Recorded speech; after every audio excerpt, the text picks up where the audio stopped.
Good, Good morning, ladies and gentlemen. I am Jubin Godarzi, Associate Professor and Deputy Head of the International Relations Department at Webster University, Geneva, and one of the organizers of this conference.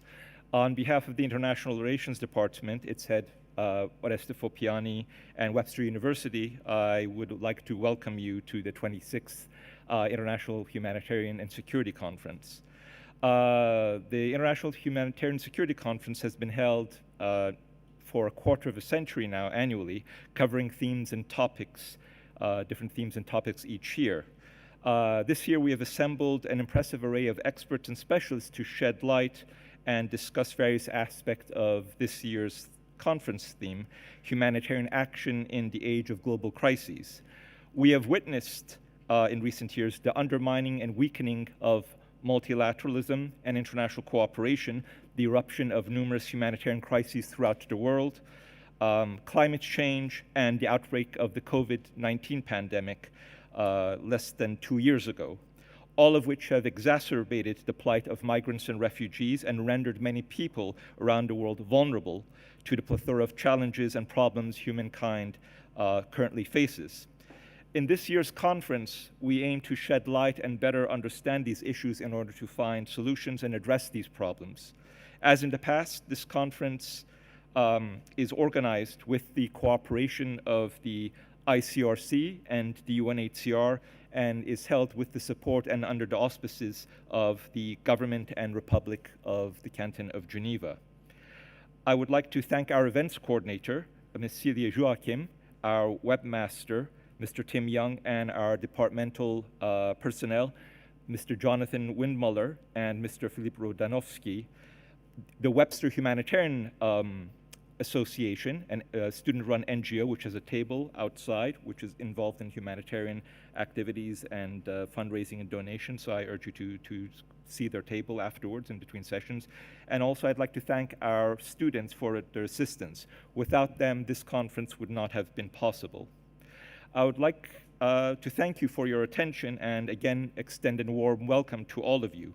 I would now like to give the floor to our acting campus director, Mr. Ryan Guffey, who, like all his predecessors before him, has been very supportive of this annual event. I thank you very much.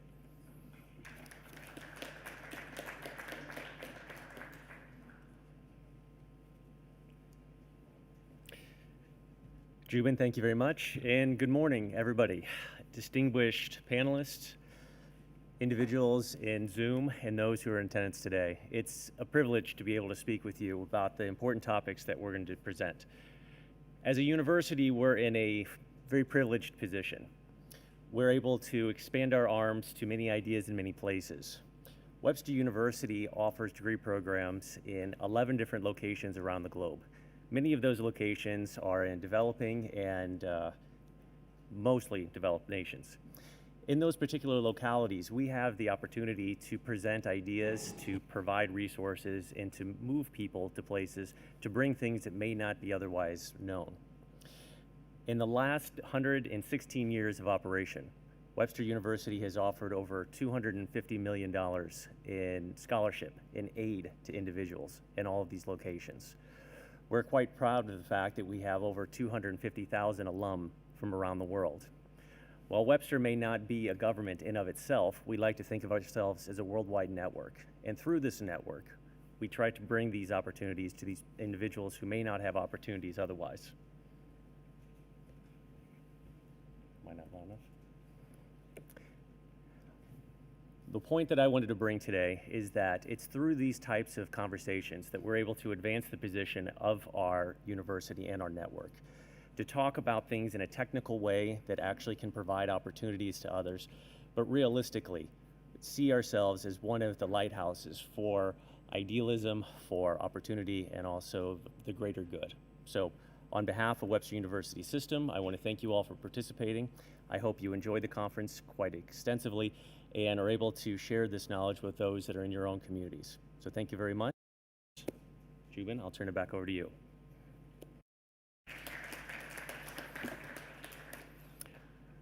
Thank you very much, Dr. Guffey, for your welcoming remarks. As I said, we're very grateful for your support and backing of this conference, this great Webster tradition, which goes back quarter of a century. I would like to now give the floor to Monsieur Olivier Couteau, the Geneva State Council's delegate for International Geneva et Genève International. As I said before, the government of the Republic and Canton of Geneva has been a stalwart supporter and backer of this conference. So without their support, this conference would have not been possible, and also at this venue. So, Monsieur Olivier Couteau.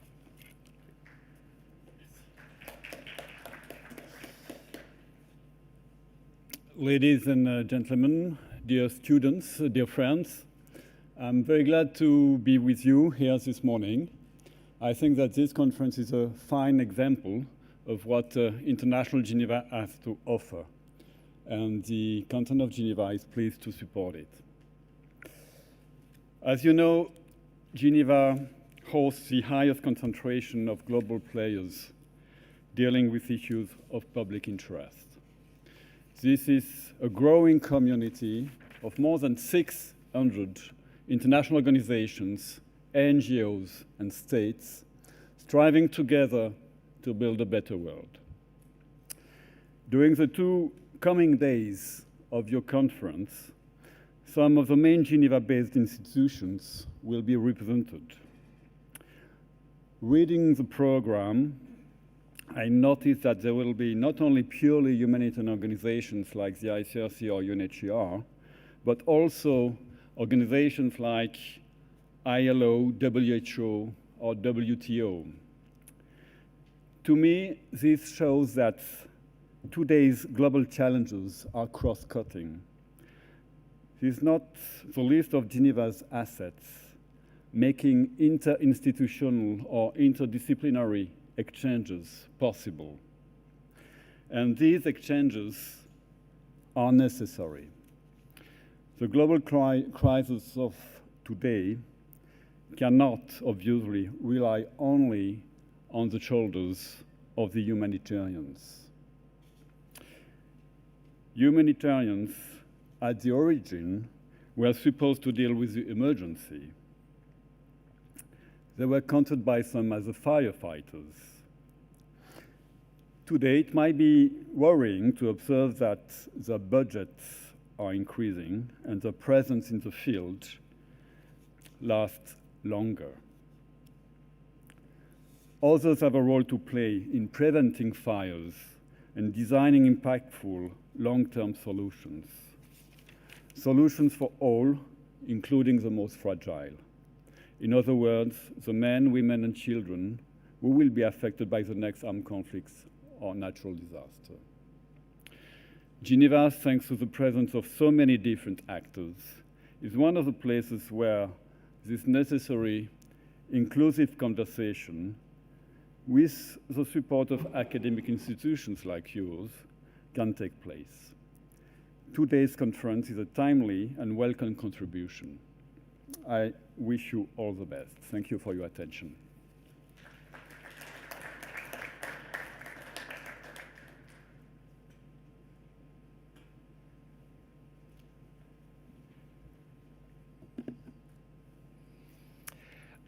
Thank you very much, Monsieur Couteau. Again, as always, we are very grateful for your presence and also the support of the Geneva authorities for this conference.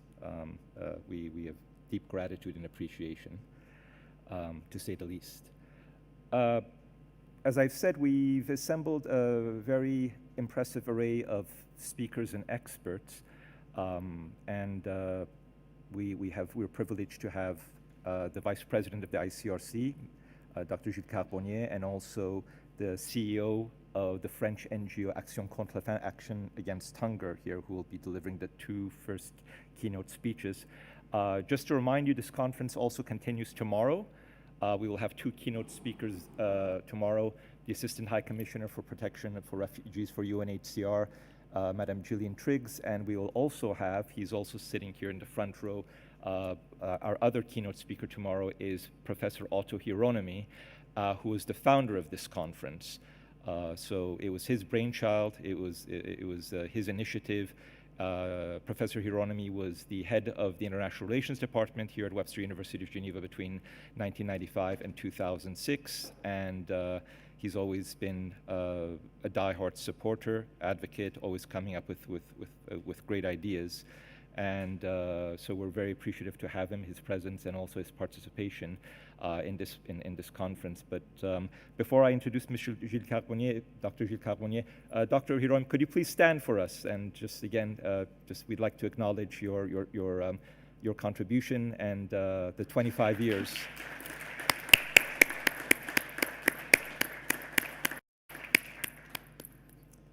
As I said, none of this would have been possible without him and his initiative. So it's my pleasure and privilege to introduce our first keynote speaker this morning, Dr. Gilles Carbonnier, who is Vice President of the International Committee of the Red Cross. Dr. Carbonnier, since 2007, has also been a professor of development economics at the Graduate Institute of International and Development Studies, where he also served as Director of Studies and President for the Center for Education and Research in Humanitarian Action. Prior to joining the Graduate Institute, Dr. Carbonnier worked with ICRC in many different countries, including Iraq, Ethiopia, El Salvador, and Sri Lanka, and also served as an economic advisor here at the ICRC's headquarters.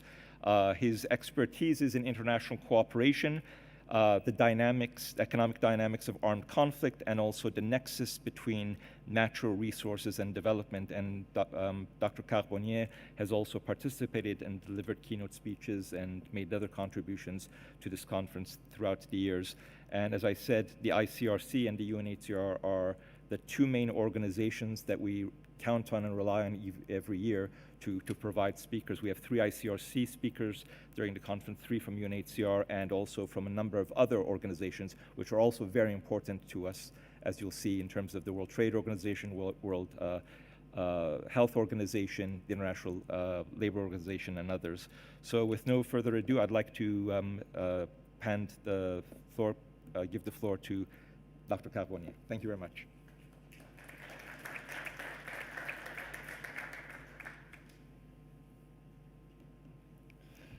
Thank you very much for these introductory words, Dr. Godarzi. Excellencies, dear Professor Hieronymi and Fopiani, ladies and gentlemen, dear students and colleagues. I'm really delighted to attend again, and this year in person, the International Humanitarian and Security Conference, and I wish to commend the organizers for selecting very timely and topical issues for conversations for this 26th edition of the conference. Indeed, growing interactions between armed conflict, climate change, and pandemic risks deserve all of our attention. In armed conflicts around the world, the ICRC, like many other humanitarian organizations, we witness how violence, combined with climate change and COVID-19, produces dramatic outcomes, dramatic humanitarian outcomes, but also dramatic environmental, social, and economic consequences for the people affected. The colliding threats of conflict, COVID-19, and climate change exacerbate vulnerabilities, threatening up to the very survival of entire communities.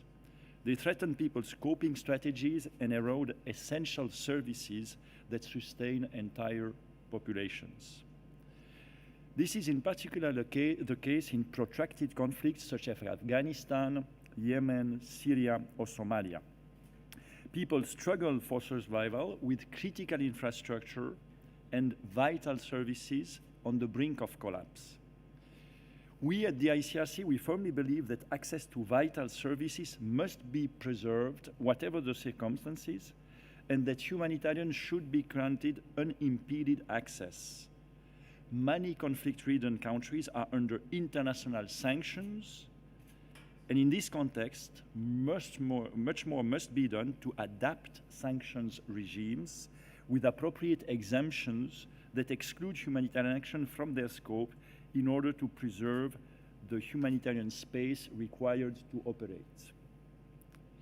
Syria provides a stark illustration. after a decade of conflict, power generation is down by 70%.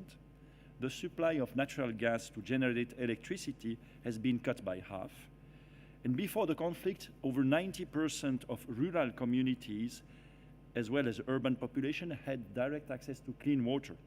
Now barely half of water and sanitation systems are functioning properly, and over a third of the technical staff and engineers needed to run these systems left the country or retired. Stabilizing these essential systems and critical infrastructure is for us an urgent humanitarian issue. And their total collapse would have devastating consequences for millions of people. We think that this is simply too big to fail. At the COP26 in Glasgow, I think it was highlighted again that the climate crisis poses a pressing threat to humanity. With climate change turning more acute, ensuring water provision in semi-arid areas becomes ever more challenging. The unprecedented size of the challenges we face today across the Sahel or in countries like Syria calls for greater level of engagement, financial and political. It calls for involving a greater set of actors, including, of course, humanitarians, but also development, industry, and scientific actors.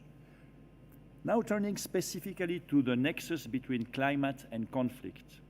It is striking that a majority of the 25 countries highlighted as most vulnerable to climate change are also affected by armed conflict.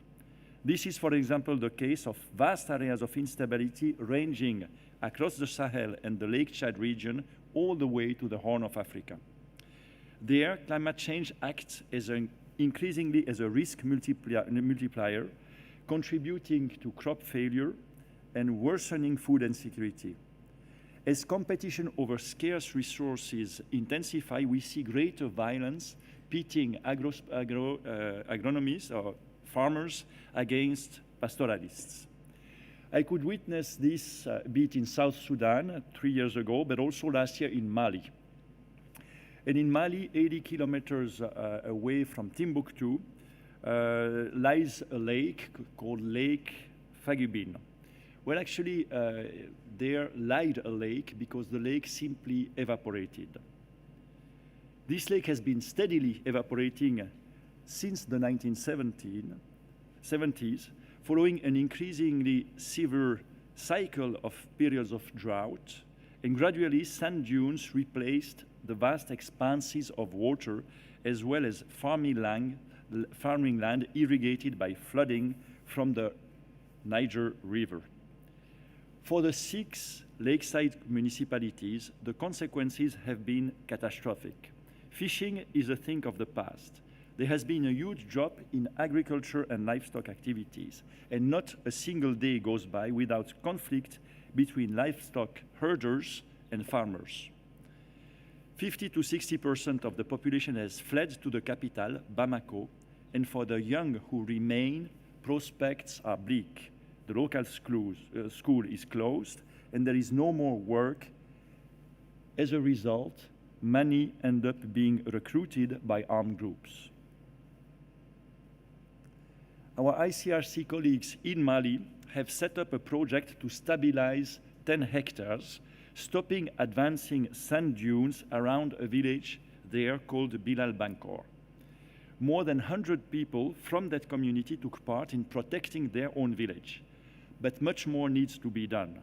While we are constantly learning how climate risks shape conflict dynamics, we have to adapt our programs. We increasingly work with farmers and herders in the Sahel, for example. Together, we look at ways to better cope with prolonged drought periods, coupled with increasing water scarcity. Our teams distribute drought-resistant seeds and animal fodder while supporting the rehabilitation of irrigation schemes. Drawing on what we humanitarians see as consequences on the ground, the international movement of the Red Cross and Red Crescent has put 3 specific asks to world leaders who met in Glasgow last week. First, prioritize vulnerable communities in fragile contexts who are among the most vulnerable to climate change and the most severely hit. Second, take resolute action to mitigate climate change by cutting down greenhouse gas emissions. And third, in parallel, don't neglect adaptation efforts, as climate change is already taking its toll.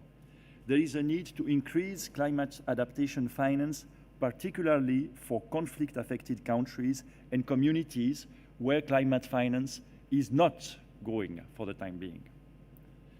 The Red Cross and Red Crescent movement is also committed to doing its own part to mitigate its own impact on climate change by reducing its carbon and environmental footprint. Concretely, we have launched earlier this year a climate and environment charter for humanitarian organizations, inviting the wider aid sector, including smaller NGOs and large international agencies, to turn the charter commitments into tangible climate action. More than 150 organizations have already signed up to the charter, and we encourage all others to follow suit. Ladies and gentlemen, colleagues, let me now turn to people on the move, to people forcibly displaced. We have sadly reached yet another record of internally displaced by conflict and violence last year, with nearly 50 million IDPs, next to another record high number of refugees who crossed borders. These unprecedented level of displacement mirror the proliferation of non-state armed groups. Indeed, more armed groups have emerged in the last 7 years than in the previous 7 decades. The ICRC has listed over 600 armed groups of humanitarian concerns operating in 44 countries, half of them in Africa. Worldwide, we estimate that around 150 million people live in regions that are either under the full control or the partial influence of non-state armed groups. People living there are particularly vulnerable, not least because many of them do not enjoy proper access to essential services such as health or education. Each year, thousands of people from the Sahel and the wider region make the treacherous journey north to Libya in the hope of reaching Europe. Libya hosts over 600,000 migrants, mostly from sub-Saharan Africa. This year, in June, I could visit the country, and I could see that a decade of conflict has not only badly affected conditions for the migrant population there, but has also left hundreds of thousands of Libyans displaced. Hospitals and clinics have been badly damaged. Health facilities are decaying from underinvestment, facing chronic shortage of medical supplies and qualified personnel. In this context, the COVID-19 pandemic has stressed Libya's health system to near breaking point. The ICRC contributed to assisting nearly 1 million people in Libya, whether directly or through support to essential service providers. I could visit in Benghazi, for instance, with the Benghazi Water Board, the wastewater treatment plant of the city. It's a wastewater treatment plant that was built in the 70s and 80s, and it lacks completely any repair and maintenance, and it has been very badly hit during the latest conflict. And it is almost a miracle that with the kind of Band-Aid solution that we have found, we can maintain the wastewater treatment up and running. But we see that any incident could jeopardize this system, and this would result, obviously, in the risk of a cholera epidemic, and this would render sanitation in the overall city very hazardous. So it is key that we engage the broader international community, including the humanitarian and development actors, but also development finance and industry, in order to maintain such critical infrastructure up and running despite years of decays. I could also appreciate the challenges faced by volunteers of the Libyan Red Crescent as they were assisting us in retrieving and identifying the dead bodies of migrants on Libyan coasts. And then the challenge is not only, of course, to provide them with a dignified burial, but to seek to identify and connect back also with their families back home in order to be able to inform the families about the fate and whereabouts of their son, daughter, and loved ones. Ladies and gentlemen, Libya is just a case in point, but one thing is clear: the COVID-19 crisis has made life increasingly precarious for people on the move all over the world. People seeking refuge elsewhere are disproportionately hit by the social and the economic consequences of lockdowns, which have severely restricted their access to labor, especially informal labor opportunities, to health and education. Besides, border closures have left migrants highly vulnerable to security risks.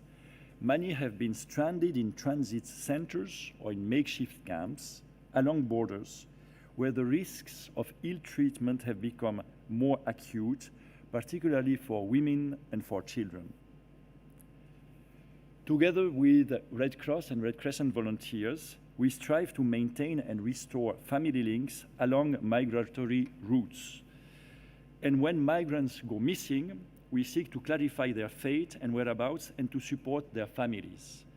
Across migration routes, ICRC teams have also continued to visit migrants held detention, which remains a practice that we see much more frequently adopted by states, even if, as you know, under the migration global compact on migration, detaining or holding migrants and detention centers should only be a last resort measure.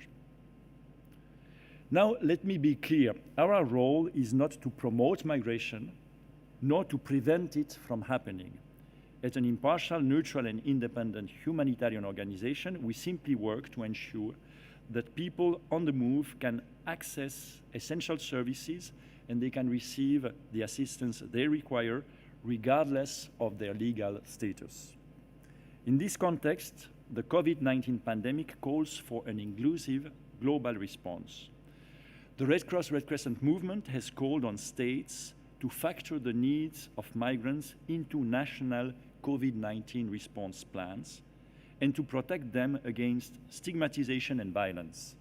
Migrants, just like IDPs, must be included in public health prevention efforts. They must have equal access to medical service and national vaccination plans, not least because by now I think we all are aware that no one will be safe until we are all safe.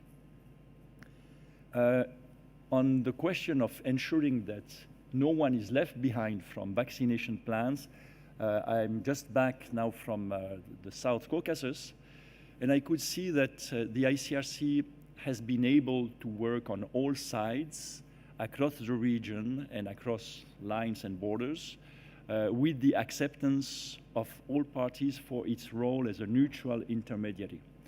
And this has been important, as I could witness, for instance, in Georgia, to ensure what we call the last mile distribution and access to vaccines for populations, for instance, in regions of Abkhazia or South Ossetia. And I think that being able to ensure access to all people, including in hard-to-reach area, to vaccination is absolutely essential nowadays. Ladies and gentlemen, no one can address the combined challenges of conflict, COVID-19, and climate change alone. We need multi-stakeholder engagement, and since our conference today is organized by Webster University, a renowned academic institution which I just discovered is about as young as we are, the ICRC, 160 years. So I wish to address students and faculty members and highlight the strategic importance of collaborations between the academic and humanitarian communities in this context. We have a lot to gain by bridging research and practice to better grasp and deal with the complexities of fast-evolving contemporary warfare, and to effectively protect and assist the people affected by armed conflict, often combined with the consequences of pandemic and climate change. The ICRC has developed a variety of partnerships with academic institutions, both in the North and the South. Our objective is to strengthen the relevance, impact, and inclusiveness of our humanitarian operations. We have expanded collaborations from the social sciences and humanities to encompass additional disciplines in so-called hard sciences. Just as an example, we have sealed a year and a half ago a tripartite agreement with the EPFL, the tech school in Lausanne, and ETH, the tech school in Zurich. And the board of the tech school have put 5 million Swiss francs on the table for calls for research proposal to be addressed by both their faculty members, students, and the ICRC. And the current research projects, about a dozen of them, which are funded under so-called Humanitarian Action Challenge, which is quite competitive, cover geospatial imagery techniques, sustainable construction, medical logistics, the protection of digital and biometric data, machine learning technologies, and other issues related to international humanitarian law. We have also developed a low-price, high-tech prosthesis, food, with the EPFL that allows people with disabilities to walk faster and longer, which greatly improves the quality of life and the mobility of people with disabilities, especially young people in conflict zones, in zones of protracted armed conflicts. I wish to just give you a last example that we have developed with Waseda University in Tokyo, which is a device that helps survey and clear land contaminated with landmines and unexploded ordnances. We have been developing and testing an airborne thermal detection system that uses a combination of drones, thermal sensing cameras, and deep learning. And initial tests show that such a system can help find remnants of war faster, safer, and in a more effective ways.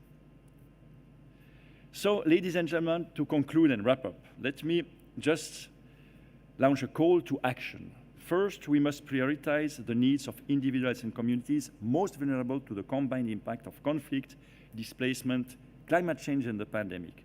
We must understand the evolving risks they face and forge innovative partnerships and solutions to strengthen resilience and coping capacities while effectively addressing protection needs. Second, we must invest more in risk analysis, prevention, and better anticipating climate risks that take early action effectively. This requires getting involved with stakeholders way beyond the humanitarian sector, as I just mentioned in the case of the academic community. This means supporting critical infrastructure and local institutions, including local responders. As humanitarian organizations, we must invest in human and institutional capacity building and innovative partnership to come up with best fit solutions for effective communities. And I say that because years ago, investing in institutional capacity building and human resource development of local responders was seen as an activity for development actors, but I think that it makes a lot of sense in protracted conflict and crisis for humanitarians to engage much more. Last and not least, we must promote greater respect for IHL, for international humanitarian law, and best practices in law enforcement, including better compliance with the provisions that specifically protect the environment and limit the damages and degradation of natural resources that are vital for entire societies and ecosystems. Thank you for your attention, and I wish you a very fruitful conference.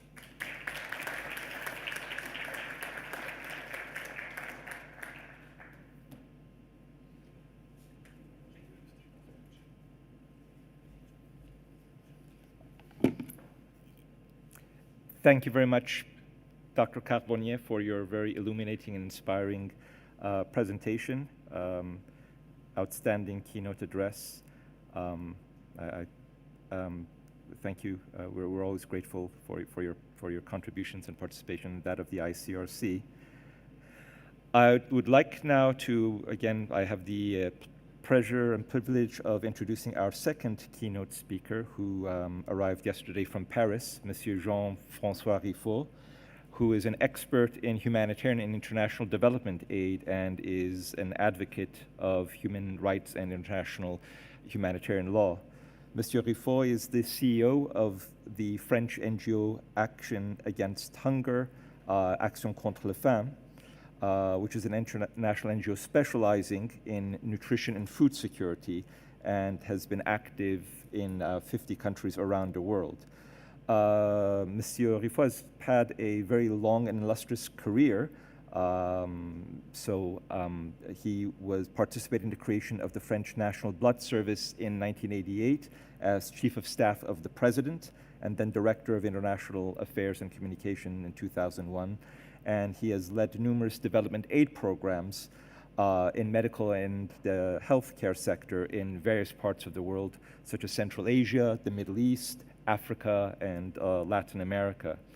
He also spent 9 years as Director of Resource Mobilization, Communication, and Innovation at the French Red Cross, and also took part in humanitarian emergency responses in numerous countries, such as Haiti, Lebanon, and Libya, just to name a few. So we're very glad to have Jean-François Riffaut. The NGO community, as you know, is very important. They're very important partners of international organizations. I myself, having worked on and off at UNHCR over an 11-year period, can attest to that NGOs do valuable work and are indispensable. So with no further ado, I give the floor to Monsieur Jean-François Riffaut. Pleasure to have you.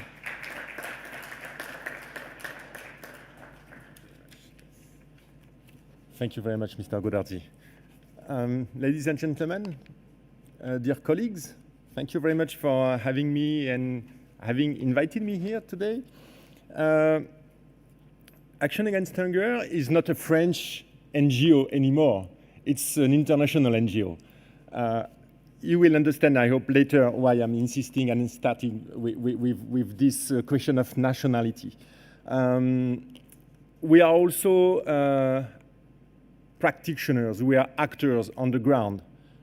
We are frontlining and frontliners actors in countries of armed conflict, mainly. But it's always great to have the time to think about our praxis, to think about what we are doing, about the meaning of what we are doing. And so it is the reason why I'm really thanking Webster University for inviting me here, because it gave me the time to think a little bit more about what we are doing. And I hope I will have the chance to think with you and to share with you some elements, some food for thoughts, as we say. I won't talk so much about COVID pandemic. I won't talk so much about environment and climate crisis. I know that it's going to be a main topic of the 2 days. I will stress on armed conflict, and I will put myself, if you authorize me, Gilles, under the control of one of the highest personality of the ICRC, because I am going to talk about a lot about international humanitarian law, and I think it's important to talk about this aspect of our activities in Geneva and in presence of you, Gilles, and the ICRC. To start, if it works, perfect. A few maps. The world at war in 2021.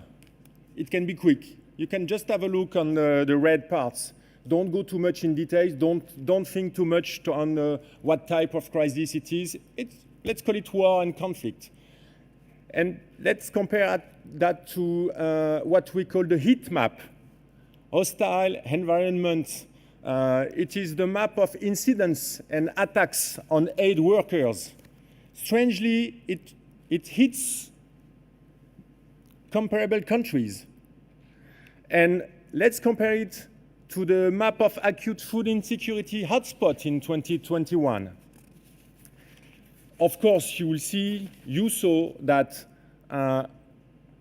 we always have the same part of the globe affected by conflict, by incident on aid workers, and by acute and malnutrition and by food insecurity. I can go back. It's just a way to try if my remote control works well. It works. Okay? You know where they are? There are many at the same place in the same regions. Just one word back on this, on the incident on aid workers.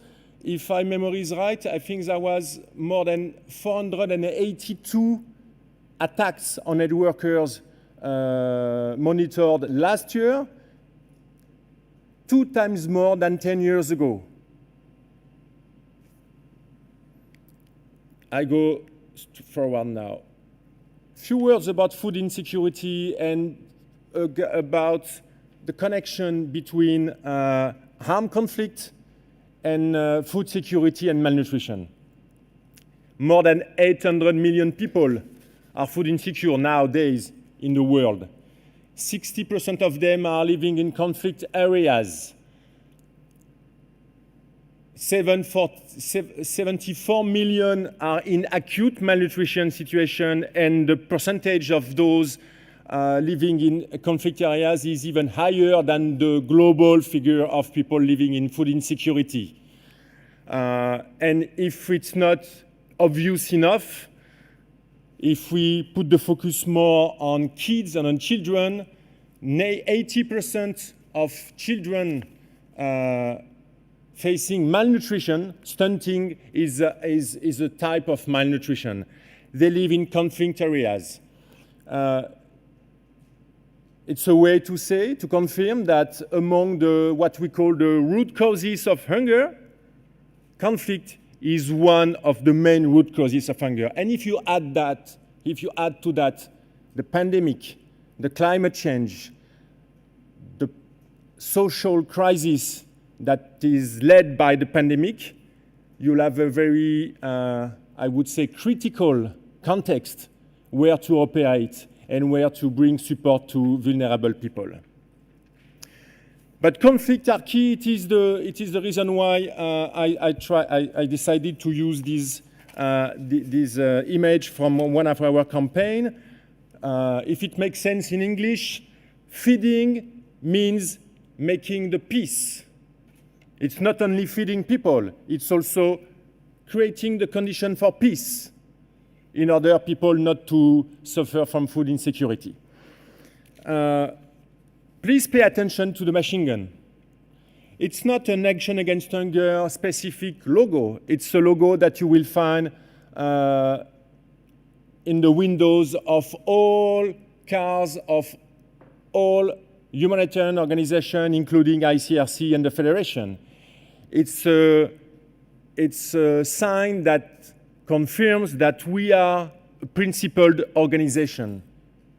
Principle meaning respecting the humanitarian principle. We are neutral, we are independent, we are impartial, and we are fighting for humanity. And we are not accompanied by people wearing guns nor arms. So one of the consequences of conflicts is, actually it's not one of the consequences, is so many consequences. It prevents people from access to healthcare. It prevents people from access to food markets or for the capacity to fish or to grow their food in their lands. And of course, it prevents people from having access to resources, so it drives poverty. And in a nutshell, it prevents people from having access to their rights.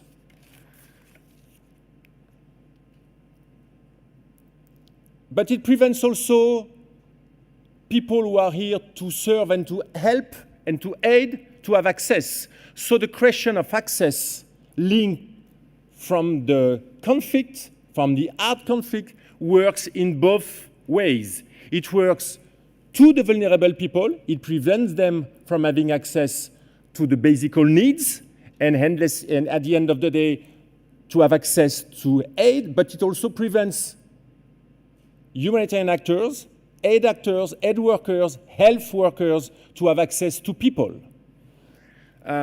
So access to principled humanitarian aid, the one who respects the 4 principles that I mentioned earlier, on one hand is a right for people And it's a right also for aid actors, as long as they respect the principle. It's a way for me to insist on the fact that we are not the victims, we NGOs and humanitarian organizations. We also have duties. We have to be principled. And as long as we are principled, we can claim for our rights. And one of our rights, as long as we respect the international humanitarian law principle, is to have access to people.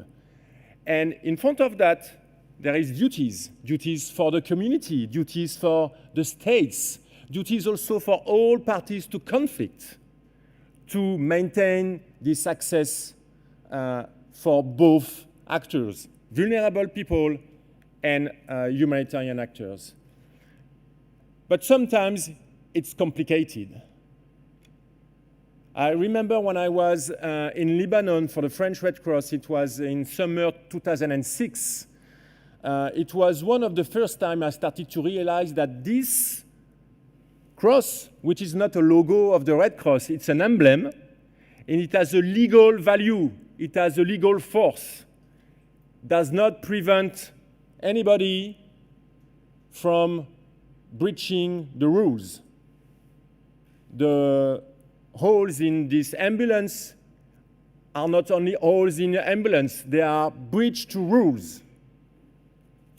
Those are illegal holes, if I may say. Let me take a few examples. It works, it's based on Action Against Hunger experience. We have 8,000 people on the ground in 50 countries, and we are reaching out to 70 million of people last year. And so we have many experiences where we face complicated, if I may say, situation in terms of access, and when we are confronted to different type of conflicts. Recently in Ituri, in Drodro, it's a small village in Ituri in DRC, Republic of Congo. There was a dispute between two communities, and ultimately they entered our compound because there was members of Action Against Hunger staff who are members of one community, and so the other community entered our compound to chase our members just because they were members of the other community. We also had a terrible experience 2 years ago in Borno State in Nigeria. To make it very quick, we had 6 colleagues kidnapped by a terrorist group. We humbly call them NSAG, non-state armed group, but we are sure that they were a terrorist group. They killed 5 of my colleagues, and they still have one kidnapped. And so we had to stop our activities, of course. And then we start again our activities. And 2 months later, we had the military governor of the Borno State decided to suspend the activities of Action Against Hunger because he was claiming that he had a doubt about the fact that we were working for the terrorist groups in the region, whereas we just had few weeks before to suffer a terrible attack. So we were suspended, and after 2 more months, we managed to get reopened. Then this summer, we had one of our nutrition centers bombed in Lashkargah in Afghanistan, just before the Taliban arrived to the power in August. And so I don't really know who it was. It was not targeting Action Against Hunger. It was side effect of the fights between the Taliban and the previous regime or the coalition. I guess it's a rocket coming from air that was not coming from those who became the new regime. And then we also have to fight terrible administrative impediments in Hodeidah in Yemen. The de facto group of Houthis leading the north of Yemen, they are developing huge, complicated rules and norms in terms of administrative management of our activities that prevents us from running normally our activities. But you see the 2 last lines. We also have strange discussion on the way in Paris with French authorities about whether or not we are going to accept to screen our beneficiaries, whether or not we are going to put the list of our beneficiaries through an anti-terrorist software list to see if this person has a name which looks like the name of a terrorist, and so he would not be able to receive aid, or if this person doesn't have a name which looks like a terrorist, a name of a terrorist in the database. Of course, it's in contradiction with the principle of impartiality, of humanity, with all the principles. And we also have discussion in New York. It can be in Brussels, or it can be in Geneva, with banks, but with the states as well, about our capacity to transfer money to countries at war. Impediments coming from community group, impediments coming, or breaches coming from non-state armed groups or terrorist group, but also coming from states. The governor of Borno from the states, also coming from, I don't know, parties to conflict, a coalition or a local army, coming from a de facto authority, but also coming from regular authorities, from states. So we are facing so many impediments, so many obstacles at the moment, not Action Against Hunger alone, all the organizations, including, if I may, Mr. Carbonnier, the ICRC and the Red Cross family. We are facing those breaches, those impediments, which leads to jeopardize the humanitarian space. It's not new, but it's really getting worse at the moment. Maybe one word on what, from my perspective, understand about humanitarian space. There is so many definitions about humanitarian space. Of course, it's a space in itself, it's a territory, but it comes from a political will, and it leads to fulfill an ideal. But basically, it's made by law, by international humanitarian law. There is a very robust and old framework.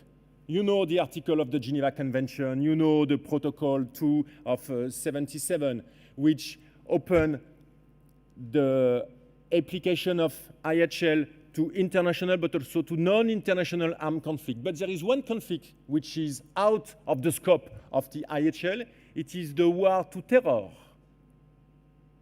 If we consider that counter-terrorism measures and regime of sanction describes the war to terror, we already heard a lot of leaders throughout the world talking about the war to terror. I'm afraid to say the war to terror is not under the scope of IHL.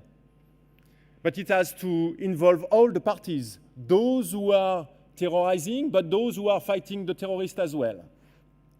And we are facing more than 20 years of international business regulation, which leads us to a very complex regime of international sanctions, but also of domestic sanctions written in domestic laws in so many countries.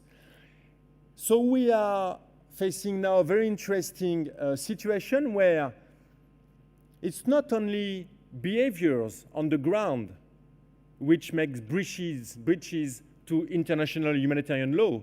It's also a new set of laws. It's also a new body of laws which is facing the current body of law, which is international humanitarian law. So it's interesting to see it's not only working on acceptance, on education to armed groups or to states in order to make them respecting the law. It's a new fight that we have to start now. It's a fight between one body of law, which is IHL, to another body of law, which is the global regime of sanction. Not to say that this regime of sanction has to disappear. Of course not. Just to say that it doesn't have to prevent what the whole community wants to achieve. It's to serve humanity and to bring humanitarian aid to people. So I'm afraid to say, of course, it's probably an easy it's probably an easy way to make it, but at least if it helps us to remember it, I don't think there ever had a golden age of humanitarian space and humanitarian action.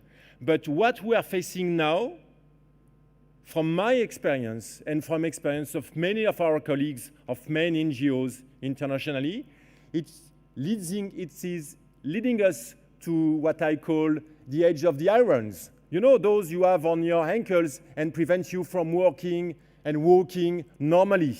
So I don't want to see the future being the irons age of humanitarian aid just because there is a body of law that does not take into account the international humanitarian law. It belongs to the Security Council as well. And there is, to end up on a positive note, and on time, and there is few main demands that Jill already mentioned earlier. We need a regime, a complete regime of exceptions in order to let principled, non-governmental humanitarian organizations having access to people. In other words, in order to make people having access to humanitarian aid they deserve. But we also need to monitor and to report all the breaches. Those coming from the field, but those made in Paris, in New York, those made in the production of the legal frameworks of the sanction. And we have to set up a concrete and operational mechanism to pursue and to redress those who are breaching. Because what is at stake, it's the fight for reason and the fight against mankind madness. It's a fight for universality, and it's a fight for humanity. And just one word, for me, this principle of humanity, it's a principle of hope. It's a principle where we can and I can continue having hope to see things change. Thank you very much.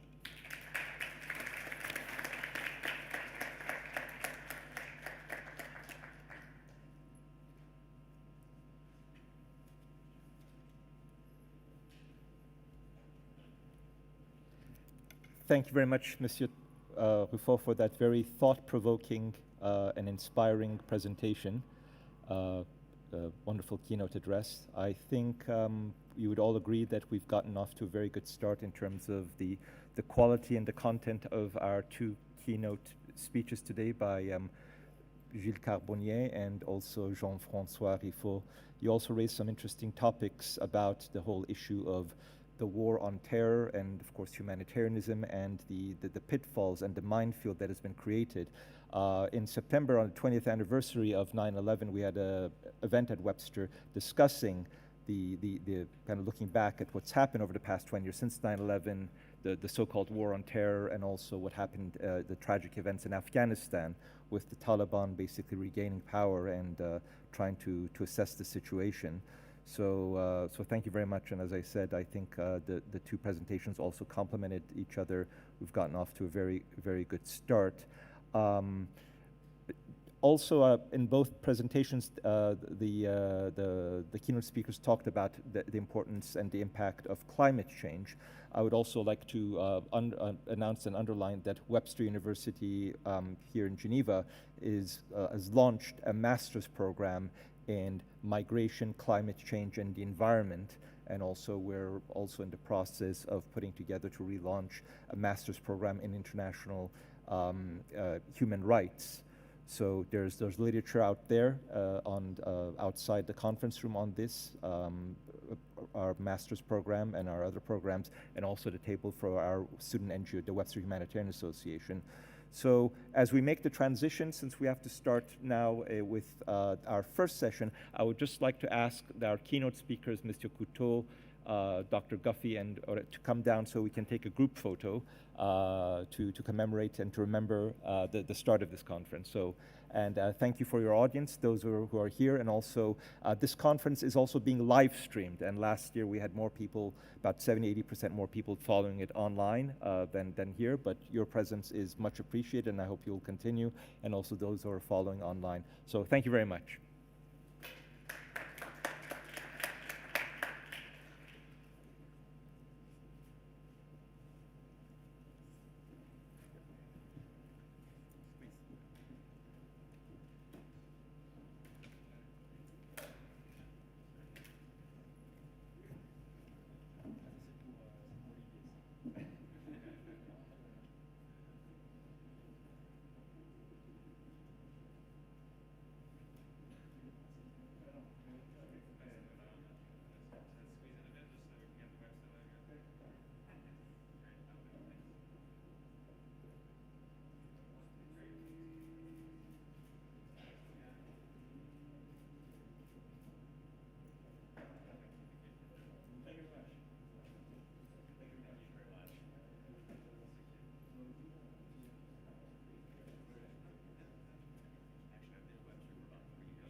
Okay.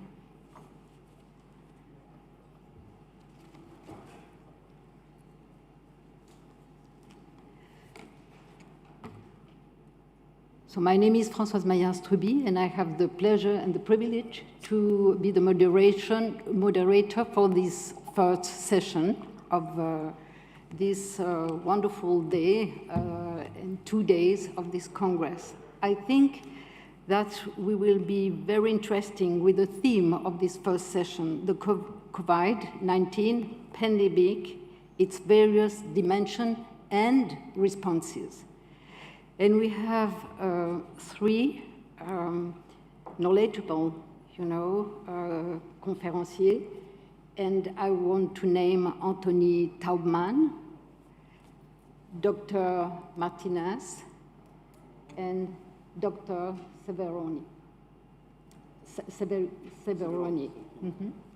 So we will be concentrated on very important themes.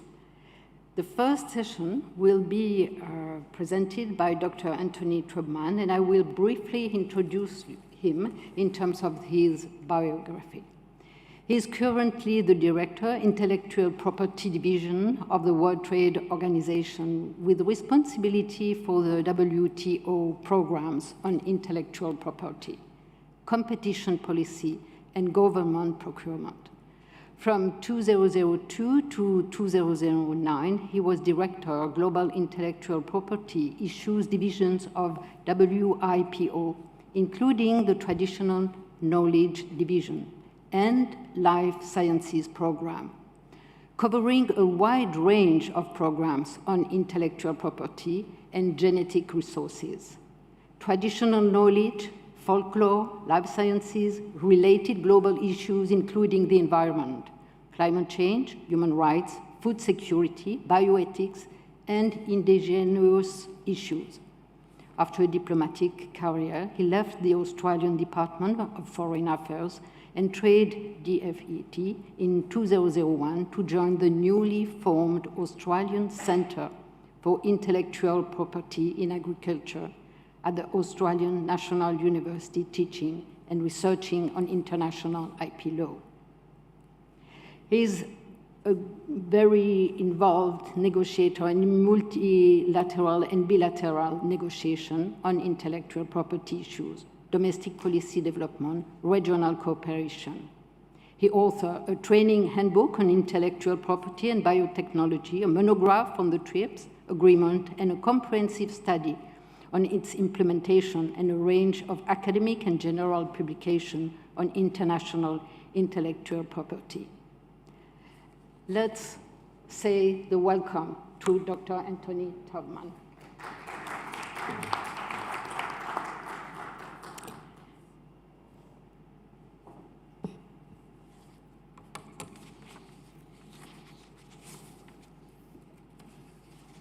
Thank you very much indeed. Am I getting through? Thank you very much indeed for that kind introduction. I'm really delighted to have the invitation to join you at this very important conference. I would preface my remarks by saying I'm offering a personal view and not a view that represents my organization as such. The theme of today's conference is an important reminder that humanitarian action and security interests, however they are construed in formal or institutional terms, are intimately intertwined in practice and must be addressed in a holistic manner for the most pragmatic of reasons. And I hope we don't go there, but even at the level of pure self-interest, it's important to understand their interaction. It follows that when we look at my theme, international economic law and instruments, we need to understand and implement those instruments in this way. The current global crises, and let's just take COVID and climate crisis for a start, remind us that the multilateral system was created not purely on the foundation of utopian aspirations, but after a catastrophic global conflict as a straightforwardly pragmatic response to try to inoculate the world against such assaults on human well-being and the security of communities. In short, if we are to realize the aspirations of the multilateral system, we need to espouse its lofty principles while also addressing the challenge of solidarity as a practical craft. And that's my emphasis today. The pandemic confronts us with just these questions as an humanitarian and economic crisis with an impact on security. It underscores the need to maintain and live up to the principles of public international law while delivering a public health response in a very direct, practical manner worldwide. I'd like to illustrate this through the specific question of assuring equitable and effective access to COVID vaccines, which inescapably entails a set of very complex, demanding, interlocking tasks, combining research and development, health regulation, public procurement, public and private investment, the creation and dissemination of new knowledge, production and distribution on a massive scale, maintaining intricate supply chains crisscrossing national borders, and strengthening national health systems and infrastructure. Solidarity as a practical craft, my theme, calls for an integrated approach to all these factors. In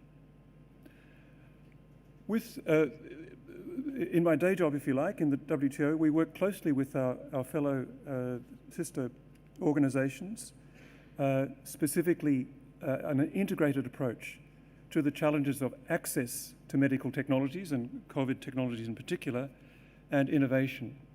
And this is designed as a holistic approach, recognizing that we cannot achieve equitable and effective access to vaccines without that cooperation. And this is led from the top. The three Directors General pursue this and set the tone for this holistic approach, recognizing that neither organization can operate in isolation. And when it comes to practical programs, we need to work closely together if we are to achieve practical outcomes. This is, in a sense, our roadmap. Typically, and the busyness of this slide is really the point, typically we operate in one of the silos on the outer rim. You're an expert in competition law, in human rights law, in patent law, health regulation, but none of those fields actually delivers the outcome we want, which is innovation, the creation of new vaccines, new therapeutics, and actual delivery, access in very practical terms and in global terms, in effective terms, in equitable terms. So each of these areas has a contribution to play. And one of the most difficult parts of the practical side of this work is to make these disparate areas work together in parallel. We get the message.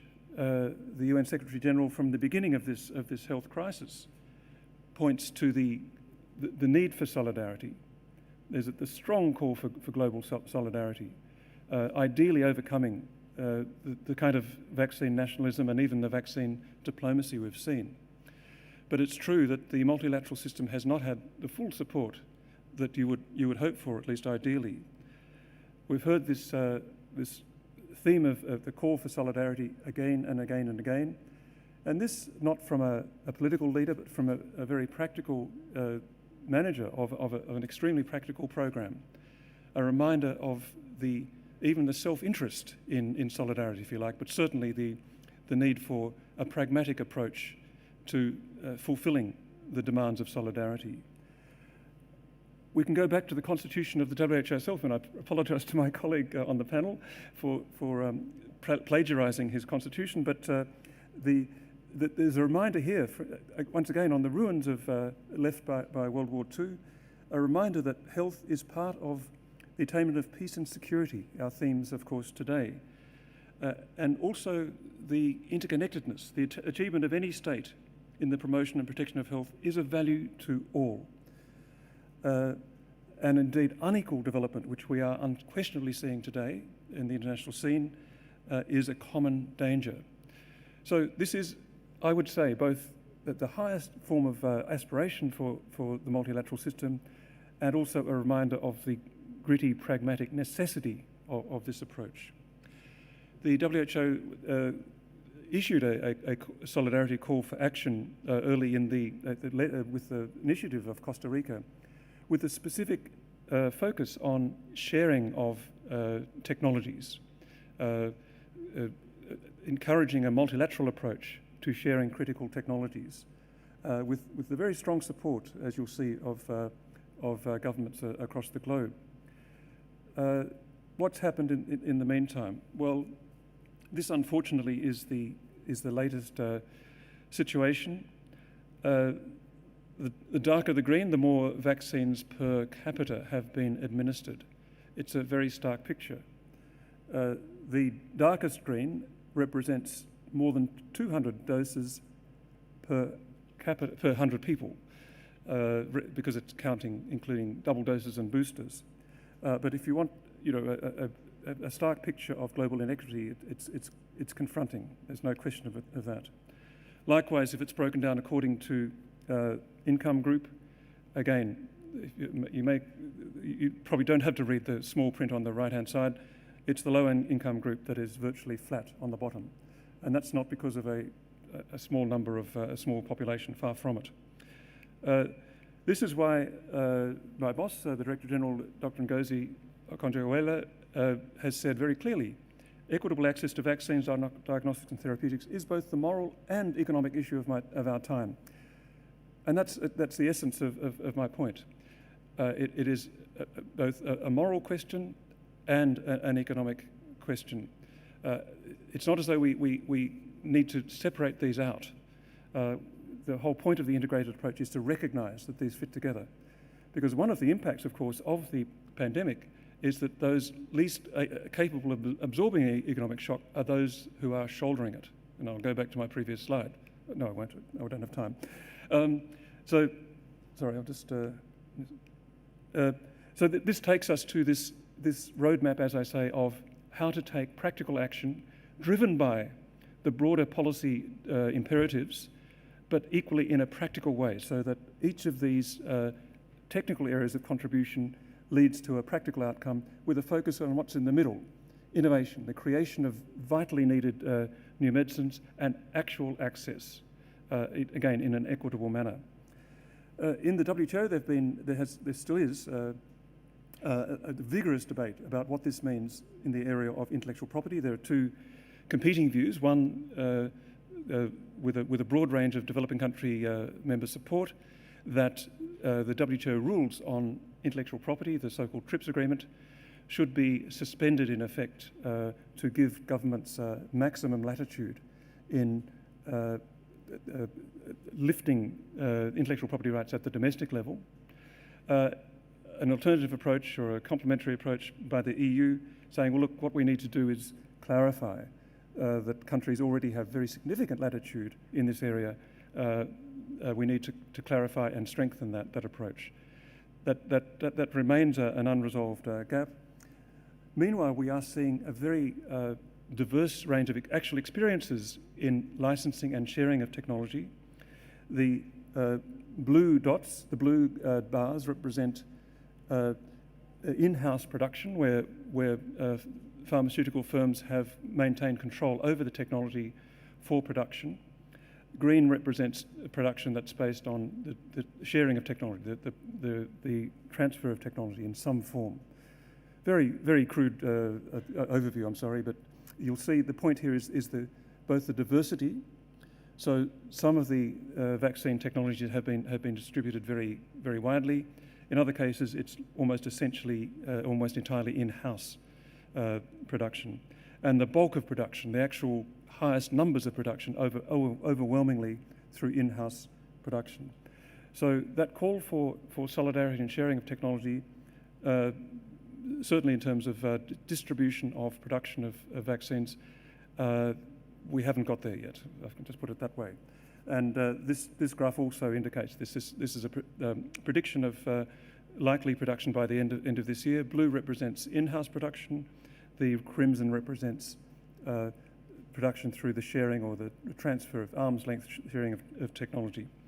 So you can see why this matter is of critical concern to members and why it is such a difficult debate. But more broadly, the difficulty arises with trade policy settings generally because all countries will remain dependent on imports, both for vaccine inputs, for the production of vaccines, and for finished vaccines. That applies to the wealthiest, most self-reliant of economies, and especially to smaller economies. This is why the trade policy measures are not a kind of a geeky trade expert thing. It is part of the practical toolkit to getting affordable, timely vaccines to those who need them. And this represents the complexity of the trade flows of the vaccines that we're hoping to achieve by next month. When we ask the people who do this for a living, there's a wide range of very granular, very technical obstacles, ranging from lack of regulatory mutual recognition, export controls, export bans in some cases, and very high tariffs or other requirements that are getting in the way of access to vaccine inputs and vaccine products. In some cases, there are extraordinarily high tariffs on the inputs for vaccines, which simply puts up the price and the affordability, which means the same expenditure on vaccines goes to fewer people very directly. So all these points are very much connected at the practical level.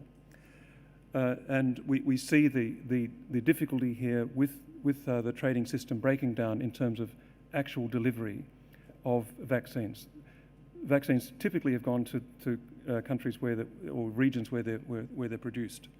To get back to the final theme of the conference today, when you visit us in the WTO, the two statues you go past represent peace on the left and justice on the right. A reminder that this building was created for the ILO in the aftermath of the First World War. And as the Director General of ILO has said recently, the building itself is symbolic of the creation of multilateralism.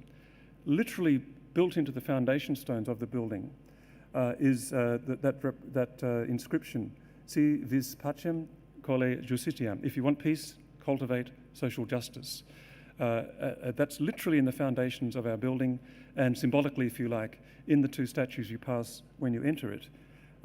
It's also it's also an inscription on the ICJ in The Hague, the International Court of Justice, a reminder that this principle is at the very core of the core establishments of international public law. Of course, tragically, this was inscribed on that building in, I think, 1913, a reminder that it is not self-fulfilling, if I can put it very mildly, but a constant reminder to us that these themes are necessarily intertwined. So I've tried to show that if we want to achieve, if you like, vaccine equity and justice, we do have to look at the very practical tools that I've mentioned. My point really is that some of those elements are unavoidably technical, ranging from the regulation of medicines through to the complexities of global supply chains that go into the production of these very complex technologies.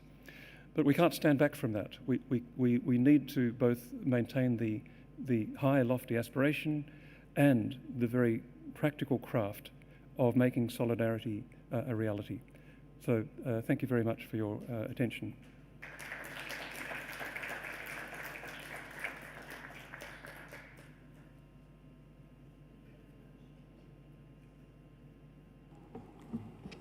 Thank you very much, Dr. Thurman, for your inspiring speech. And we will have time to ask questions at the end of the session, about around 11, after the presentation of Dr. Martinez. Thank you, Dr. Martinez, to be here with us. And I briefly will introduce you as you lead the International Committee of the Red Cross, ICRC, COVID-19 crisis response. Prior to that, You led ICRC Humanitarian Health Portfolio covering more than 80 countries affected by armed conflict and violence. You are a medical doctor and general surgeon trained in Colombia and specialized in international public health and health management in Australia. It's a pleasure to have you here at this session.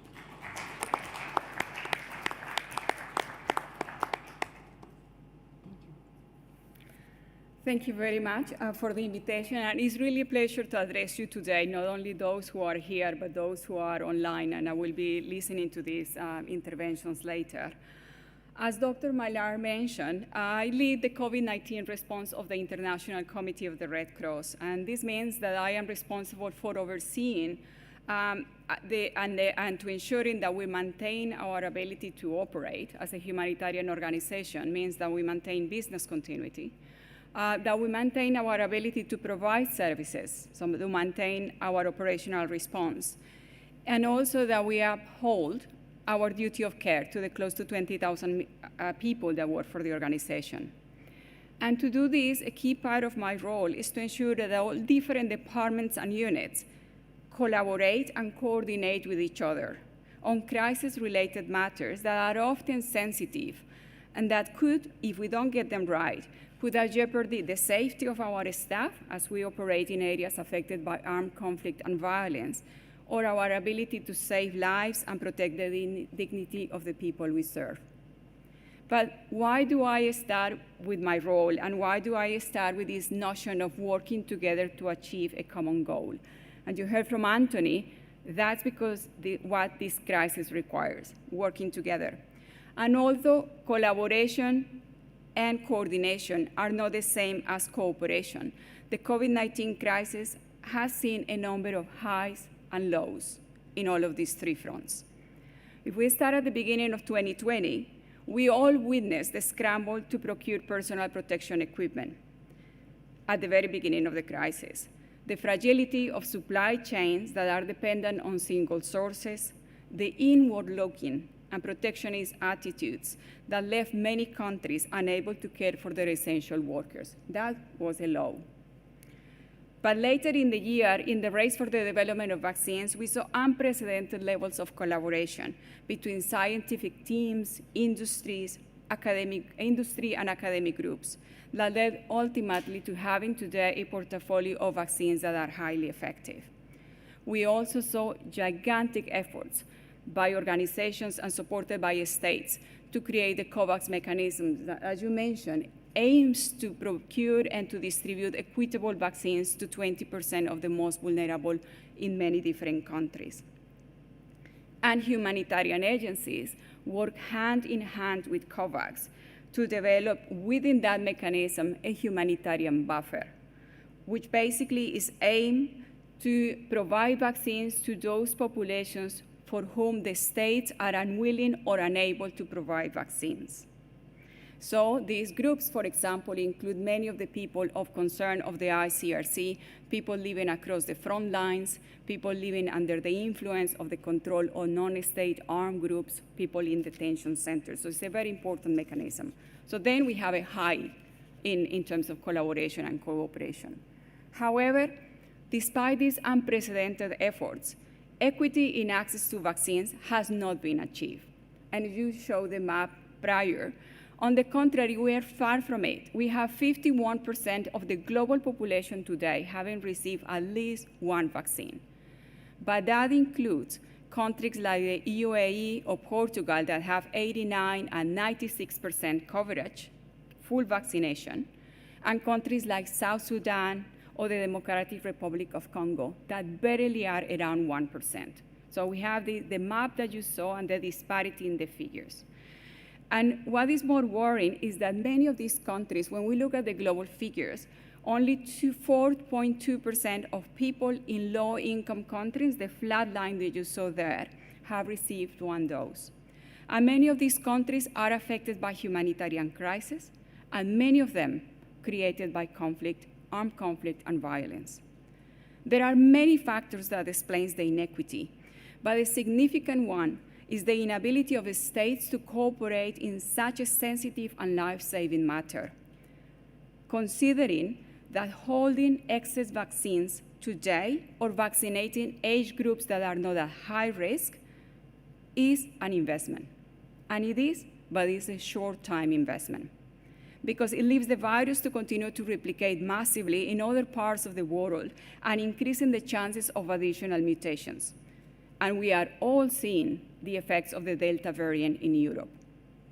So the lack of access to vaccines for areas of the world facing humanitarian crisis is not a problem that concerns those countries and those populations alone. It is a problem that concerns us all. More worryingly, the lack of global progress in managing the pandemic this year has only accentuated deep systemic issues that are going to remain with us for a long time. And I'm just going to highlight some of the key ones that we see from the humanitarian perspective.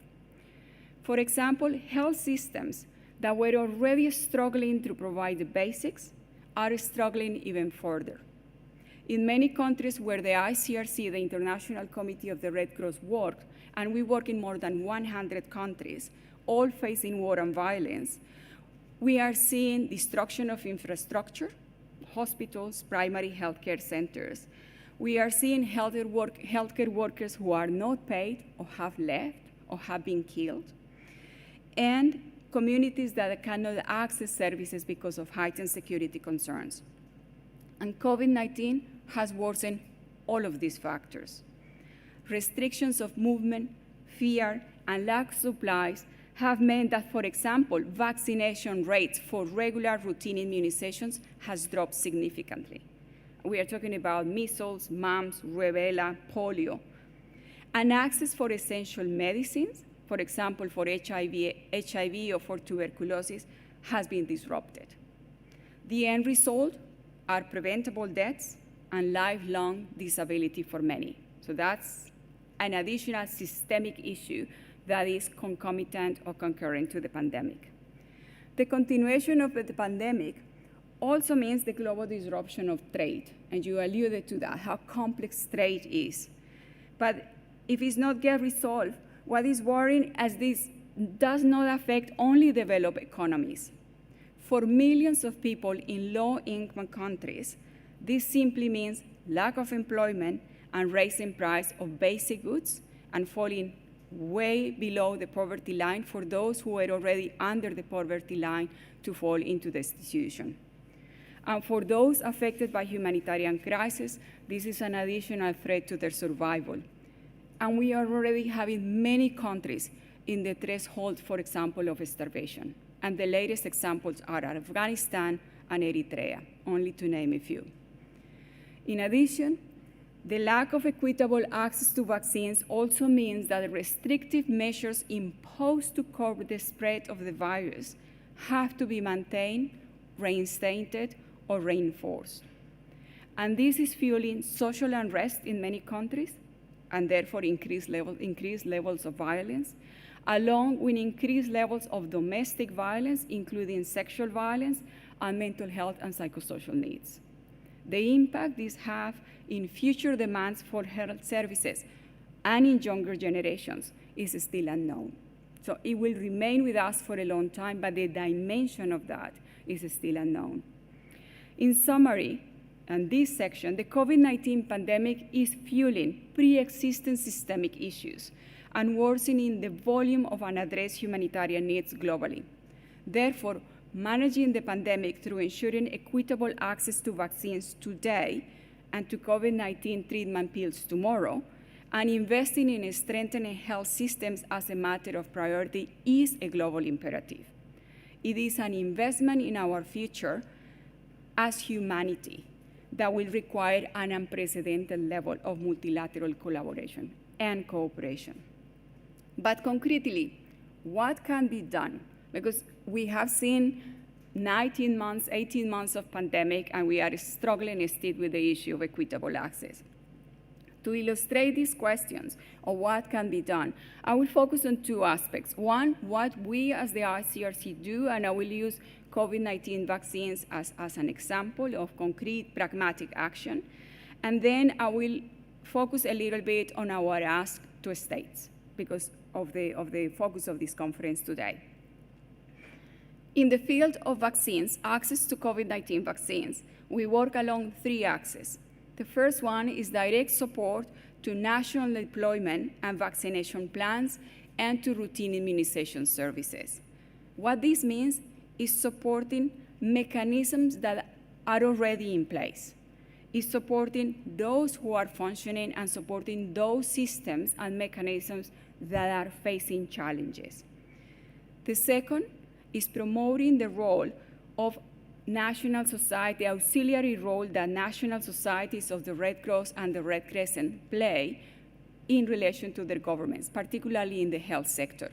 And here in Switzerland, you have the Swiss Red Cross, but every country in the world has a national society. And why is this important?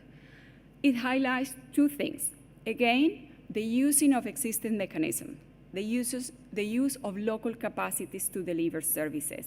And the second point is that the national societies and local actors, they belong to the communities. They speak the language, they understand the culture. And this is very important because one of the key challenges we have in equitable access and moving forward in vaccination is vaccination resistance and hesitancy. And understanding the drivers behind that is going to go a long way helping us to vaccinate those communities.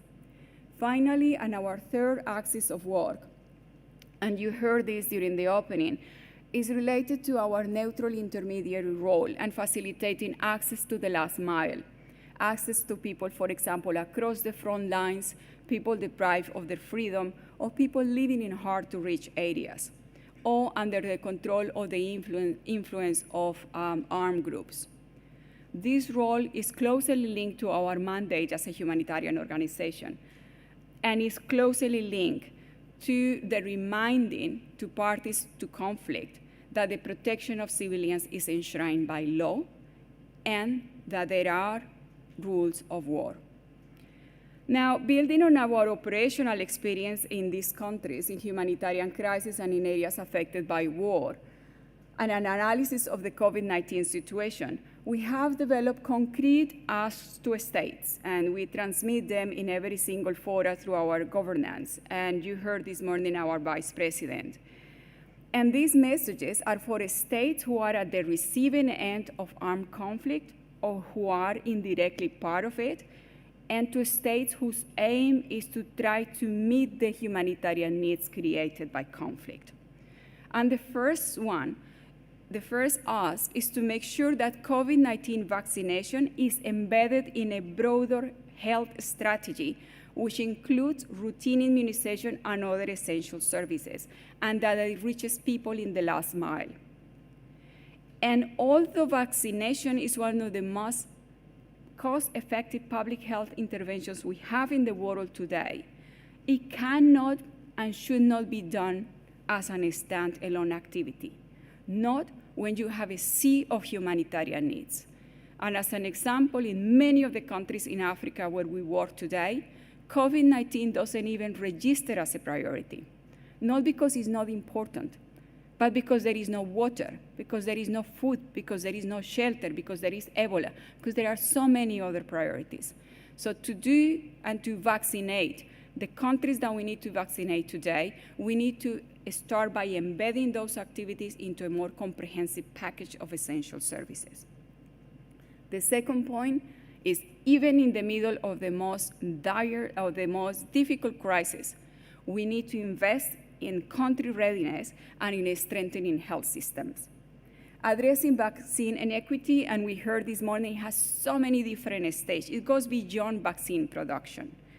And the risk of having vaccines expire in the tarmac of South Sudan or Malawi, among many other places, is very, very real, unless we work with those countries and with those ministries of health to ensure that they are prepared when the vaccines arrive in country. And doing so, investing in health system strengthening, is going to help us globally to be better prepared for the next pandemic. The third point is related to making community engagement part and parcel of vaccination deployment. we need to view community engagement as part of this package to be able to deploy vaccination activities, not as a nice to have, but as a must have. And the benefits from engaging with communities and engaging communities in the vaccination efforts, they go beyond enhancing vaccine coverage or vaccination coverage. They include enhancing the safety of healthcare workers, increasing the reach of humanitarian action, and strengthening trust, not only in vaccines, but trust in health services in general. The fourth point is to respect international humanitarian law and the medical mission, including in regards to vaccination. And there is again here a reminder that even wars have limits and that international humanitarian law protects healthcare workers and vaccination activities, as well as others who are administering vaccines. Also, is a reminder that the states have the obligation to cater to the health needs of populations living within their territories. And if they are unable to do so, they must grant and hinder access to neutral and impartial humanitarian organizations to do so. And my last point is linked to something you already heard today, which is we must address this crisis and the inequity of vaccination together with other simultaneous crises that have a large impact on populations. The intersection between climate crisis, health, and armed conflict is having dramatic effects in millions of people, causing death, hunger, and displacement, and they all need to be tackled. We cannot address the COVID-19 and put aside the other crises. We need to address them simultaneously. So to conclude, one can largely say that we have failed the test of multilateral cooperation in relation to equitable access to COVID-19 vaccines today. But we can also say that from a humanitarian perspective, things are poised to get significantly worse unless we change tack. And changing tack means that there are concrete things that we could do, and at national, at local, at regional level, but globally, there needs to be a scaling up and an unprecedented level of multilateral cooperation to change course. Because what is at stake is not vaccinating millions of people. What is at stake is humanity itself. Thank you.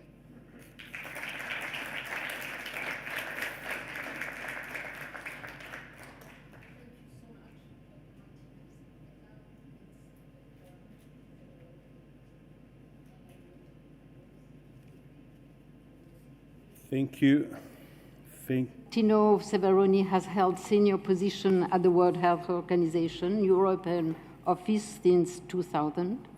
In the last 22 years, he has been working in several countries in Eastern Africa, Balkan, Central Asia, and Western Europe, dedicating his professional work to public health, health sectors reforms, health system strengthening, health diplomacy, aid coordination, effective management of complex emergencies. Since 2013, he was coordinating the public health aspect of migration work for WHO Regional Office for Europe.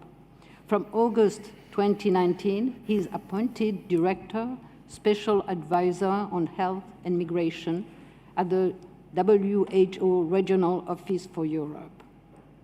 His specialty is in medicine and surgery at the University of L'Aquila, where he did his doctoral, and School for Specialization in the Medical Sciences degree as specialist in general surgery in '95, and also PhD study on experimental surgery, University of L'Aquila, Italy. Also a master in health economics at the School of Preventive Medicine and Hygiene of Tor Vergata, Rome, Italy. Welcome, Dr. Severoni. Thank you for your nice presentation that unfortunately revealing my age, which is not always something which we want to show on our CV, but thank you very much. I will try to take the opportunity of this kind invitation at this important meeting today to briefly take you in a explorative journey to see what is the mechanic of the health systems vis-a-vis population movement and the pandemic we are facing right now. There is a lot of discussions, and the topic of population movement, it's a very sensitive topic, certainly on top of the agenda, political agenda of all member states. It's a polarizing subject. The narrative sometimes it's quite negative around this issue. So we try to cut through with the work we do at WHO, this smoke curtain around the topic, and really to go down to see what are the public health and health sector implications of population movements. I would like to start with some numbers. I'm sure you are pretty confident with those figures, so I'm not bringing you anything new, but I want you to pay attention to the message beyond those numbers, wearing the lens of public health. Before, my distinguished colleague has been making reference to WHO Constitution, where it is clearly stated the indivisibility of the health systems and the concept of global goods of many aspects of public health and human well-being. So when we are looking into the issue of mobile population, either migrants, regular, irregular, refugees, asylum seeker, IDPs, we need to bear in mind that we are speaking about nearly 1 billion people around the world.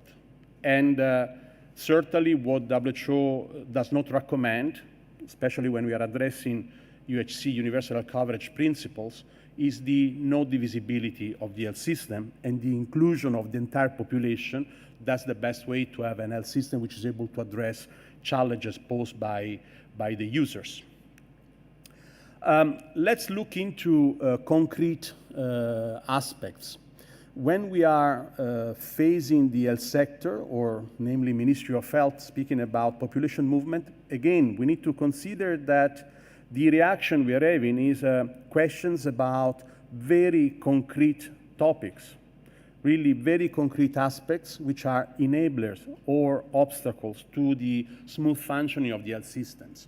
Do not forget that the shaping up of the health system is a political choice. Ministry of Health is a representative of a government, political party, elected. So you need to understand that there is a quite complex debate and negotiation behind the setting that countries are choosing. But anyhow, what is important here, you will see that most of the questions, most of the issues are very, very practical, like the capacity or the economic impact on the health systems in including or not including in a universalistic approach mobile populations. The addressing of barriers. This is very common element. All of us, we are facing barriers when we are navigating our own health system. Even if we are national, we speak the language, and we grow up in a place where we are living. The access to vaccines. There is a lot of talking these days, rightly, of access to COVID vaccines. But when we are talking about mobile population, the problem is bigger because it also the approach in terms of including mobile population in accessing basic preventable vaccine preventable diseases, the situation is very uncoordinated, let's say in this way. Countries, they are tending to use their own approach, not necessarily uniform with others. The sizing of the real risk and the preparation of the health system to manage those risks. This is something which very rarely happening when we are bringing up issues might be raised by mobile population. There is a very easy connection of public opinion that mobile people means bringing diseases.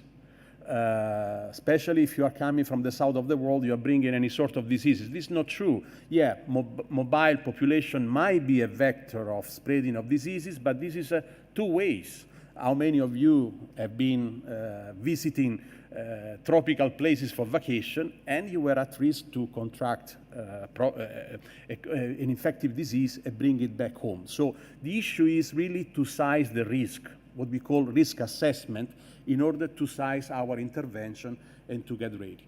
Then there is a shift, an interesting epidemiological shift, which we need to keep in mind. Communicable diseases usually are much more frequent in context of disruption. That's why we need to always keep a very high level of surveillance, active surveillance, not only in the hotspot places where the infection is manifesting, but in general, we need to have a good surveillance level. But when we are seeing population moving towards better living conditions or so-called high-income economies, we observe a very interesting switch of epidemiological prevalence towards non-communicable diseases. And this is really the pandemic, silent pandemic we are observing worldwide in relation to chronic diseases. And even newcomers, new arrivals from other contexts, they are not protected from the risk of contracting chronic diseases in many cases higher than the resident population. The policies, the approach of the government in shaping policies and deciding what kind of services, this is very important. We have only one vision at WHO, that an inclusive approach, regardless religion, race, conditions, or legal framework, is essential if we want to have successful public health outcomes. This is not always the case, particularly in relation of mobile population, because of the impediment posed by legal frameworks that countries are using to regulate the migratory process. Last 2 points, data collection, evidence research, this is paramount, because the level of confusion or level of gaps of information evidence is still very big. This doesn't mean we don't have data, but we don't have, in many cases, comparable data, so able to support the understanding of trends or able to support policy formulation from health sectors. The political sensitiveness I mentioned to you, this is extremely important because tend to influence the level of access and entitlements to the health system of possible users. When we're talking about migrant population or mobile population, another concept which I like to stress, we tend to automatically define them vulnerable. Well, I tend to not to agree with this approach. Vulnerability is a transiting situation. We all might become vulnerable if the life conditions around us will change drastically in a war scenario. So vulnerability is context-based, can be linked to conditions pre-migration stage, during the migration, and after the migration at the resettling at the arrival place. Indeed, the migratory process is full of those elements which can trigger condition of vulnerability. That's why this is an additional reason to particularly pay attention to equity, access, and inclusion in the effort of the health systems. When COVID pandemic started, we decided to really cut through the narrative and the gossip around what are the implications to mobile population, and we went analyzing the policy setting of all our member states vis-a-vis inclusion or not of refugees and migrants in the response measures implemented by all countries, and came out a very interesting picture that countries, again, they have a very diverse approach. So paradoxically, when you compare the approach towards mobile population and the approach towards the emergency, all countries around the world somehow agree on the rational approach towards the the COVID response by putting in place public health measures very similar to each other. In the case of mobile population, this was not there. Actually, each country tended to use its own recipe. Some countries decided to have a pragmatic approach, so really granting to mobile population full rights and full access to health systems.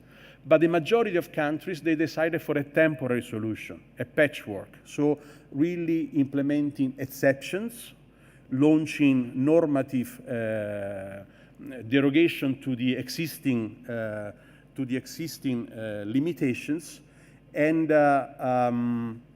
basically those are reverting conditions, which after the pandemic probably going to go back to an health system which is very selective or not inclusive.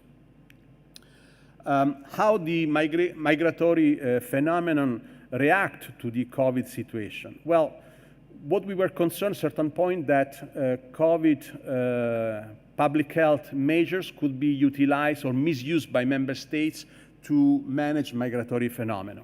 And there were attempts like that. So we choose as indicator the economic indicator of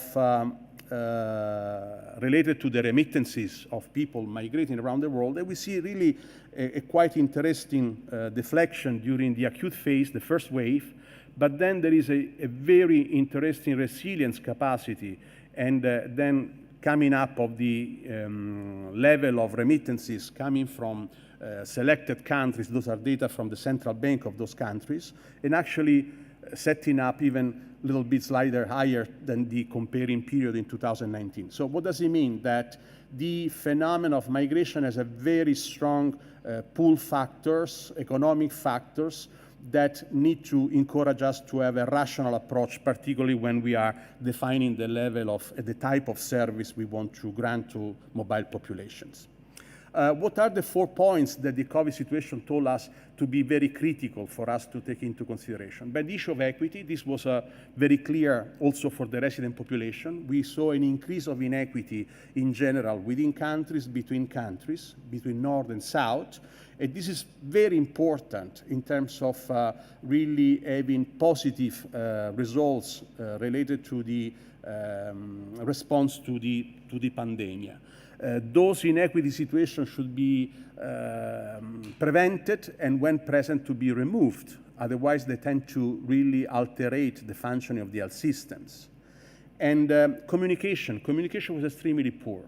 Most of the countries didn't develop any target communication to mobile population, but people have been following the public health response measure, basically tailor-shaped for the resident population. And this created some difficulties in adhering to the policy decisions and service put in place. The reality into camps. The camp-like setting or camp setting has been extremely important element which we've been observing from up close. And all those situations requested a very high-tech, specialized type of interventions in order to control possible spread of COVID-19. And last but not least, the workers, the migrant workers in general. Those have been playing a very important role into the society, keeping service functioning. And also, we have epidemiological data showing that they were disproportionately affected in many cases by the COVID infection because exactly exposed during the acute phase in keeping running essential services. Now, to conclude, few words about vaccines. You've been hearing a lot about vaccine today.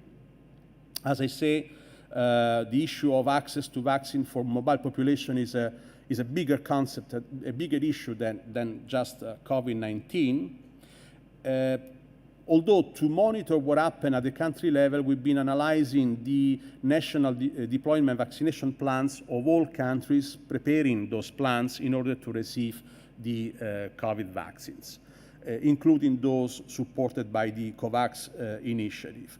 And what came out at the very early stage when vaccine was starting to roll out, that basically in very few cases there was explicit reference to refugees and migrants in the national vaccination deployment plans.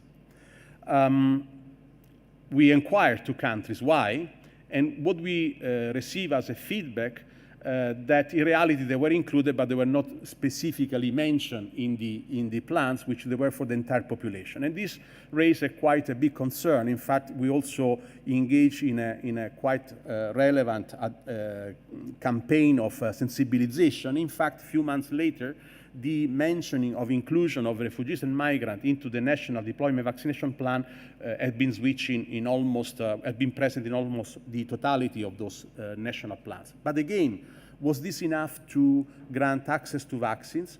In reality, not. And we have seen a different situation according to the analysis conducted in the northern part of the world or the southern part in the world. In the northern part of the world, very interestingly, despite the willingness of the health authority to provide vaccine to everybody, despite the willingness of the irregular migrants particularly to be vaccinated, the electronic platform to enroll population to vaccination, they were unable to capture this part of the population. So there was a systematic barrier which requested ad hoc intervention, deployment of mobile vaccination clinics, so really tailored interventions in order to fill the gap, while the systematic updating, the granting inclusion of everybody by provision of health insurance code would be probably the easiest situation. In the southern part of the world, the story is well known. The availability or lack of availability of vaccine is the main issue, which is really determining the level of coverage of the mobile population. Barriers, again, based on data, which we've been analyzing from the plans provided by the countries. Those are 62 plans. We observe situation in 42 low and middle income countries and 20 high income countries. So the barriers, as reported with a study conducted in those countries, they see that, again, the administrative barriers and registration are the most important. Limited access to vaccines, a different sort of barriers in the scale that you see here reported. I'm not going to go in the interest of time, each line by line, but happy to share the presentation at the later stage. The overall situation, indeed, the scenario is changing scenario as we speak. Regular or irregular migrants, the entire mobile population is getting vaccinated. There are differences by regions related to important deficit, which I mentioned before, in premise the availability of vaccines, but the situation is on the change, not optimal, but certainly on the change. Availability of vaccines for refugees, again, is on the change, but if you connect the dots of this map with a map of my colleague from World Trade Organization, you will see that even if most of the map is blue, where countries saying, yes, we are vaccinating also refugees, the availability of vaccine will tell us a more detailed story. I'm concluding sharing with you the opinion of, we are talking about migrants and refugees, but very rarely we are going down to the ground and asking them what is the situation. Acute phase, we ran a survey, a perception. We interview 30,000 people around the world, regular, irregular migrants, asylum seekers, refugees, IDPs, to see how the COVID situations and the COVID response that were affecting them. Results are quite concerning. Those are the main results of the survey. I want to attract your attention that particularly financial constraints are hampering the reference to the health system. People are avoiding to refer to the health system, mostly because concern of the capacity to pay the cost of the treatments, and 22% of the interview for fear of deportation. This is unacceptable in a situation of crisis. The impact on mental health, there is a lot of talks about mental health. Well, about 50% of people interviewed reported a deterioration of their mental health conditions, reaching even the point of start using drugs or alcohol to overcome the stress, sense of isolation, and depressions related by the COVID response and measure in place. So, conclusion, we do know just the two tweets. We do know very well what needs to be done, so I'm not going to take you through each concluding point. There is nothing to be invented in order to have an inclusive health systems. Everything is supported by very solid fact, data, and evidence. We need just to put in place, and this is a political willingness, and this was shown and proved even during the COVID response. We need a coordinated approach. We need to focus on universal principles if we want a fair, equal, and successful health systems. In terms of vaccines, even there, we know very well what are the bottlenecks. In order to support countries to do the right choice, we also provide an interim guidance just during the different waves of initial phase of COVID to really support countries to have the right approach, a rational approach, and try to minimize or mitigate dysfunctional element due to incomplete policies or incomplete planning. Thank you very much.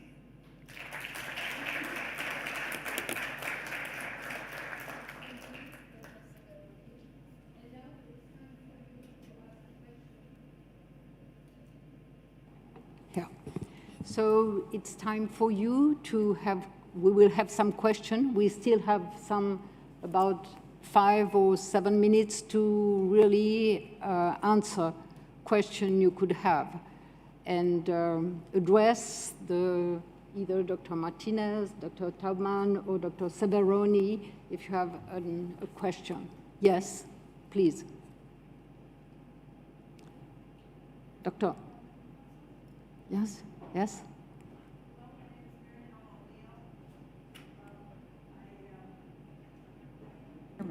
I'm adjunct professor at Webster and founder and director of the MENA Center for Peace and Development. We had an extraordinary forum last June on healthcare, equal access to healthcare in the MENA region, at which Dr. Martinez was a wonderful participant. And my question is really connected to an email I got from my cousin this morning, who's a doctor in Cincinnati, Ohio. And she said she works with a union that does gives medical care to plumbers and electricians, et cetera. And she said there's a really big problem because she tries to convince them with a very smiley and warm medical face that it's important to get the vaccine, but they are overcome with the messages they get from social media. So I'm just would like to ask, in your capacities as representatives of major international organizations, if you could comment about whether you are addressing this issue directly with the social media platforms. Thank you. Do you want to answer this question, Dr. Martinez? Thank you very much. I will not refer to the social media platforms, and I will let my colleagues potentially from WHO if there is specific information, but it's a serious issue. Misinformation and disinformation. Misinformation is just you convey the wrong message, but disinformation is you intentionally mislead people.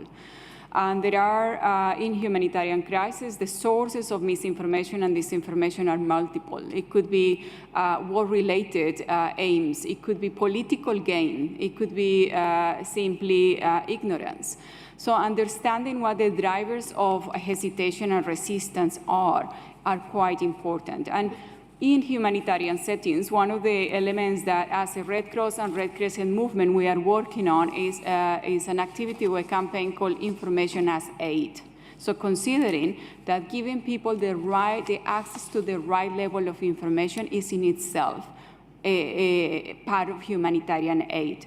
The aim here is not to promote vaccination per se, but to make sure that people have the right information so they can make informed choices. So that's quite an important one. And part of that campaign involves a scanning of social media, scanning who are the loud voices or the influencers in a given context, and influencers even in war zones. You have social media influencers with a specific messaging. So scanning the social media environment to see who is influencing and what messages, and then addressing those working through the communities. Because very often if the message is of a certain nature, there is a driver that could be counteracted with the right level of information. I cannot comment on the global platforms, but that's what's happening at local level. Thank you. Thank you very much. Maybe one other question? Yes? Do you want to answer?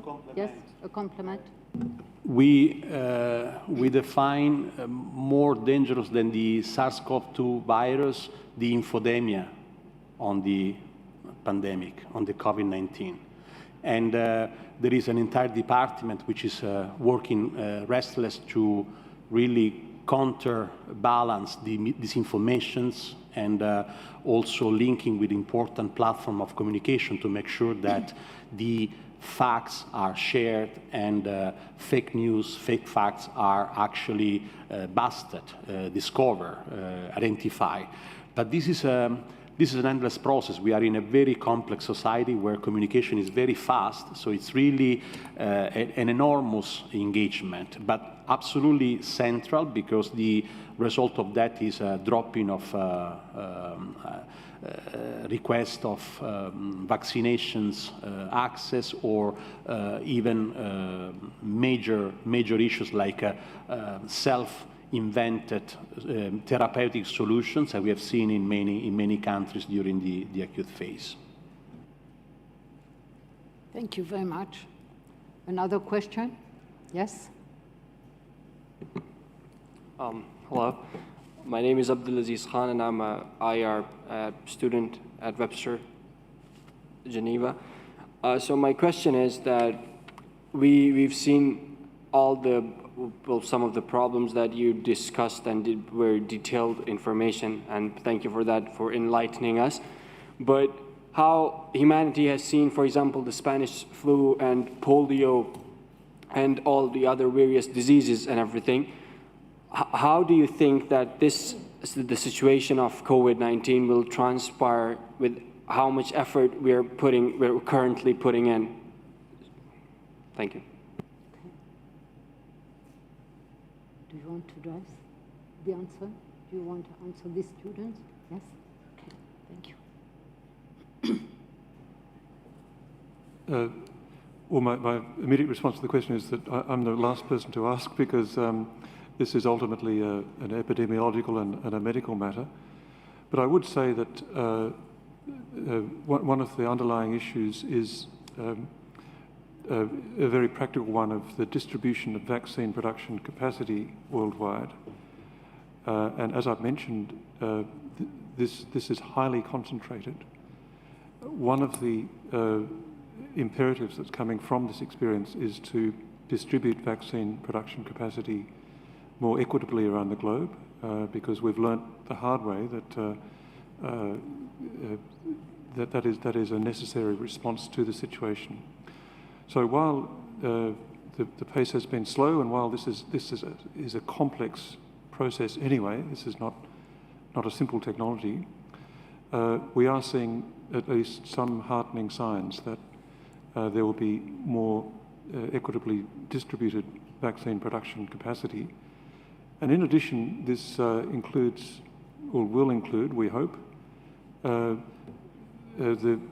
greater distribution of the platforms, the famous mRNA platform, which can be, and I defer to my medical colleagues here, but can be deployed for a range of other infectious diseases. And so while the pandemic has had a devastating effect, it is compelling, this response.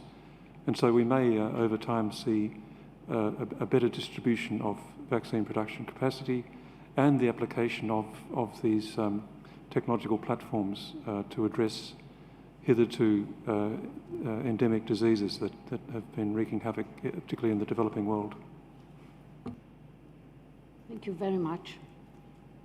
Just a small question, and we will have to go for the break.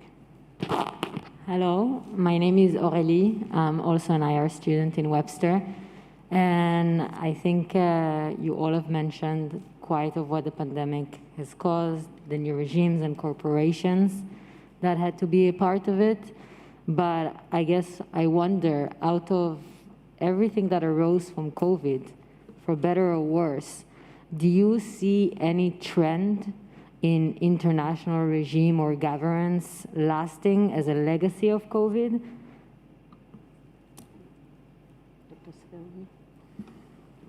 I like this because, indeed,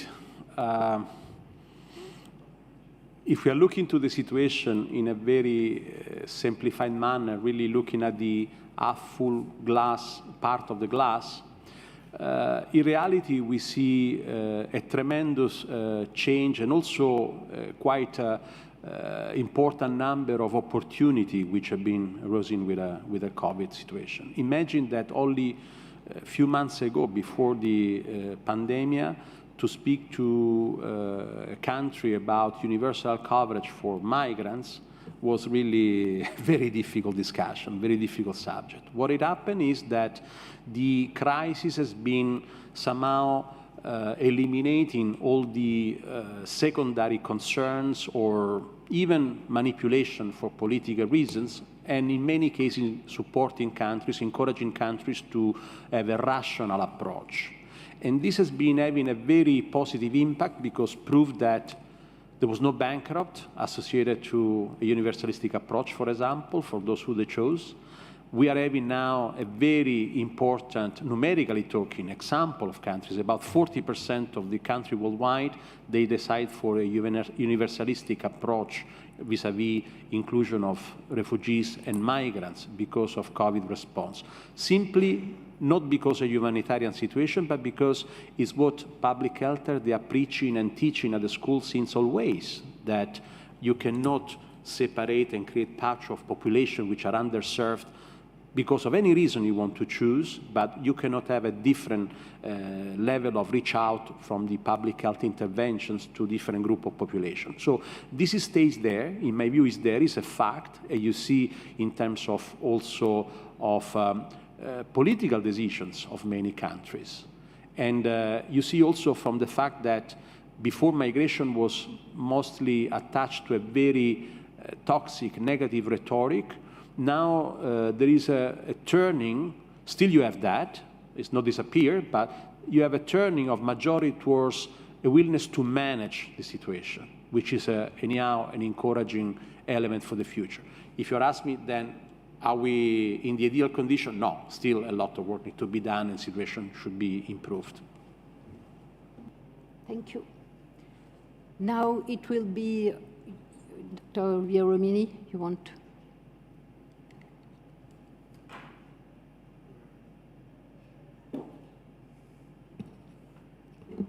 Is it working?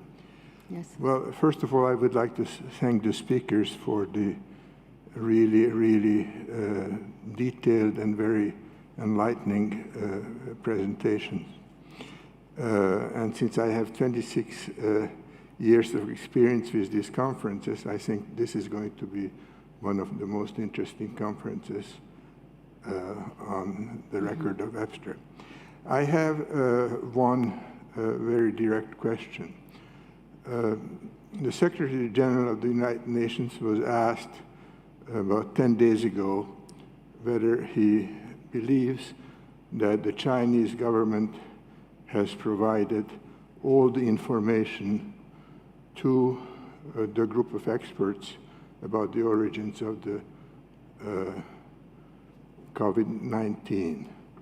And his answer was, I don't think so. The group still doesn't have all the information that it would like to have. Could you comment on this, please? Thank you. So I want to thank you for your presence, for the quality of your contribution to this very special first session. You help us, I think, all to be more curious in this continuous change and to be always aware and witness how the horizon is always changing. Thank you very much for your meaningful contribution. Thank you to you, and we can applaud all the speakers. I have now an announcement that we will have the break.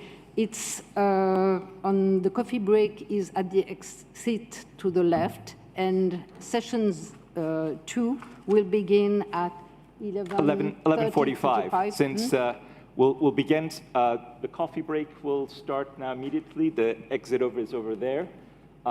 If the student helpers could all come to the front for a group picture. And thank you very much, Françoise, and Dr. Martinez, and Dr. Taubman, and Severoni. We will start the next session, session 2, in order to give people time. We'll start at 11:45. So session 2 at 11:45. So enjoy your coffee break, and thank you very much to our panelists and speakers.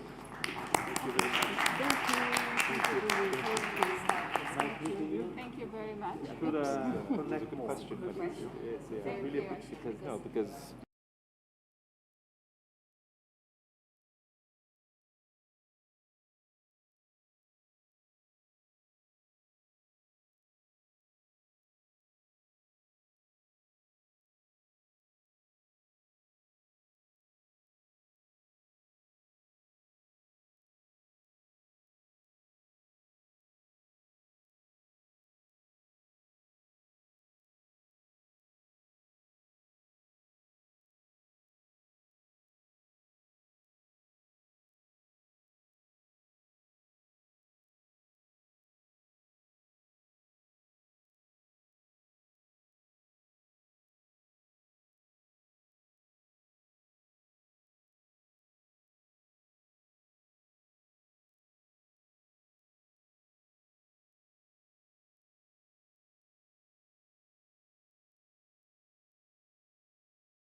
you have the pointer?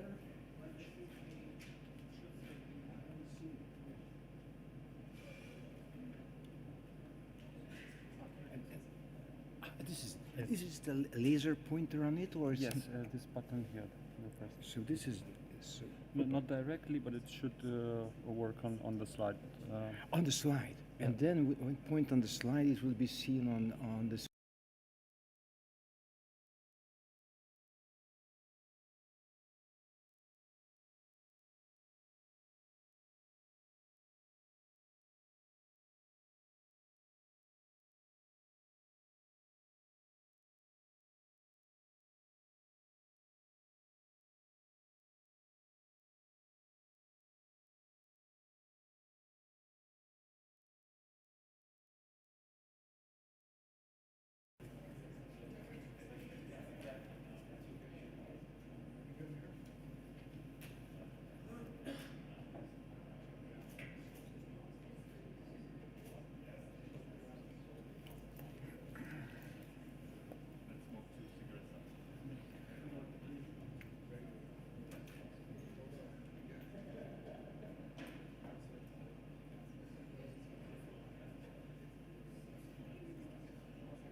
So,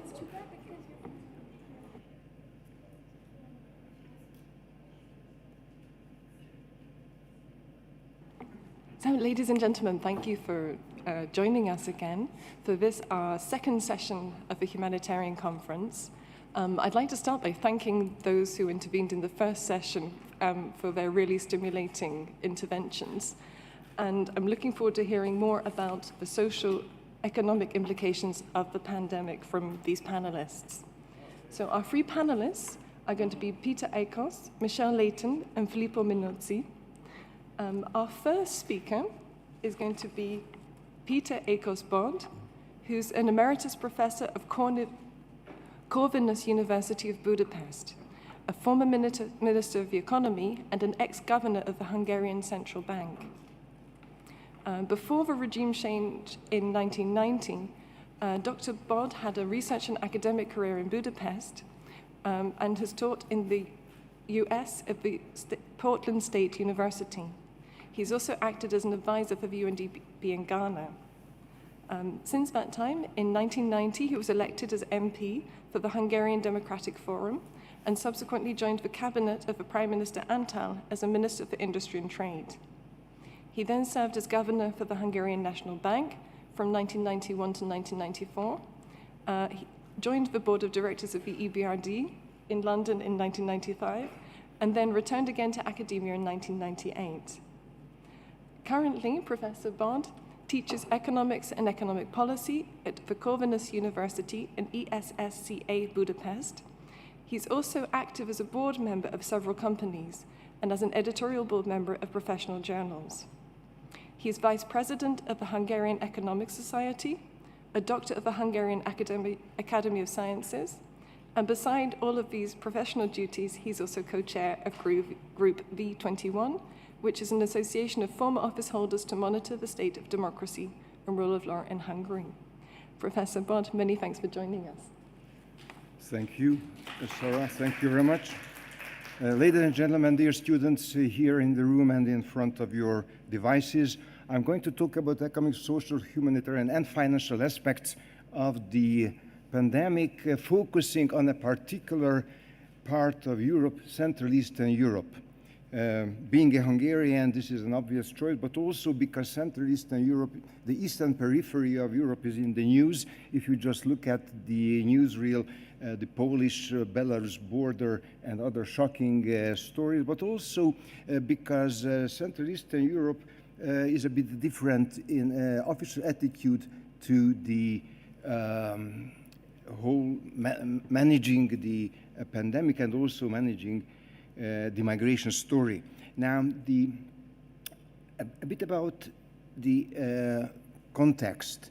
Central Eastern Europe is different, and the general understanding, the received wisdom is it is different because culturally the background is different from the western part of Europe, and it is true that the region was cut from the intensive contacts with people for decades, being under the Soviet rule.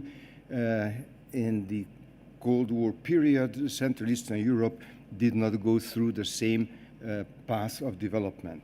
Now, I would look at some of the received wisdom because it's partly true, partly I think it's not true, and this is the first point of my presentation. The second, the present situation, and third will be my comment on the whole situation.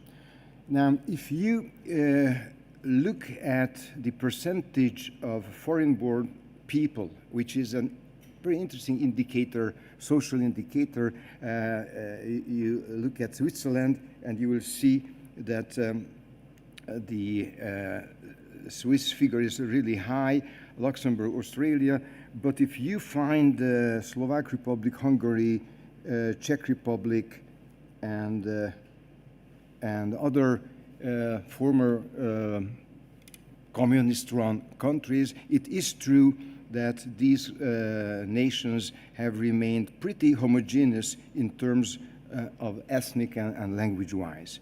Now, that has not always been the case. In the afternoon session, Professor Jasensky's presentation will mention that the Central Eastern part of Europe historically was also multi-language and multicultural, but has become rather homogeneous in the decades when these societies were under Soviet rule. So this is the background. And if you just recall the shocking events of the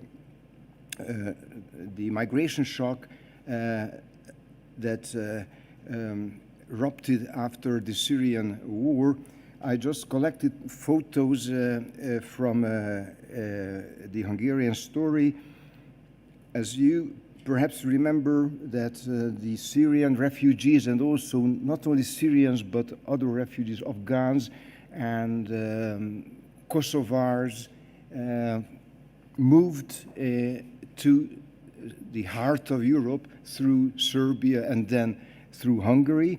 And the Hungarian government, for reasons, unknown to me reasons, pinpointed the Keleti railway station, the central railway station in Budapest, as a hotspot for the refugees. And of course, that created a terrible situation for the migrants, but also for the citizens of Budapest. And this situation couldn't last long. The refugees wanted to go through Hungary, through Balkan first, and through Hungary to Germany. And then they did it. When the Hungarian government could not control the situation, they decided to move on. And they, as the photo shows, they moved on. And I saw myself that they walked along the highway via Vienna and Germany. So that was some sort of collapse of the managing the situation, but also a shock, a political shock, a cultural shock, a shock which was surprising because the movement of masses could have been forecasted, since the hundreds of thousands of migrants started their movement towards Central Europe in transit to Western Europe in May and June and July. Now, a bit about domestic politics. Obviously, the governments were not prepared for such a shock, and not prepared with border control, the language-wise, the Hungarian police was not trained to manage the situation, so practically let the hundreds of thousands of people in. But before that happened, the government, again, it's very interesting and hard to understand, started a campaign, but not to educate the immigrants, the migrants, but started a campaign through a so-called national consultation on immigration and terrorism. And then I underline immigration and terrorism. So the message was that people want to immigrate, not migrate, go through Hungary, but immigrate, which of course was not the case. And terrorism, identifying the migrants with potential terrorists, which of course is an extreme exaggeration of situation.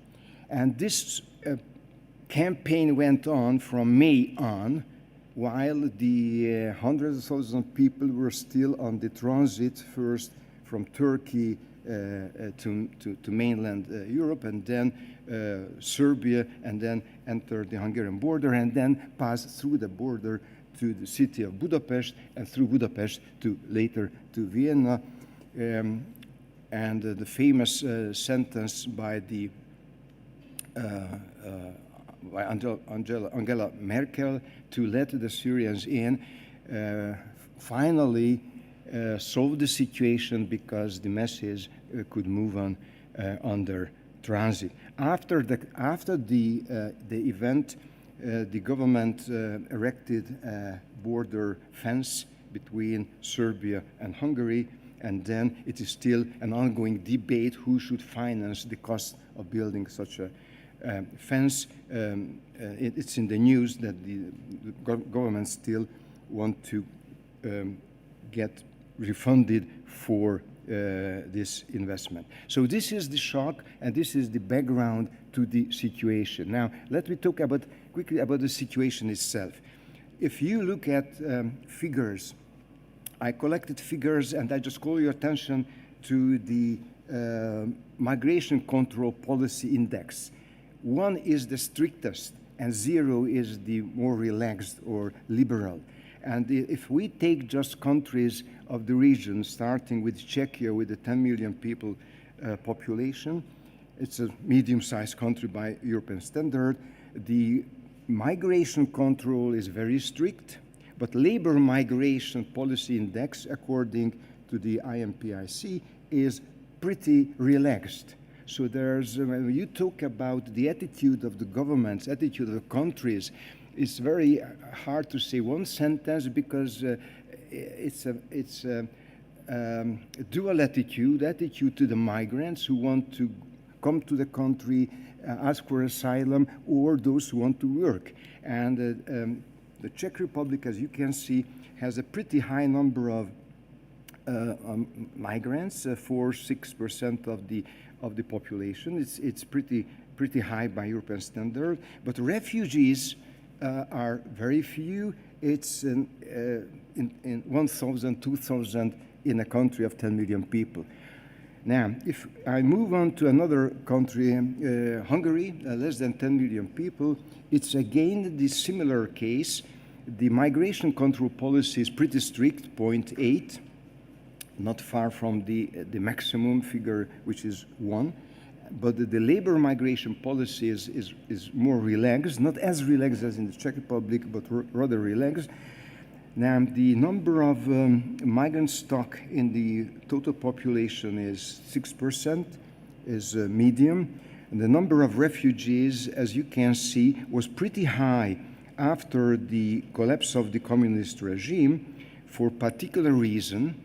Ethnic Hungarians asking for refugee status in Hungary, but then the number went down because the then refugees either got moved on or settled for good, or somehow disappeared from statistics. Now, if we take Poland, a big country by European standard, the migration stock is pretty limited. The number of refugees is also very slow, couple of thousands in a 40 million people country. The migration control is not as strict as in the Czech Republic. The labor migration policy index is 0.4, which also indicates a rather liberal attitude to those who want to migrate for working purposes. So now you see the policy reactions to the shock of the migration, and this, the two-way attitudes, relatively strict attitude concerning the migration as such, but if it's a labor migration, it's labor market activity, then the attitude is more relaxed. Now, the fourth country of the Visegrad Four, I took the Visegrad Four, the regional bloc. It's a bit similar. It's a small country, 5.5 million people, and then the figures are also relatively small. The migrant stock is a small percentage of the population, and the number of refugees is a couple of hundreds or 1,000. So it is certainly a region which is very different from, say, Germany, Austria, or Sweden, or France, or Switzerland, in terms of the migrant stock of the population, which is pretty low by European standard, or world standard, or standard of the OECD. So these are the figures. And now my comments on the situation.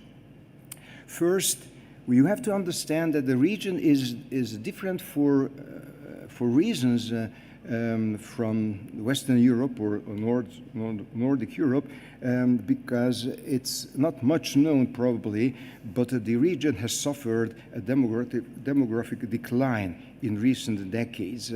The outflow of mostly young and mostly educated people to mostly Germany, Austria, UK, Sweden, and other Western countries. People are not as anti-migrant as it may sound in the media. They used to be concerned about migration when the first shock hit the region, but now I have figures to indicate that the Czechs, Hungarians, Poles are much more frightened or concerned about the health situation or economic situation. Now, the government is different, because the government activity in some countries like Hungary and Poland are so-called pro-sovereignty governments, nationalistic governments, you may say, and then these governments use the migrant card to strengthen their position in society and dominate the media. Now, this is the background, and that's the situation when the COVID hit us. The COVID hit Europe and the whole globe in a symmetric way, as we just heard before the break. But the reaction is asymmetric because countries and regions are different. And in the case of Central Eastern Europe, the asymmetric consequences are in front of us, the high number of dead due to the pandemic, and also problems with the vaccination and other indicators.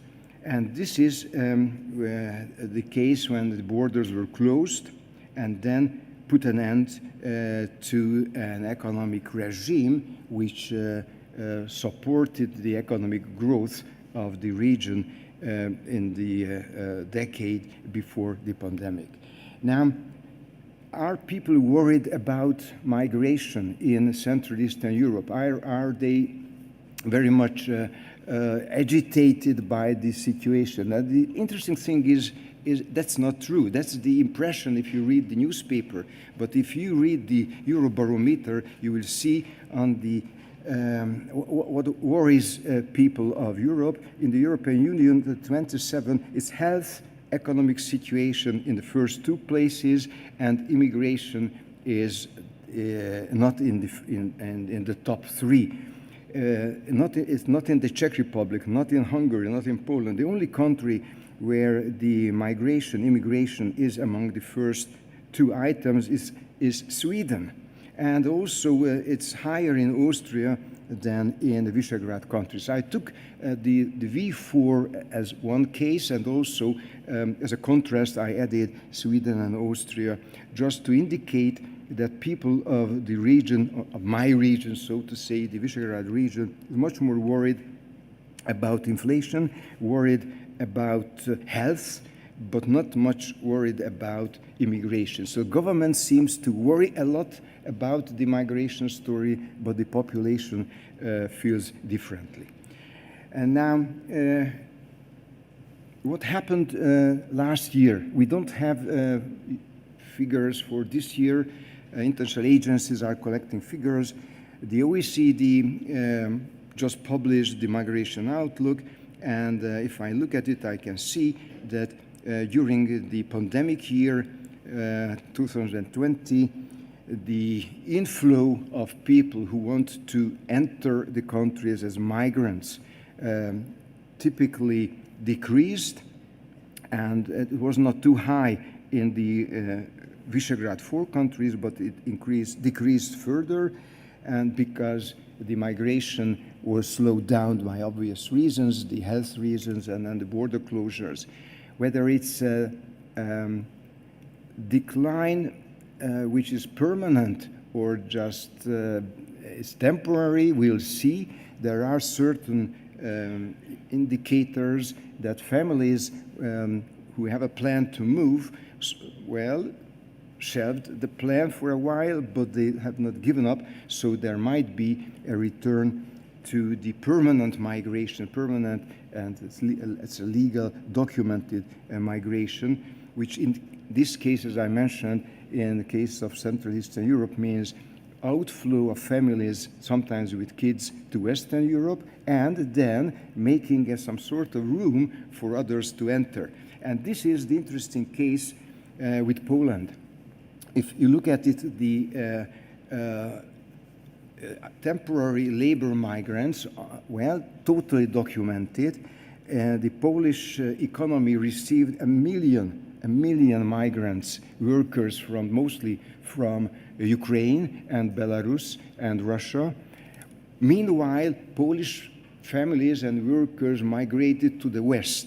So it's not that you just, it's not one way. Central Eastern Europe is some sort of adding to the labor force in Western Europe, but also inviting workers from East and South. While in the United States or Australia, just I took two other countries, they seem to, take back that sort of activity. And this is a bit complex chart, and just I have to finish now. I leave it here. The message is that there's a natural decline of population in all the countries, including my native Hungary, but also a net migration into the country typically from Ukraine, Romania, Russia, Belarus, India, and China. And also, if you look on the right chart, it's important economically because remittances, we heard a sentence about remittances, but also remittances is not only important for the third world countries, it's very important for European nations. And as you can see, remittances in case of, for instance, my country, amounts to 106% of GDP, which is nearly half of the EU funding that comes to Hungary. So we receive a lot of funding for the European Union, but now the size of the inflow is roughly as much. So there are very high economic financial stakes, and the governments are happy to let in workers, but are not happy to let in poor people from complicated and tragic regions. So this is the conclusion. And the conclusion is that, as I just mentioned, that the region is not as different as you may think. Of course, history is with us, there's a past dependence, but the situation is more or less the same. The feeling, the attitude, the values, and the social structure is getting more similar to other nations. Politics is different, that's true. Politics is different. Pro-sovereignty politics uses the migrant card. The humanitarian aspect has been neglected, that is true, but economically speaking, Central Eastern Europe is very dependent on open borders and the global value chains, and since there's a shortage of labor, it is a must for the region to allow in migrant workers. That's my conclusion. Thank you very much. Professor Bod, thank you very much for getting the session started. I'd like to move on straight away to our next speaker, Michelle Layton. Michelle is the chief of the Labour Migration Branch for the ILO, where she leads the office's global program on labour migration and mobility related to migrants and refugees, including work on implementing fair and effective labour migration policies and frameworks, fair recruitment practices, and global skills partnerships for migrant workers. She represents the ILO in the UN Migration Network and helps to coordinate partnerships with IOM, UNHCR, UN Women, and the World Bank, as well as other organizations. She's an expert in international law, human rights, climate displacement, and economic development, and she received her LLM degree from the London School of Economics in 1987. She currently serves as an expert appointed to the UNFCCC WIM Task Force on Displacement related to climate change, and has formerly served on the WEF Global Agenda Council on Migration as UNU Chair on Social Vulnerability, and as a United States Fulbright Scholar in Central Asia. Michelle, thanks very much for joining us. Would you like to take your place? Thank you.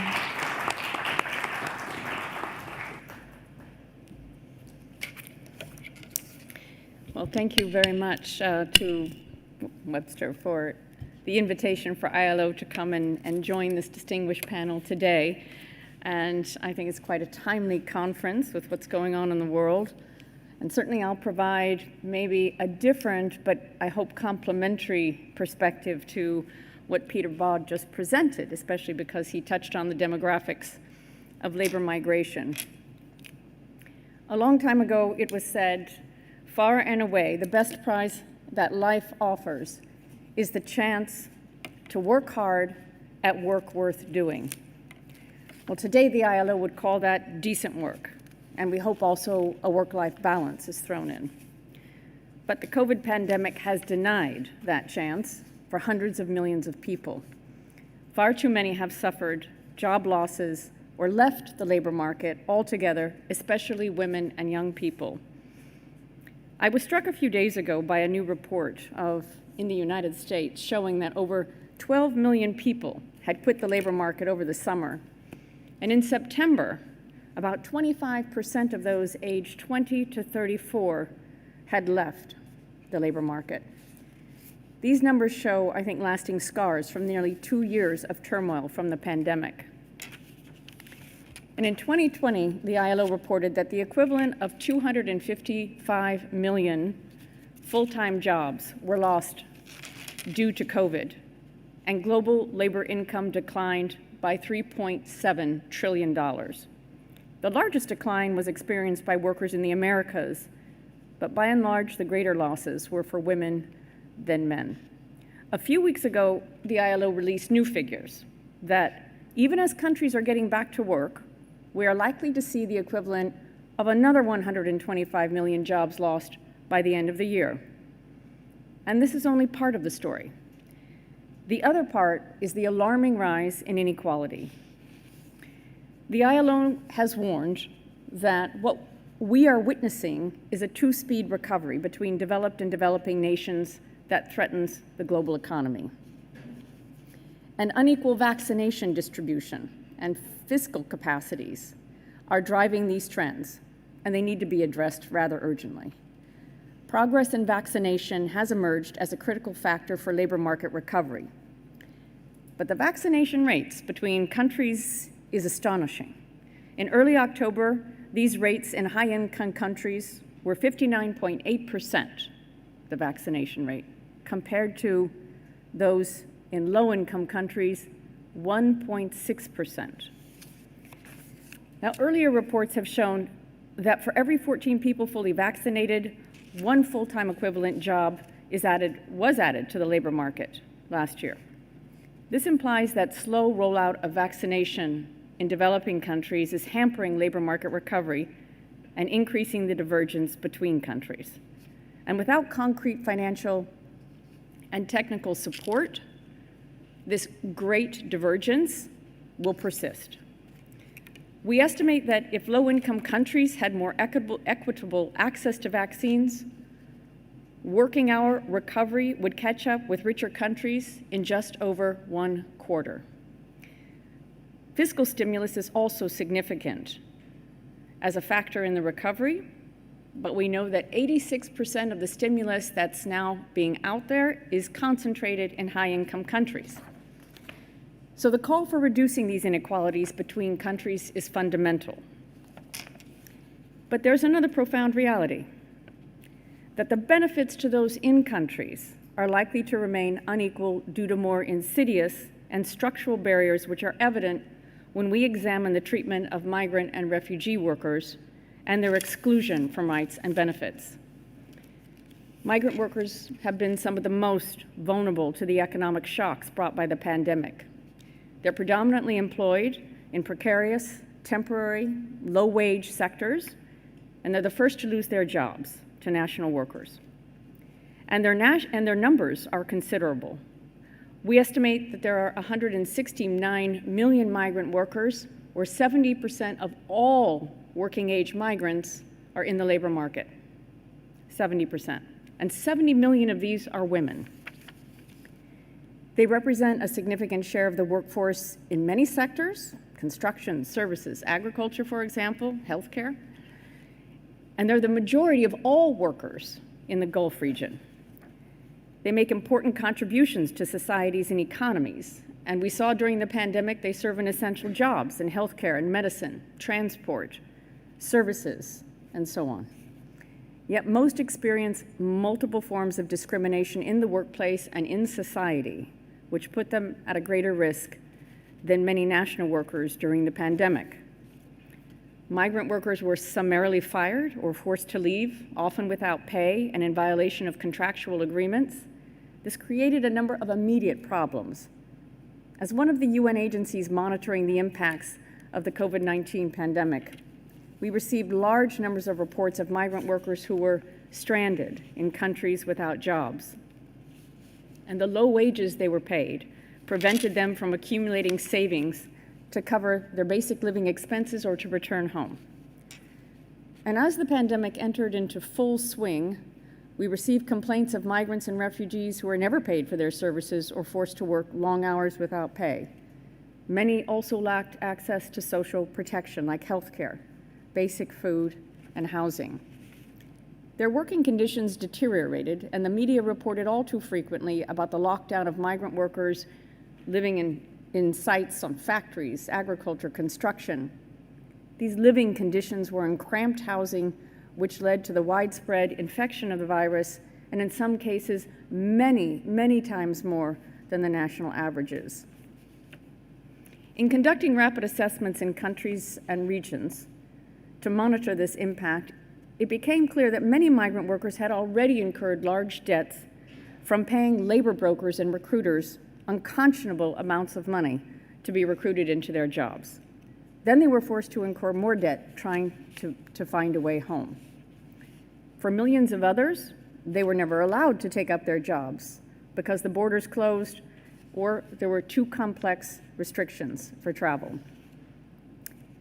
These vulnerable circumstances affected not just migrant workers, but refugees and humanitarian protection globally. And I wanted to share with you a few of the findings from our national and regional reports, just to give some geographical context. Asian migrant workers were affected by the millions. In Thailand, the report showed that 700,000 migrant workers had lost their jobs by June 2020, only a few months into the pandemic. In Malaysia, garment and apparel factories and employers that relied on migrant labor, sometimes up to 50% of their labor, immediately closed, leaving thousands upon thousands unemployed. The job losses for Sri Lankan migrant workers were described as unprecedented. 39% of those surveyed had been forced to return home after their contracts were terminated prematurely and without pay. A third of the recruitment agencies surveyed in Nepal reported their workers had wage cuts or they were not paid. By September of last year, it was estimated that 400,000 Nepalese were waiting to return home. 2 million Indian workers had returned at the beginning of the pandemic. And in fact, India launched one of the largest repatriation programs, eventually bringing some 5 million workers home. Thousands more Indian and Pakistani migrant workers were stranded in Gulf countries. In Pakistan, half of those surveys were facing delays and cuts in salaries and wages. In Africa, there were similar reports of extensive job losses, particularly in the southern African region and in the Horn of Africa. 91% of the migrant workers from Tunisia surveyed said they had lost their income during COVID, while 71% said they had reduced the amount of work that they were able or capable to do. Too many reported being left homeless in their destination countries. We had reports, for example, of Sudanese workers in Cairo who were living on the streets, Kenyan workers in United Arab Emirates becoming destitute, and sadly, Ethiopian women, many domestic workers, stranded out on the streets without shelter in various Gulf countries, all asking for United Nations help. In Latin America, workers also reported severe impacts. 24% of unemployed workers surveyed had lost their jobs due to COVID. 13% reported their payments were suspended or simply not transferred. In Mexico and Guatemala, 70% of those surveyed said their contracts had ended early, and domestic workers from Central America working in Mexico and the US reported that they continued to work without pay. Our global assessment report is online, and we hope that you'll take a look at that for those of you who are interested, with many more examples. But I wanted to share this with you because I think it gives us a better context for the discussion on what are the socioeconomic implications of the pandemic. It's also important to observe that these issues are not just crisis-driven. The structural barriers that migrant workers face are long-standing and endemic. Structural barriers and discriminatory practices will continue to widen inequalities even as countries and national workers emerge and recover from the pandemic. Now, discrimination in wages has been, and working conditions has been a significant problem for decades. ILO published a global wage report at the end of last year looking at data from before the pandemic. It showed that in a third of the 49 countries surveyed, migrants are earning between 20 to 42% less than nationals for the same job. And these gaps have increased, not decreased, increased over the past years. Women generally experience a wage gap that's even higher. Now, on a national basis, ILO comes out with a global wage report, and this recent one showed between men and women workers generally, the gap is 16%. But for migrant women, it's 21%. If we look at access to social protection, the lack of migrant workers' protection is often engrafted into law, preventing their access to these benefits, and poses a serious threat to their health and communities, as we saw during the pandemic. The COVID crisis identified two forms of social protection that migrant workers are routinely excluded from. The first is health care and access to even obtaining basic health care, and the second is income security, protection against sudden job and wage losses.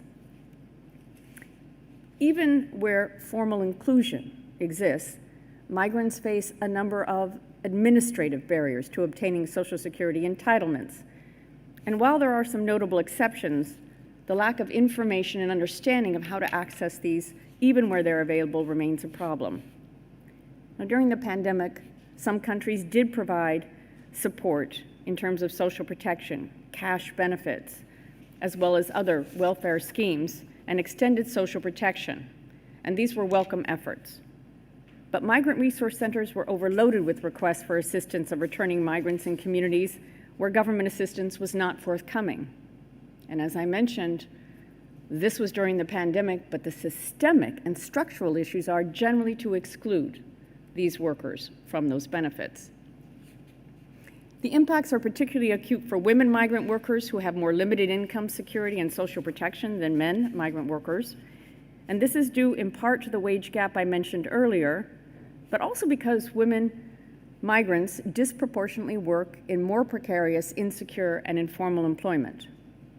They're also likely to experience more violence in the workplace, and they face barriers to getting sexual and reproductive health care, especially when they're engaged in domestic work.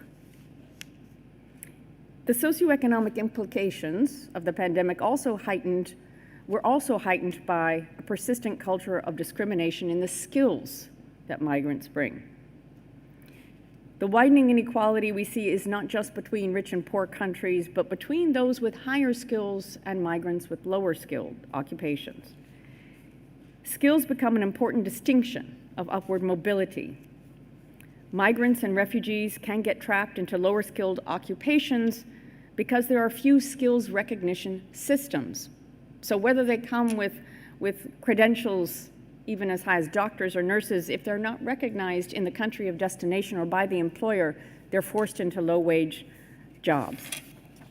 And these deficits can trap migrant workers in low-skilled occupations for life, which can stifle any chance at upward mobility.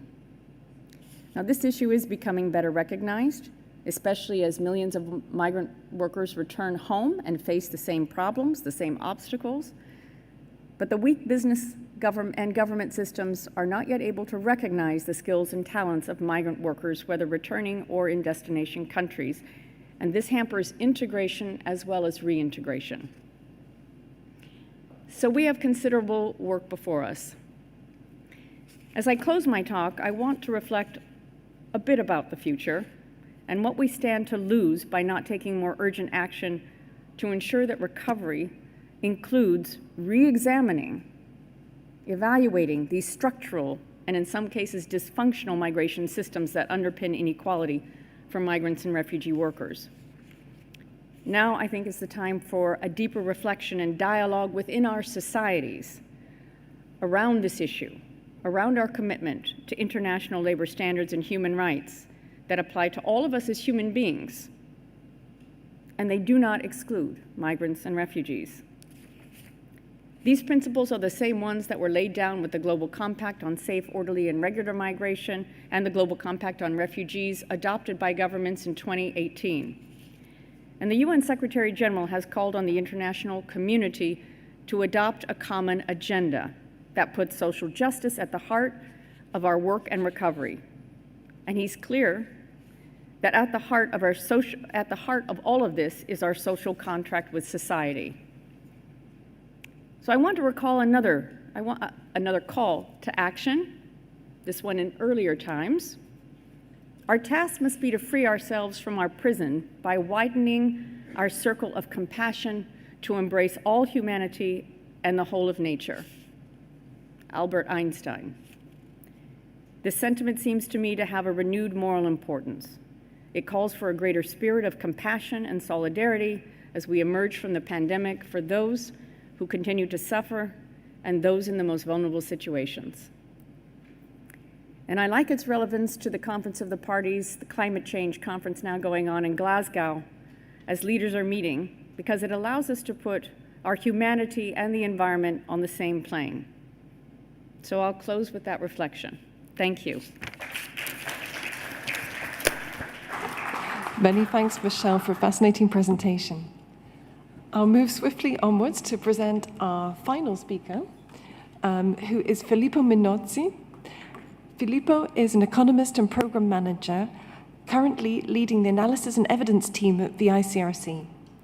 In his position, Filippo works to strengthen evidence-based programming and decision-making processes within the organization. Previously, he's worked with UN agencies and NGOs in the Middle East, Central Asia, Sudan, and the Philippines. Many thanks, Philippe.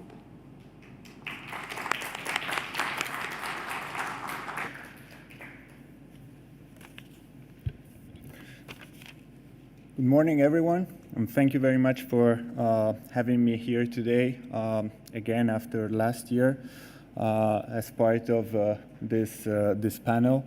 Last year, I was standing on this podium, and they talk about remote data collection and how the International Committee of the Red Cross was using technology to collect data during the pandemic. Given the relevance of the topic of this session, I was very eager to share the results of the work we did last year, but also how we embedded it into our normal work in the following months. Now, I would like to start from a quick recap of how we started working on the socio-economic impact of the pandemic. And we started just soon after the pandemic was declared a pandemic in March 2020 by first trying to inform our decision makers, our managers, on what were the main risks beyond the health ones. And then we started collecting information, mostly secondary data, to try to understand which countries had the characteristics that were making them more vulnerable to specific secondary impact of the pandemic. And then we decided that was not enough, and we developed the COVID Economic Vulnerability Index, we call SEVI, and then we integrated that with the risk metrics and with the global survey that we conducted among our beneficiaries.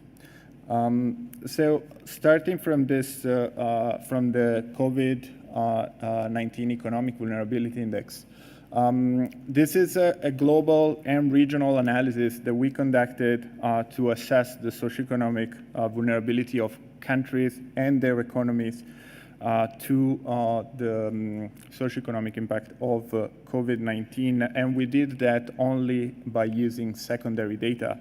But that didn't stop us from collecting more than 30 indicators, actually 39 indicators that we grouped by 5 different pillars, and thanks to that we managed to rank the different level of vulnerabilities among different countries.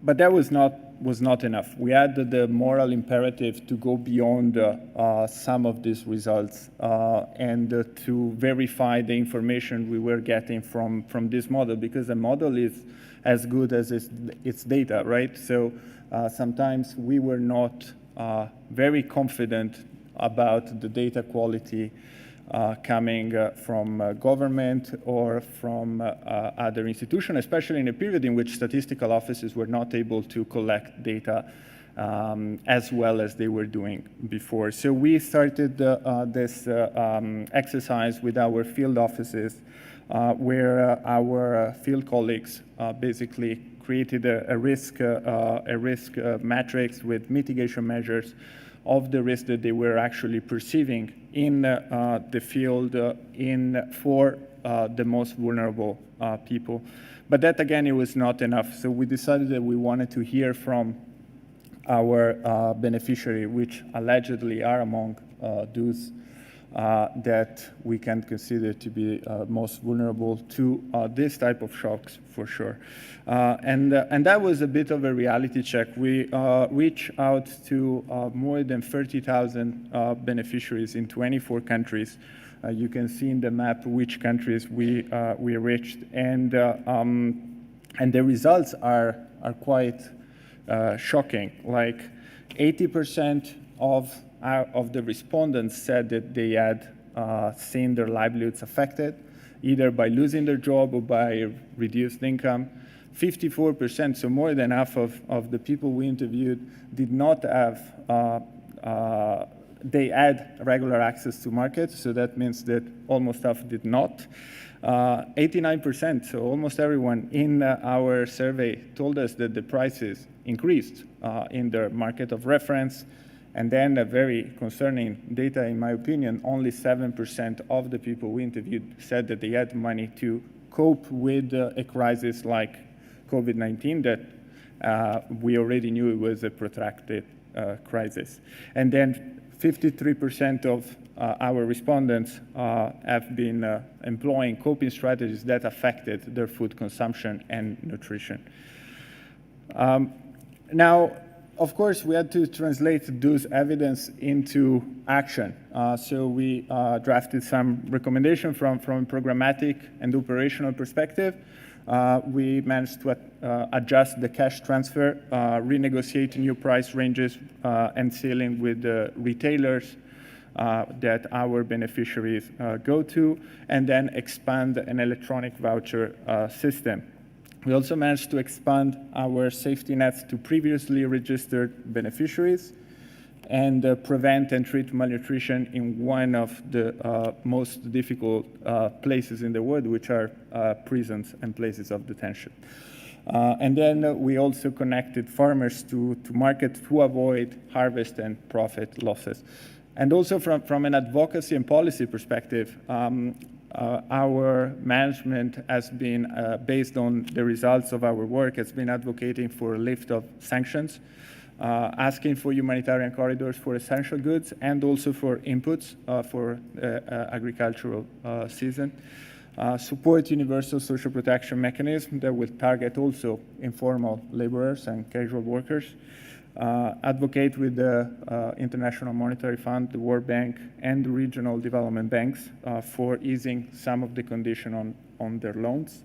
And then further investment in situation monitoring and early warning, which I'm going to share with you right now. Because beyond the results, there are a lot of lessons that we learned during COVID, right? So COVID was an opportunity to break a paradigm, the paradigm that good, cheap, and fast cannot happen at the same time. We managed to break that. We managed, even among the most conservative staff, to increase the trust in technology and to change a bit the culture that the situation analysis needs to be based on evidence rather than only experience. And then we also found out that simple things are good. We don't really need very complicated survey to find out the key information that we need for our operation.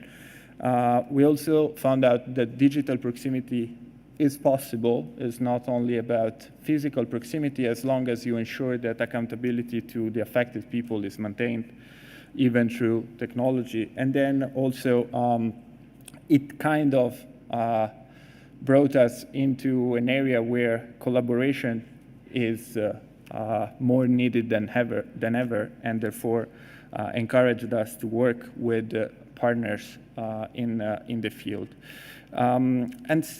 And then when we finished this work, we never really finished this work. We went on for actually a year, more or less, updating the results, updating the data as new data were coming in, as new results from the survey were coming in. We were updating that, but then we decided that this was not enough. We had to go into something, like we learned a lot of things. Let's just use it for our normal work. So we went through a process of validation of the model of the vulnerability index with the Graduate Institute of Geneva. And then we built, based on those recommendations, a new composite index.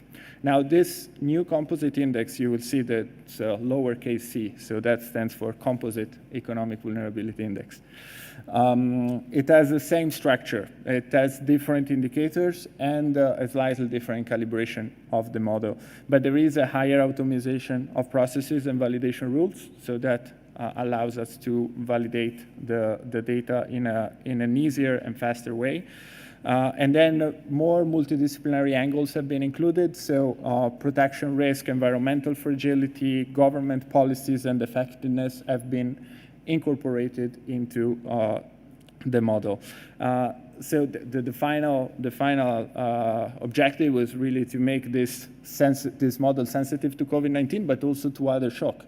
And we'll see now that actually from the survey results that we conducted again, we'll see why we did that. But just to show you quickly how the index was built. So these are actually, you can see in the map the results for the third quarter of this year. So these are the most recent one. The light green countries are the ones that are, let's say, worst or most vulnerable. And the 5 pillars through which we assess the vulnerability are the internal economic vulnerability, the state coping capacity, the external exposure, and then the market performance, and finally the government measures and policy. And what the index told us throughout these months, and when we change it to this, let's say, less COVID-focused index, in any case, it told us that the drivers of country vulnerability are diverse, they are intertwined, but the most common one are conflict and microeconomic failure. So we went back to our beneficiaries. This time, it's still an ongoing exercise, so we haven't actually reached as many as we did the first round yet. But the first results are really interesting, especially for the new indicators that we collected. So again, we are talking about a very high level of people who had seen their livelihoods affected, 71%. 58 have regular access to markets. So after 1.5 years, because this data have started being collected in the summer this year, we still have 40% plus of people that don't have a regular access to market. Now, the price increase has been reported by 97% of the people, so basically everyone, and 5% only have saving for more than 1 month. 33% of them have been using coping strategy affecting the food intake, but 72%, which is a very high number, has been using coping strategies that have been affecting their livelihoods. Now, what I think is also very interesting is that only 33% of the people we interviewed said that COVID was the main reason for them to be poorer this year, because 73% of the people said that this year they are poorer than last year. That means basically that COVID has only been a compounding effect on top of already existing malfunctioning of some economies, affecting especially the most vulnerable. Last couple of data here and findings: 46% of the people have been spending more than 2/3 of their expenses on food, which is a very concerning indicator for food security. And then only 26% have confirmed having access to all available community services. And the one that they have least access to are transport, education, and healthcare, in a moment in which that is quite important. Now, just my last slide. All this information, we put them all together into one interactive platform where we integrate the results of the survey, we integrate the economic performance that is given by the SEVI index. But we also are including global food trends that include availability and supply, for instance, of food in the global market. Market price monitoring, where we look at retailer prices in different markets, especially those that are attended by our people of concern. And then there is a whole chapter on early warning, which is a compilation of the YASC early warning, early action and readiness working group that reports to the directors of emergency here in Geneva for different organizations, and that can give us a bit of early warning indeed on certain risk that we might see in the coming months and years. So thank you very much. The last thing I'm going to say is that we are going to host the Analysis and Evidence Week from the 29th of November to the 3rd of December, fully online. So if you scan this QR code, you go straight to the event page and you can register. And we will definitely go more in depth on this and other related topics. Thank you very much. Thank you so much, Filippo, for another fascinating presentation. Now, I'm pleased to say that we do have some time for questions. So if there's anybody in the audience who has a burning question, Aurélie. Thank you. I have a question for the Madame, please. So a lot of what you explained had element of women discrimination, women's vulnerability that have just increased while they became under the crisis and the pandemic. And you mentioned a lot about the need to reframe and reconstruct the entire system because of its flaws. And I was wondering if, given, the elements of the problem, if constructing it within a women's problem would be able to benefit the women within the crisis. Would you be able to offer more collaboration with UN Women, for example, more insights? Is there any direction for involvement where women immigrants that have been adequately treated? Thank you. Thanks, Aurélie, for the question. So, Michelle? Yeah, you can press the, there we go. Yeah, thank you so much for the question. We have seen, in fact, that women-centered approaches in labor migration policy particularly has not been something that's been widespread. It was something we looked at some years back at even bilateral labor migration agreements, which were gender blind, but unfortunately that means they did not respond to gender issues, especially when you're looking at such a large number of flows, millions of women domestic workers and those in healthcare. So for sure, the ILO is recommending that we need to have labor migration frameworks that are gender responsive, gender sensitive, that involve women in their design, and they will be, by nature, more responsive to the kinds of needs that women have, and especially in the crisis. But it's also occupations. There are gendered occupations, and that discrimination continues. And that's really an issue to tackle both nationally and in bilateral and labor migration corridors. So there are lots of recommendations we have in putting out reports both during COVID. We have about 15 different briefs on policy responses, including on addressing women and women in the care economy. Those are also online, but we are working with governments to see how some of that revolutionary change can happen as countries take the opportunity to recover from the COVID crisis. So thanks for the question. Thanks, Michelle. We have another question from the gentleman. Yes, sir, thank you. Thank you.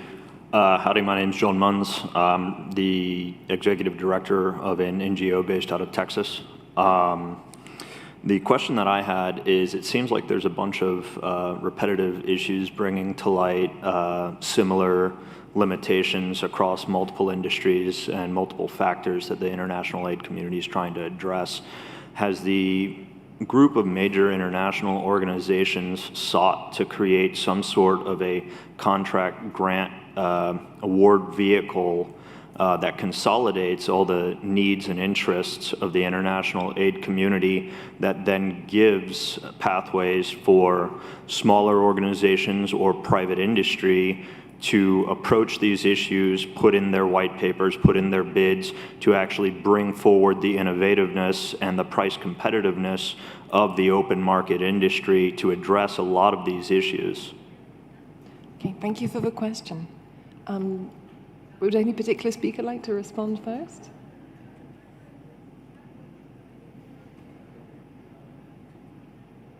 Michelle, perhaps on the labor issue side of that?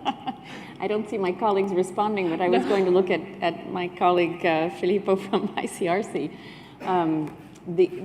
I think what you're talking about is something that probably needs to be looked at, but I have not seen where the large aid donors, I mean, if you're speaking about the large government aid donors that are opening sort of this accelerator or innovator or incubator, if you will, all of those terms, to bring in small industry and smaller civil society-based organizations to work on it.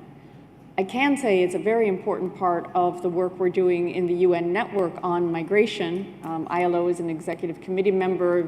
Many of the other agencies, UN Women, who we collaborate with, UN Development Program, the International Organization for Migration, are on that network. In fact, all of the UN agencies really serve on that network. We do have a large outreach to civil society that's gotten underway in the last couple of years, but much more needs to be done. This issue does arise in our discussions, but I can't say that the donor community has really responded to that yet. I don't know if there are any donor community colleagues in the audience who could speak to that. But certainly trying to reach all of those hard-to-reach vulnerable communities, absolutely. I would see that as a key area. I don't know if my other colleagues would like to respond. Thanks, Michelle. I don't know if there's another panelist who would like to add anything to that reply. I can say that, I mean, what you're asking is basically what has been agreed upon with the Grand Bargain. So having a higher localization of aid with the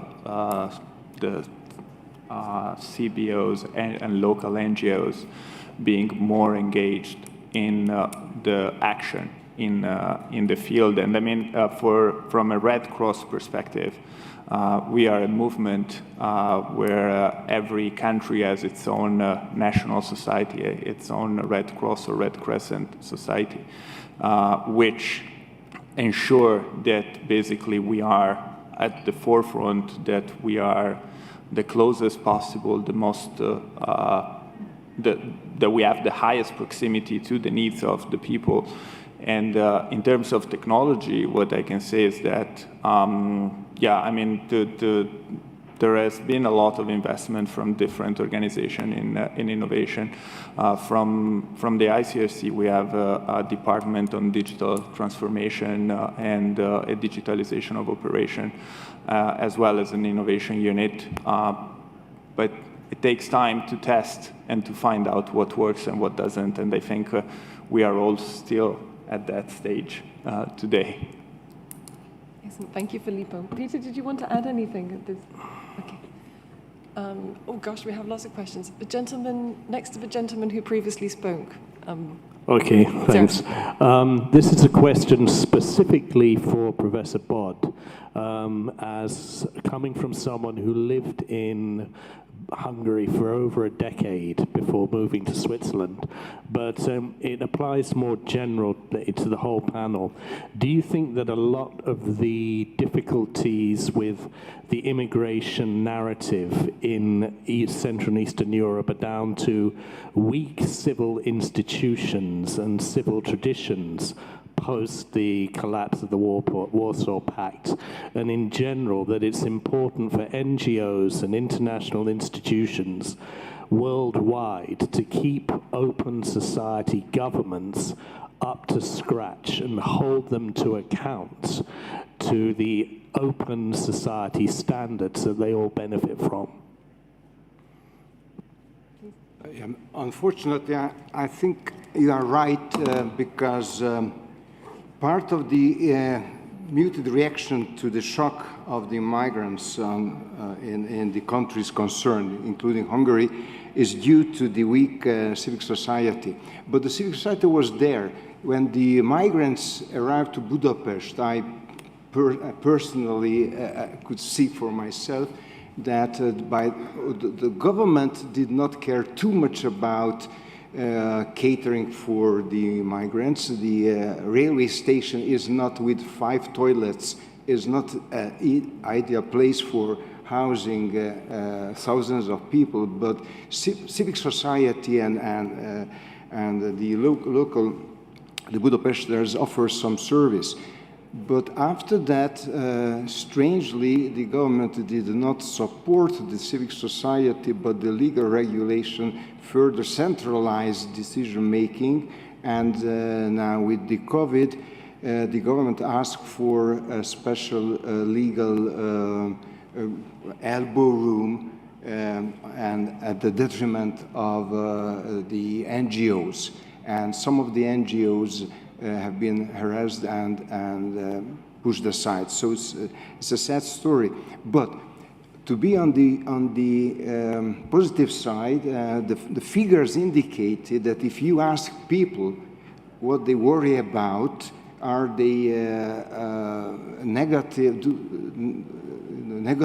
to migrants, the Hungarian society or the Czech society, the Polish society look like mostly the European societies on average. So it's not the people, I think it's some political philosophy that if you have an enemy, that you have a target to attack, that strengthens the position of the powers in office, which is a bit, it's not against my values, but seem to work, unfortunately.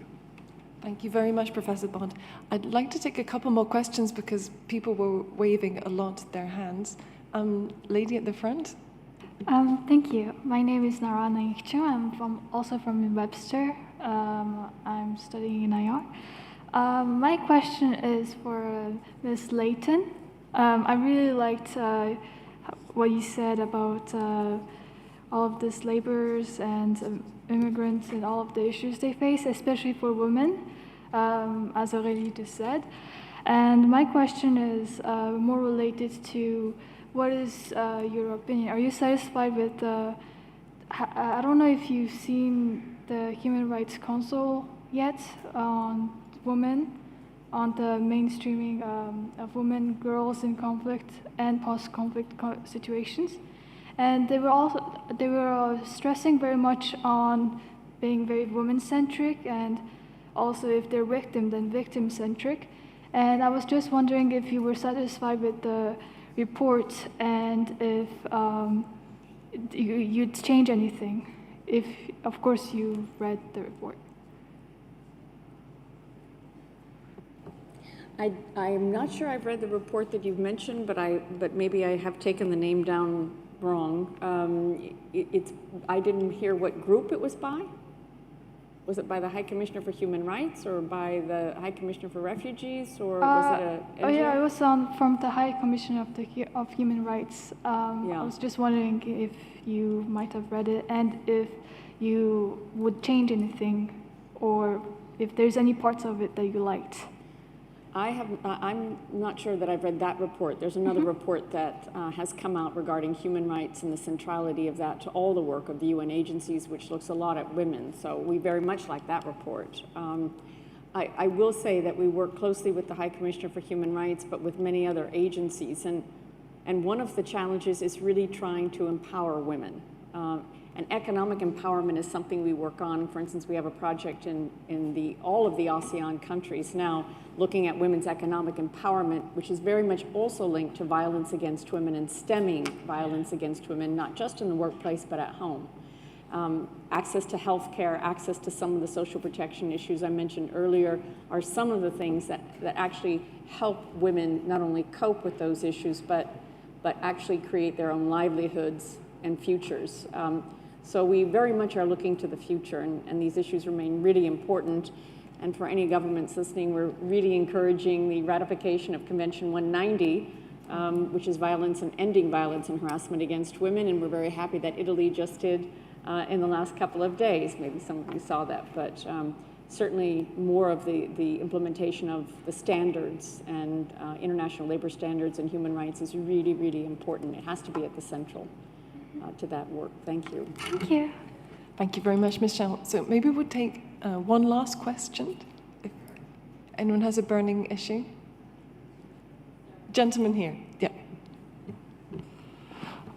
Hi, everyone. Thank you so much. This is William, master students from the Graduate Institute. I just have a question specifically for Professor Bod. I'm curious to hear a bit more about your thoughts related to the current Poland-Belarus border dispute and how you're seeing this also potentially playing out in some of the arguments that you're making related to the perceptions of domestic populations and also sort of the inflows of refugees.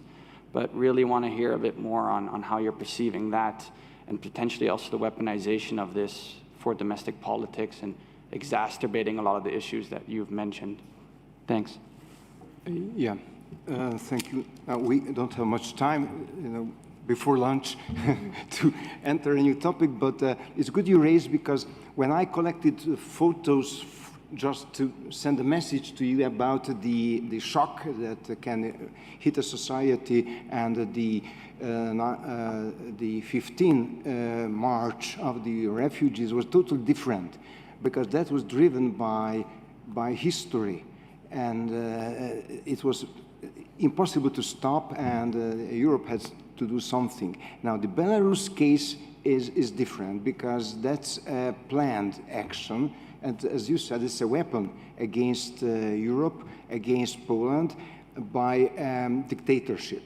And the Belarus society was in a turmoil, probably is going to be turmoil, since the regime seems to be strong, but I've seen strong regimes collapse pretty fast in my life. And therefore, I think this is a strange effort to punish the West and use the terrible situation as a weapon. So there's some parallel, of course, because the societies of Central Eastern Europe, to them it's a new challenge, and we don't know how the societies would respond. So far, I think the Polish society is wise enough to see that it's not a threat by migrants, it's a threat by the despot. And that's a totally different story. Thank you very much, Professor Bond. I apologize for anyone else who may still have a question. Hopefully you can have a chance to discuss that during the lunch. I just have a couple of very quick announcements. The first is that at Webster University Geneva, we are really fortunate to have a wonderful student-led humanitarian association. And they have a stand here today. They're currently selling these very beautiful handmade in Haiti bracelets to raise funds to support children in Haiti and also to support refugees in Switzerland. So I invite you all to go along and see them and support them with their work. The second important announcement is about lunch, clearly. The lunch will be between now and 2 o'clock when the session will begin again. I'm supposed to tell you that we go to the left to find our lunch, next to the cafeteria. In the cafeteria, there are going to be 2 separate queues because there are 2 conferences here today. So there will be a queue which is on the right, which is for our conference, and a second queue on the left for the IOM conference. So we're going to stay in the right-hand queue, and we also have our own seating area for the lunch, which will be on the far end of the seating area. So hopefully that's clear, otherwise we'll follow each other and we will figure it out. Thank you ever so much to my panelists and for all of you for joining us, and we hope to see you this afternoon. Thank you. Thank you, gentlemen. Excellent. Thank you very much.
Some people need to go to the podium. So this is your seat, so this is for the microphone. As a microphone.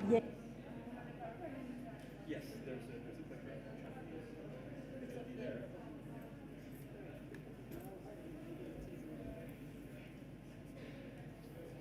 Where's the clicker? Oh, you have it. Okay. Yes. Yes. That's what Philip Rodnowski. So you are the only one with the presentation. So forward, back, and that's the pointer. Perfect. Thank you. That's great. Okay.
Good afternoon. Good afternoon, everyone. So welcome to the afternoon session of the International Humanitarian Conference, focusing this year on renewing multilateral cooperation and humanitarian action to protect migrants, refugees, and vulnerable populations in a time of pandemic. Today in the afternoon, we will hear what international law and human rights law have to say about it. And I apologize for a little bit delay. We have some technical issues. We are benefiting from the presence of 4 distinguished panelists, 3 in person and 1 will address us online. And we will start with Professor Vincent Chetal, who will, a professor of international law in the Graduate Institute of International and Development Studies, who will speak about the rights of migrants and at the border in time of COVID-19. Professor Chetal is the president of the board of the Geneva Academy of International Humanitarian Law and Human Rights, also senior researcher associate at the University of London, and member of the Odysseus Network for Legal Studies on Immigration and Asylum in Europe. He also regularly serves as a consultant and advisor to governments, NGOs, and international organizations, held visiting research positions at Harvard Law School and King's College London, and taught at numerous universities worldwide. So, Professor Chetal, you have the floor. Thank you very much. I'm very pleased to be here, and I would like to thank warmly the organizer for the invitation. And I would like also to send a special thanks to Otto Hieronymi, who was a very strong support at the beginning of my career, and I'm very happy to see you here at this conference. This series of conferences initiated by Otto a few years ago. I'm very pleased to see it here. So my topic today will present the rights of migrants at the border in times of COVID-19. Maybe let's start with the key function played by borders, because borders have always played a symbolic and political functions in times of crisis. As a powerful expression of state sovereignty, immigration control provides a typical avenue for governments to reassure their citizens and also bolster a national sense of belonging, but also providing an perfect scapegoat for their own failure and negligence. And COVID-19 is no exception. This is, unfortunately, the common conduct of many states in times of crisis. And unsurprisingly, governments have swiftly imposed travel limitation with the hope of mitigating the contagion. And also many states have taken the most radical option of closing their borders unilaterally.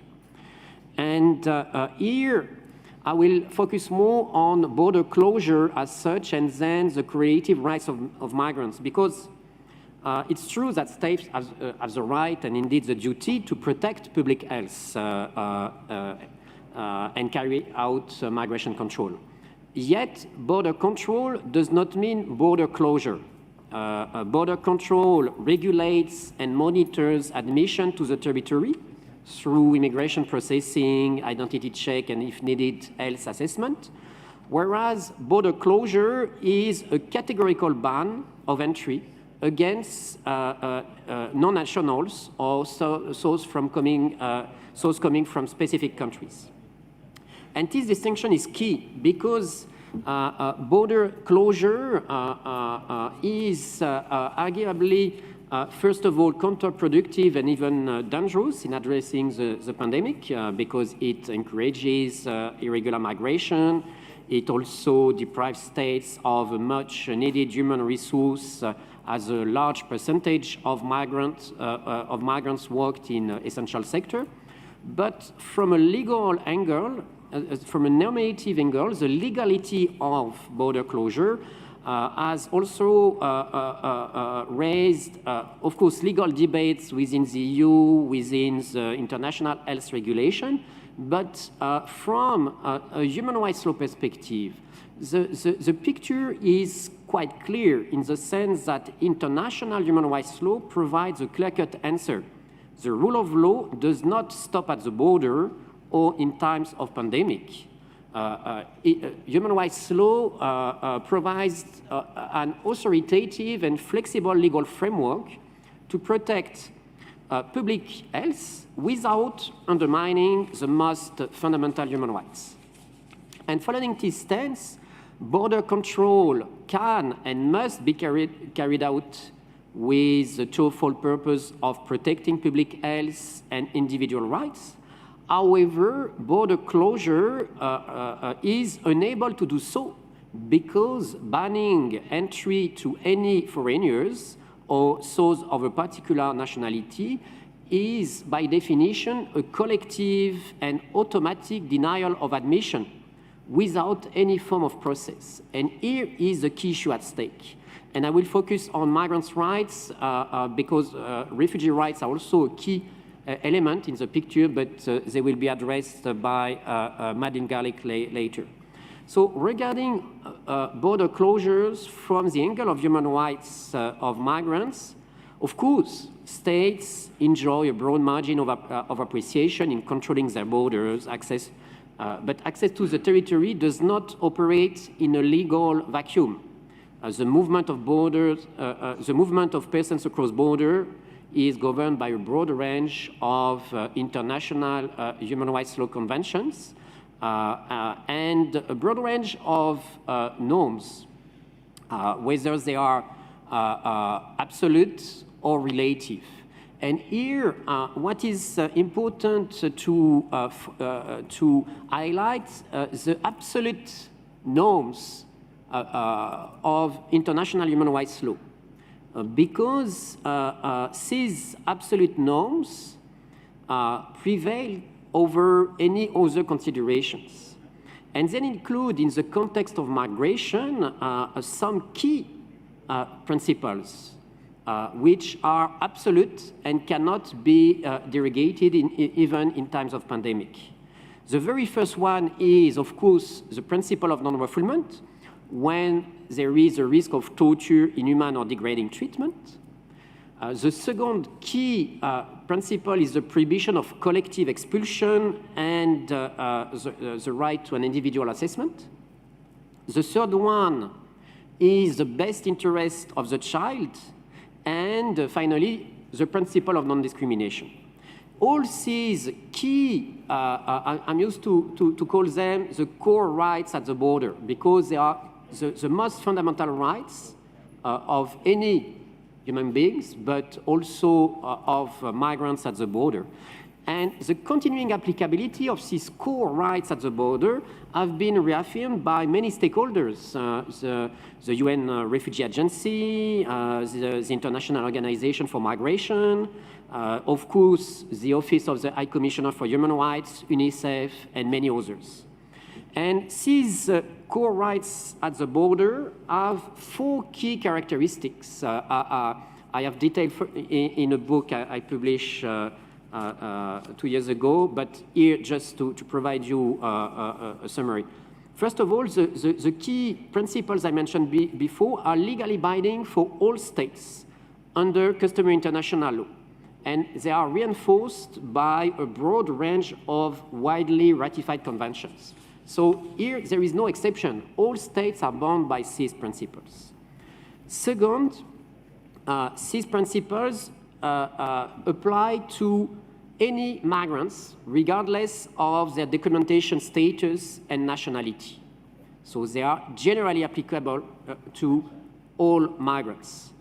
And third, they are applicable both within the territory, but also outside the territory when there is an effective control under the well-established regime of extraterritorial jurisdiction. And finally, the fourth characteristics, all these principles are absolute and cannot suffer from any exception, no derogation under any circumstances, including in times of emergency.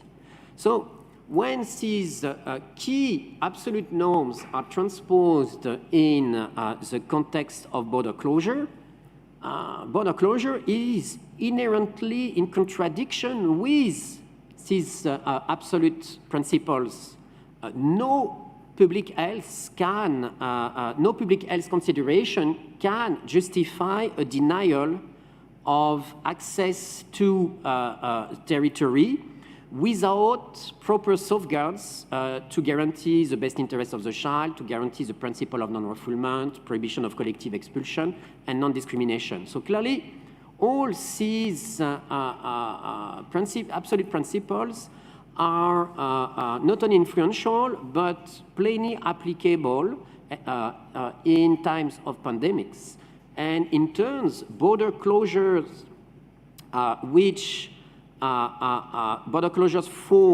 against all nationals or nationals from specific countries, is by essence an automatic and collective entry ban. And because border closure is automatic and collective, it cannot be reconciled with these core rights of migrants. For instance, entry ban is, the best interest of the child is a basic duty, and this basic duty cannot be fulfilled without assessing the individual situation of migrant children. Same for collective expulsion. Collective expulsion requires individual assessment of the situation of migrants, but by denying entry, this individual assessment is no longer possible. And the same for the principle of non-refoulement under human rights law.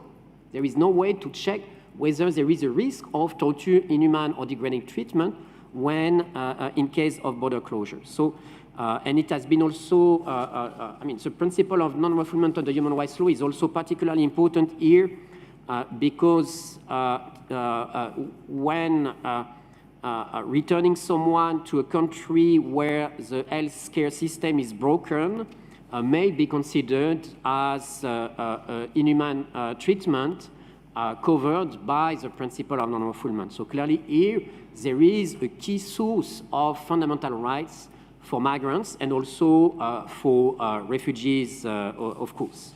So these core rights at the border are absolute, they are minimum standards of humanity, and they are incompatible with the very notion of a border closure against all nationals or some nationals. And these core rights, the core content of migrants' rights, is also supplemented by two other layers of norms. I will not details, but for some conventions, there is a derogation mechanism. States may derogate from some specific international conventions, but again, without undermining the absolute rights I mentioned before. So clearly, the legal regime is governed by three layers of norms: the absolute rights applicable in any circumstances, then derogation mechanism, but only for specific treaties, and finally, relative rights, because some human rights may be subjected to lawful restriction. Okay, so but here again, even for relative rights, addressing the public health emergency may require more or less rights depending on the factual circumstances. I will mention only two examples. First of all, the right to health for migrants. In the situation of pandemic, state parties are of course bound to protect public health, but the situation of pandemics requires more access, more rights for migrants than less, because there is a need to provide equal access to health services in order to protect not only the migrants, but also the population of our states. So clearly, the pandemic is also an opportunity to rethink human rights law in a more inclusive and positive way. A second example, the prohibition of arbitrary detention. Here again, of course, states can, of course, this is not so obvious, but states can detain in some specific circumstances undocumented migrants. In times of pandemic, there is here an additional duty to provide alternative to detention, because this duty already exists in normal circumstances, because freedom must be the principle and detention only the exception. But this duty to provide alternatives to detention is reinforced in times of pandemic because, again, because of the situations in migration detention center, there is more than ever a need to enlarge this duty of providing alternatives to detention. So clearly here again, in many instances, and contrary to the common belief, the pandemic can be, is also an opportunity to rethink the rights of migrants and ensure a proper protection based on human rights law. Of course, states enjoy a broad margin of appreciation in their response to COVID-19. But a minimum standard of absolute guarantees does apply in any circumstances. Blanket entry bans on the ground of public health are incompatible with the core rights at the borders because they exclude any forms of individual processing in accordance to non-refoulement, prohibition of collective expulsion, and others. And on the second level, in many circumstances, mitigating the contagion of COVID-19 requires the full implementation of existing fundamental rights of migrants. So public health and migrants' rights are not exclusive, but mutually reinforcing. And both are bound to work in tandem within a continuum of protection. And this means, and this is my last sentence, that an important lesson for policymakers, taking seriously public health means more than less protection of migrants for the benefits of all. Thank you very much for your attention.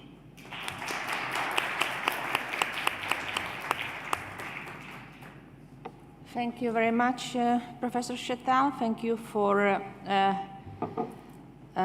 expressing that pandemic, or showing pandemic as an opportunity to rethink the rights of migrants, and also thank you for reminding us about those 4 key principles that are maybe particularly relevant with respect to potential closure of the borders, and that are non-derogable, customary, and absolute, namely non-refoulement, prohibition of collective expulsion, of best interest of the child, and non-discrimination. Those are particularly important. And now we would like to hear from Ambassador Michel Veteux. Ambassador Michel Veteux is Ambassador of the Sovereign Order of Malta to monitor and combat trafficking in persons, and Associate Professor of International Law at Webster University, Geneva. He served in several positions in International Committee of the Red Cross, and also was academic director of the International Diploma in Humanitarian Assistance, and a member of the board of Médecins Sans Frontières Switzerland, among many other functions. And he will address us on the issue protecting migrants, refugees, and vulnerable people back to basics. Ambassador, you have the floor. Thank you very much. Actually, I'm very happy to be here, also with Vincent, a former colleague and a friend. And indeed, wanted to tell you back to basics, because actually what we see in the next slide is that, excuse me, I have the small device here, is that migration, of course, is not new. Migration is definitely a common concern of humankind, and it should be dealt with not only by nations, individual nations, but definitely by a group of nations, and even on a global level. Because it's not enough to say the European Union will be dealing with migration, but we will need to deal in a larger context. And possibly interesting to remember is that we have a reversal of migration flows. First, Europe was migrating to other continents, beginning with America, but also Africa, and then and now Africa and Latin America and Asia are coming to Europe. And some people say, oh, could we reverse some migration, and possibly could we have some Europeans and North Americans going to Africa and other countries, and possibly providing not a new colonization, God forbid, but a kind of development assistance. Then I would say it's, of course, everyone knows that migration is increasing. But, and quite often we forget to mention good practices or good examples. And one good example, possibly it's an exception, but is Chancellor Merkel agreeing to welcome migrants in 2015, and actually most people say it's a real success. of integration. But not only a theoretical integration, but welcoming those people, those migrants, into work, giving them jobs, giving them language lessons, and actually learning them to live in a democratic, Western, modern society without losing their identity. They can still keep, of course, their religion, their language, and so on, but still they will have to adjust. Then I would say what we need to see is the vulnerability of migrants today. And I'm quoting this: the risks people are willing to take are proportional to the threats they are fleeing. And actually, when you hear stories or read stories, you say, okay, those guys fleeing Syria or fleeing other countries, fleeing Afghanistan, and here they are, after so many dangers, after losing friends, family, and so on. So clearly, we have to see that something should be done in the countries of origin, in the countries of transit, and obviously to welcome and, I must say, to rescue those people, to rehabilitate them, to deal with their suffering. Then, of course, we see, but excuse me, I will go to the next one, because you see that you have an increased number of migrants, nearly 300 million, number of refugees, more than 25 million, and IDPs, more than 40 million. Possibly it's clearer here. And you see also when we see the top refugee hosting countries, Turkey, Pakistan, Lebanon, Ethiopia, and so you realize also that from 2015 to 2020, you had a large increase from 21 to 25 million refugees, from 243 to 281 million of migrants. But I think what is also important is to see the dimensions of migration. Labor. And as we shall see, we have, of course, labor law. We have ILO next door. Family reunification, of course. Family is quite important in migration. At times it's diasporas calling families, and it happened also when Italians went to America or went to Argentina or Brazil, and they were calling families, come, there is space, there are jobs, and we are here to welcome you. Okay, good. Family, and after that, security. Of course, migration is part of security, crime and terrorism. At times, you could have criminal networks smuggling and trafficking migrants. Migration and trade, obviously, there again, it's an old story. Rights of migrants and local communities, and I will come back to this, and to say we have to balance the rights of migrants and the rights of host communities. Integration is key. I mentioned Germany, but of course we had also some examples of successful integration of migrants in Geneva. And before they were able to form ghettos, we could tell them, please, learn our language, cool down. If you want to use your energy, play football. Do not throw stones or buy weapons. And it worked. Health, of course, you mentioned that, but also integration is also key in countries of origin. If you're not integrated in your country of origin, obviously you will leave, you will flee. And okay, integration, integral development, of course, is also important, but integral development means it's not only the development of economy, but it's also a development which includes a human dimension. And migration and religious freedom, I'm sorry to say it's not often mentioned, but how many people are fleeing countries because of religious persecution? Including Christians, including Jews, including Muslims, including Buddhists. Then, causes of migration, of course, and we see that a normal migration is you go because you are looking for a job.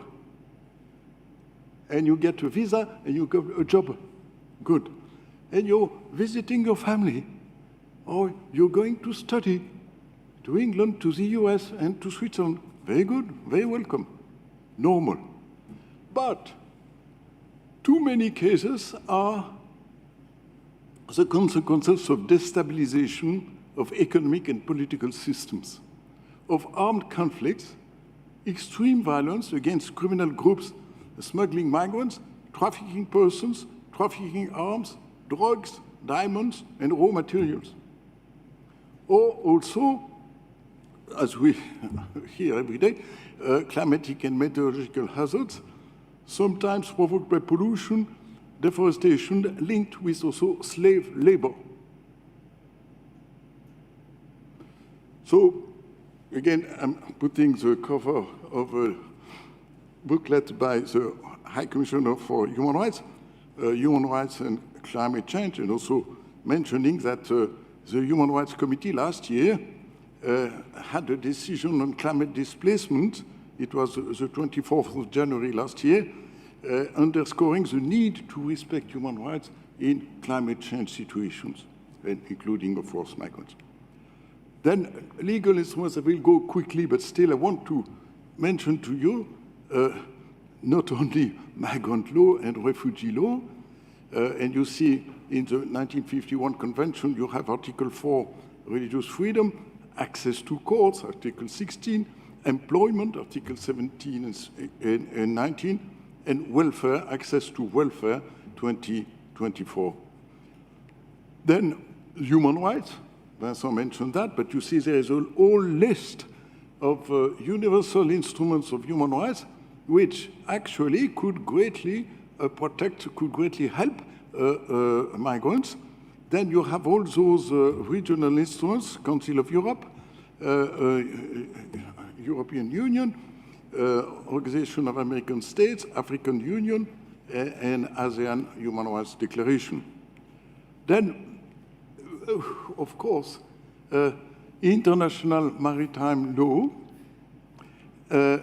You have two key conventions.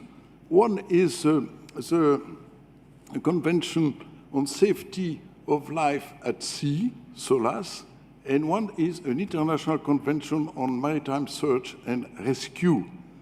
And you see, you have there obligations to rescue people at sea and to disembark them in a place of safety. Okay. But of course, you have also labor law, international humanitarian law in situation of armed conflicts. And when Vincent Getaille mentioned also underogable human rights, you have to know that underogable human rights are also covered in armed conflicts by common Article 3 to the 1949 Geneva Conventions. And then international criminal law, because definitely in the Rome Statute of the ICC, adopted in 1998, you have an Article 7 on crimes against humanity, enslavement, deportation, or forcible transfer of population, because that's also one way of migration, forcible transfer of population. Then, of course, you have contrary practices. And one is pushback at sea. I don't have to describe, you understand it, but also there was a recent example when the UK British Home Secretary, Mrs. Patel, approved a refoulement strategy, and the French Interior Ministry, Gérard Darmanin, said that Paris could not accept any change out of the strict respect for international maritime law governing search and rescue at sea. Then I would say we had two very good, interesting instruments, even not binding, but could still be useful. The New York Declaration for Refugees and Migrants, adopted in New York in 2016, and the two global compacts, one on migrants, one on refugees. And sub-regional instruments, integration again key, and then use all protection regimes and providers. Yes, you can see that on my PowerPoint, and here's my final slide. Actually, it's to say, and here I'm quoting from Fratelli Tutti, this paragraph 40. And that's again a balance of responsibility to protect citizens on one side and to assist and protect migrants on the other side. And I'm quoting here from this encyclical. Migration, more than ever before, will play a pivotal role in the future of our world. At present, however, migration is affected by the loss of that sense of responsibility for our brothers and sisters on which every civil society is based. Europe, for example, seriously risks taking this path. Nonetheless, aided by its great cultural and religious heritage, Europe has the means to defend the centrality of the human person and to find the right balance between its twofold moral responsibility, on one side to protect the rights of its citizens, on the other side to assure assistance and acceptance to migrants. End of quote. So for me, back to basics, my conclusion is these three lines: protect human life, protect human dignity, protect common goods, values, integral ecology, including human beings, and to build a new paradigm where the human being in all its dimensions is protected and promoted. Thank you.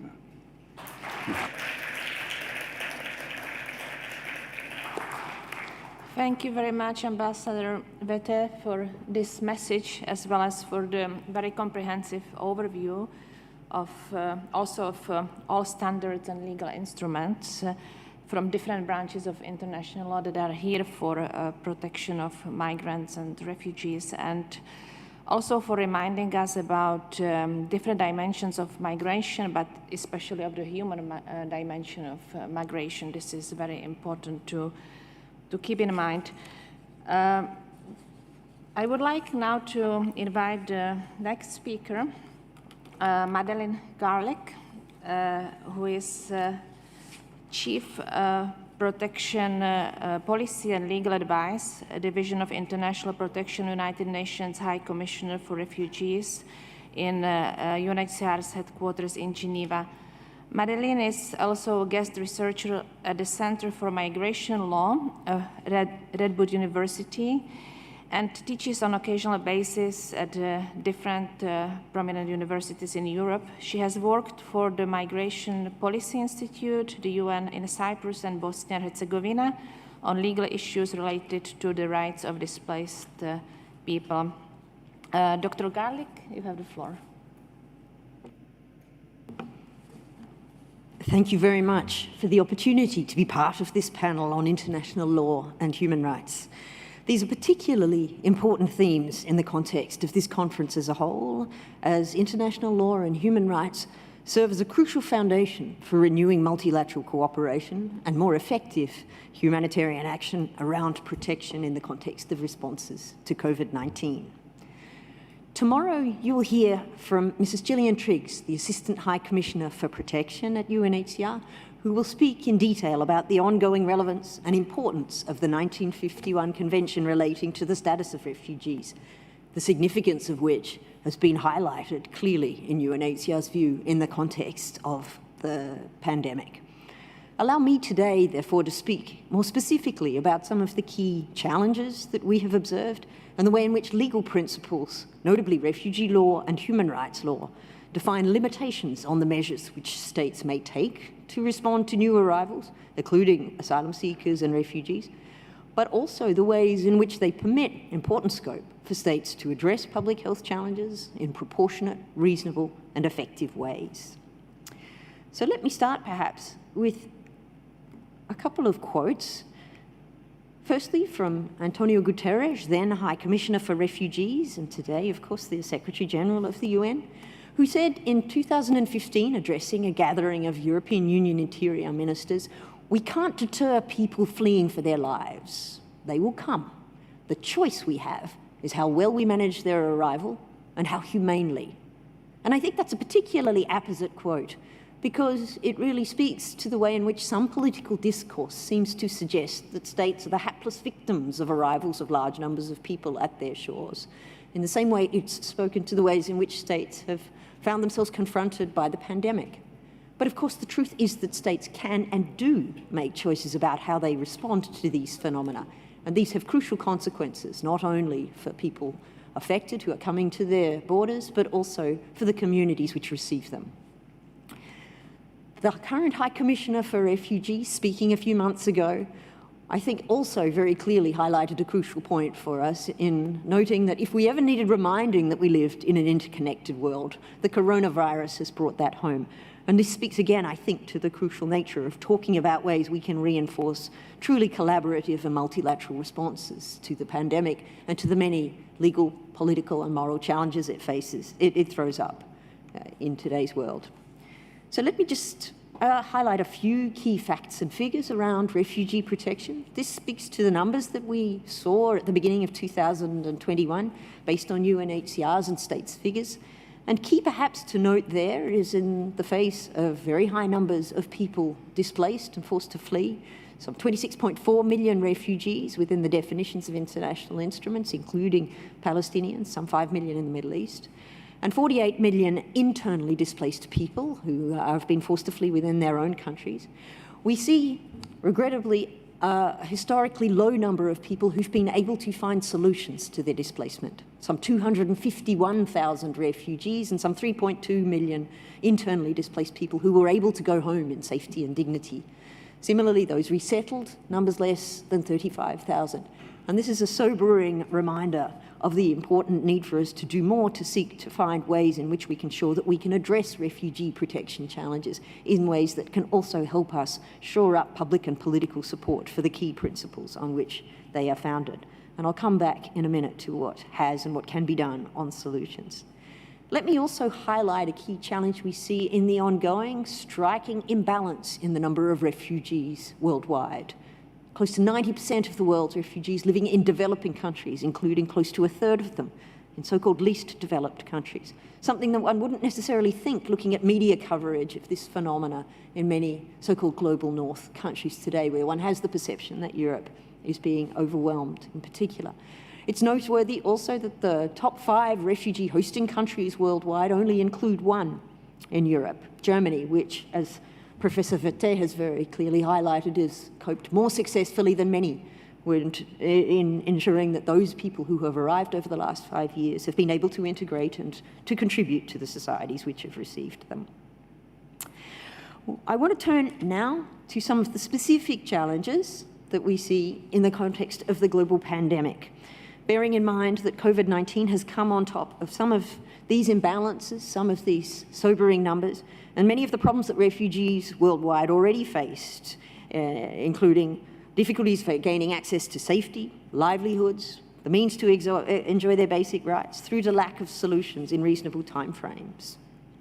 But before going into each of these, let me recall some of the key legal principles that UNHCR has reiterated in the first days and weeks after many countries began putting in place measures to respond to COVID-19, and which it has been obliged to continually reiterate and to raise, including in legal challenges around the world, to seek to ensure respect for basic principles.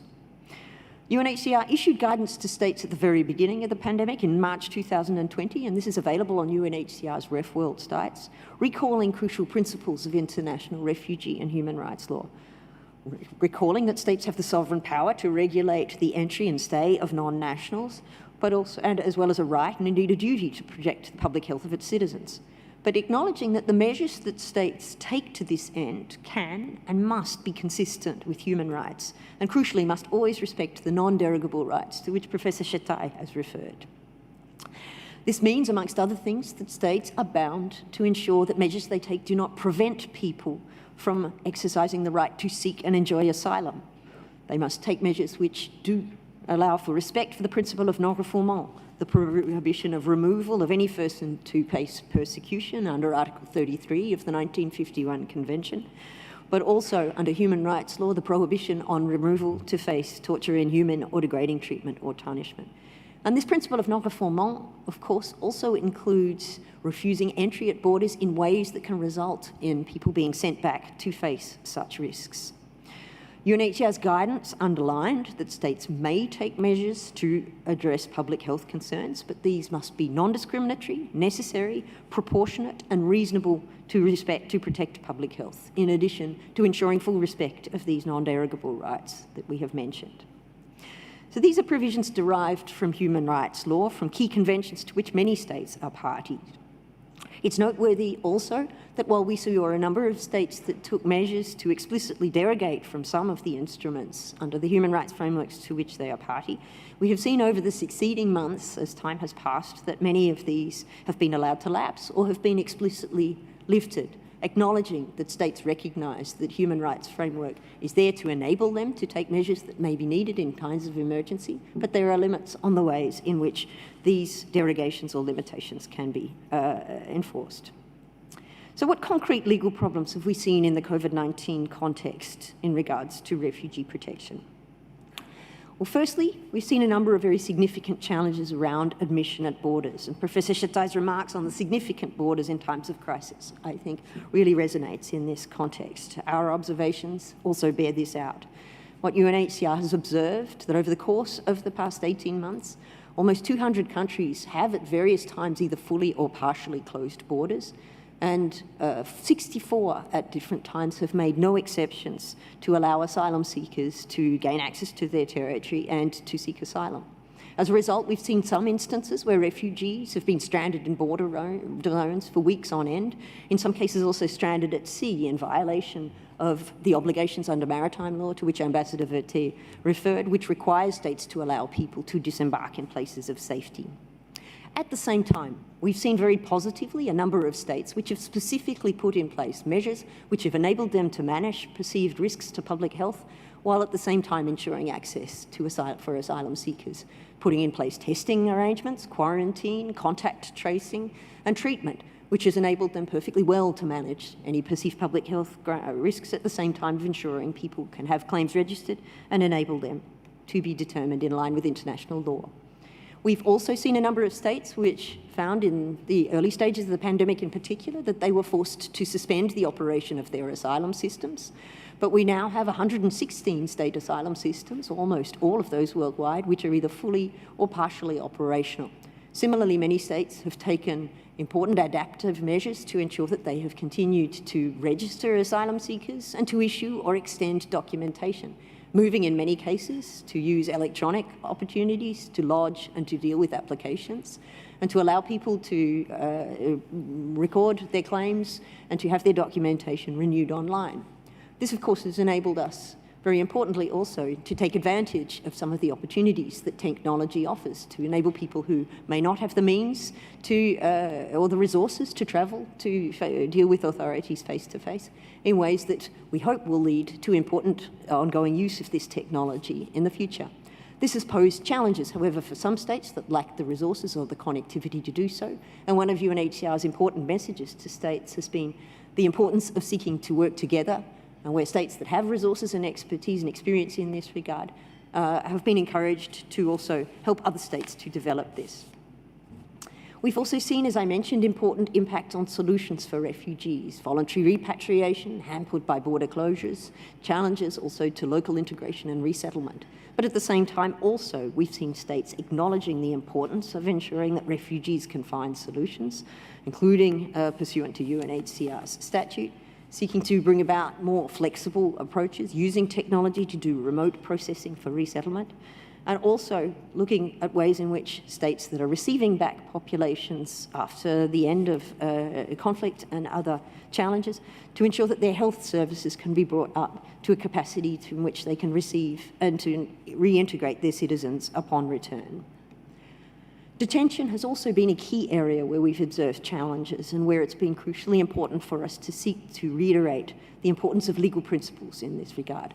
We've seen some instances where detained asylum seekers and migrants have faced seriously increased health risks through overcrowded facilities in detention where they have not been able to access hygiene or practice social distancing. As a result, on the positive side, we have seen some states that have taken steps to ensure that they could release all people who didn't pose public health risks, seeking to adopt or expand alternatives to detention. And we've worked very closely with many of our partners working on challenges around detention of migrants as well, joining forces based on our experience in efforts in this area with respect to asylum seekers, including in the context of the UN Migration Network established under the Global Compact on Migration, which has a dedicated work stream on addressing detention.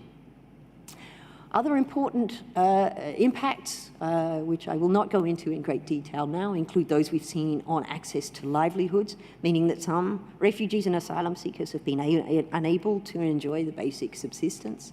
We've seen also a spike in sexual and gender-based violence worldwide, which has impacted particularly in many cases on refugee populations, which has meant that UNHCR has been compelled to take extra measures, including through offering counselling, remote services, and seeking to establish special dedicated access to shelters for people affected. We've seen particular impact on children, speaking to the importance, again, of the rights of the child and the importance of states taking additional measures to ensure access to education. In a context in which many refugee children face challenges in this area, we've very positively seen some states investing in ensuring access to remote schooling through online teaching and other things that we hope will be a positive outcome of this experience. Allow me to speak perhaps then, as in the short time available, to some of the lessons learned that we are seeking to take away from the pandemic. One of these is the crucial importance of non-discriminatory access to health services. It's vital, as Professor Shatai has underlined, not only for the sake of principle and the rights of refugees and asylum seekers, but also for the benefit of the communities that host them, to ensure that non-discriminatory access to testing, to treatment, and importantly, of course, to vaccines is facilitated if we are to bring this pandemic under control. Preparedness and flexibility, looking for new ways to fulfill legal obligations, including around access to procedures and to determination of status. There needs to be limits on and measures to control the pandemic, as many states' practice have borne out, and that we need systems in place that are age, gender, diversity, and disability responsive, bearing in mind that many people may need special assistance in order to be able to enjoy their rights in the context of the constraints the pandemic poses. Further, we have seen as HCR the vital importance of continuing to consult and seek the views and give decision-making opportunities to refugees and asylum seekers. They are the people that know best the challenges that they faced, and in many cases, they are the best equipped to give us advice on how we can respond to them more effectively and ensure they have access to rights. Children's needs is a special priority area, the importance of ongoing treatment of other health conditions beyond COVID-19, but crucially also the importance of collaborative efforts. The multilateral system, in our view, really has shown its importance in responses to the pandemic that have been successful and have brought about positive results more than ever before. Thank you very much, and I look forward to the opportunity for further discussion.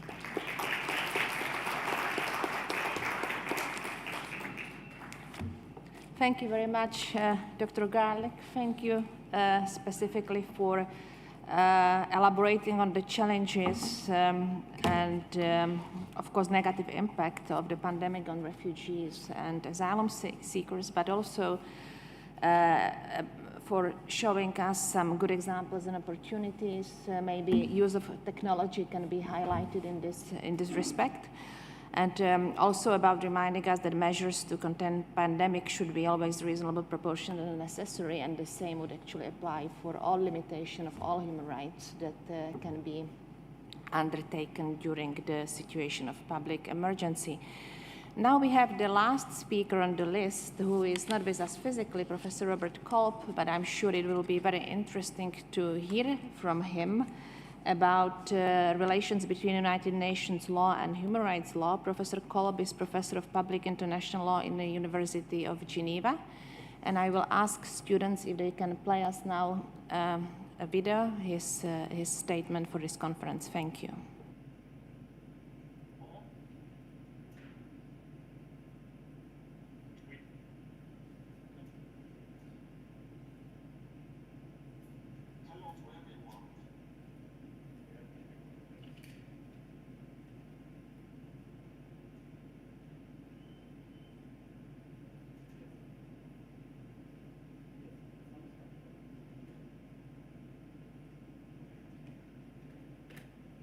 We have some technical problems.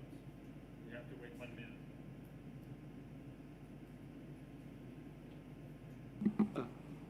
Unfortunately, we have some technical problems, but the technician Yes, while we are trying to sort this out, Professor Kolb is absent, so he sent us a recording, so it's the only person who sent us a recording. He couldn't be with us, unfortunately. Dr. Machanova, Shelangova, just maybe in the meantime, we can field some questions, and then we can go back to the presentation in a few minutes' time. So. Okay, thank you. So we can use the opportunity now for question and answer sessions and comments from the public. Professor Hieronymi, can we start with you? Maybe we can take a few questions in the round and then ask the panelists to respond.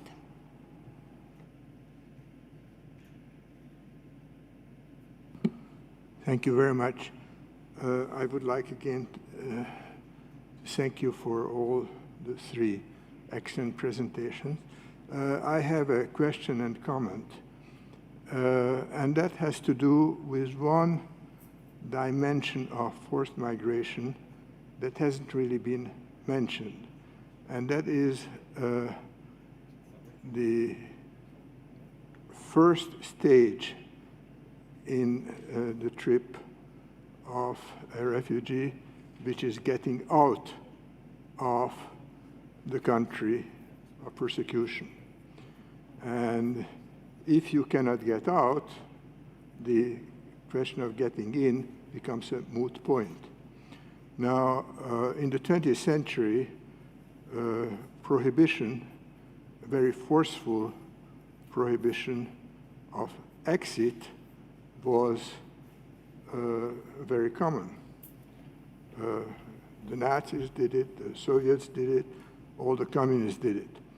So getting out was as dangerous as now it is getting in many situations.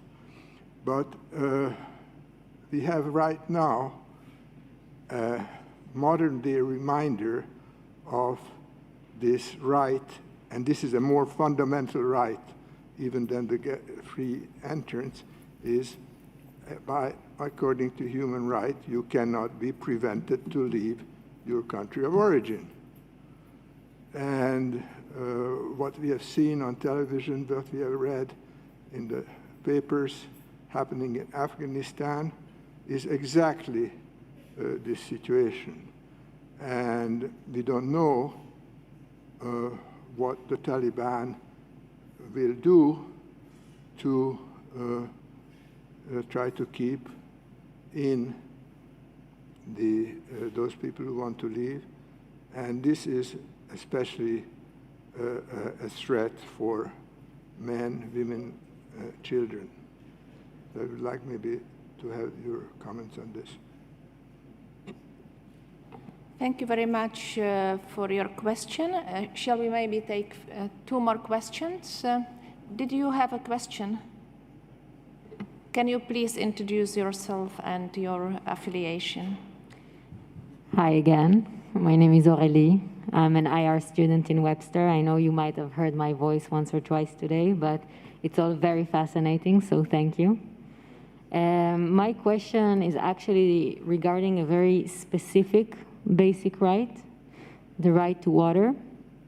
Given the gravity of water within, I would not call it crisis, I would call the water global problem, as well as, you know, sanitation and whatnot that COVID has definitely highlighted. I would like to know that with the rise of water demand, with the pandemic, did you see any accounting for the right for water within refugee camps, within adaptation of refugees to citizens, and also if it has been affected, do you think it will advance the general global implementation of the right to water as a human right? Thank you. Thank you very much for your question, and we have a gentleman at the end. Yeah, thank you very much. My name is Riyad Bazia. I'm a human rights activist in the UN and humanitarian. Internal displacement become part of the international law at the end of 19th. How can we understand nowadays that internal displacement didn't be forced by local government for their own citizens to go southern of their own country? I'm talking about a practical case. Just before Spanish army left Western Sahara, Moroccan citizens, civilian, they go to southern to Western Sahara. It used to be internal displacement. How can we understand or how can we analyze that? Nowadays, there is refugees, Sahrawi refugees, in neighborhood in Tindouf. And this practical case, until it started in the same time with the Timor-Leste case.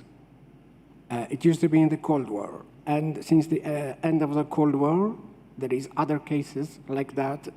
Decolonization have been ended, but since the globalization, Timor-Leste it used to be a success. But until nowadays, Western Sahara, it's still under occupation of Moroccan authorities. So I try to, if we can analyze or explain, yeah, the MINURSO have been implemented by the UN Security Council 91 to take care about a ceasefire. But nowadays, can we talk about protection for refugees in Tindouf? Can we talk about those migrants, African migrants in Canarias who are not Sahrawis, but they are African?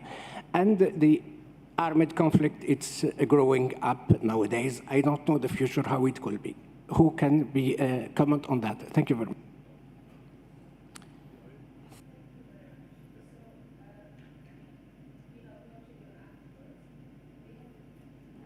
We have three questions, one about right to leave one's own country, with the example of Afghanistan, but there are others like Eritrea. Other about right to water, especially during the pandemic, and whether the issue can be advanced even more now, given the impact. And third, about this internal displacement, protection of refugees, and the specific case of Western Sahara. So I would like to invite the speakers who would like to respond to any of these questions. I can start on the right to leave, unless you want to. I mean, very good point, and also because I did quite a lot of research on this right.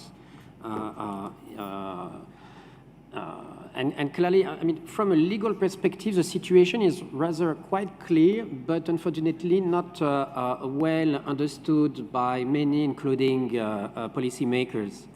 The right to live is abiding and fundamental human rights and must be and is acknowledged as such in many conventions, 4 UN conventions on 6 UN conventions on human rights, the 4 regional human rights conventions, also the Geneva Convention on the Protection of Civilians. So this means that the right to live is also applicable in times of war, contrary to the common belief. So this is a well-acknowledged right, binding as such, and binding not only through widely ratified conventions, but also under customary international law.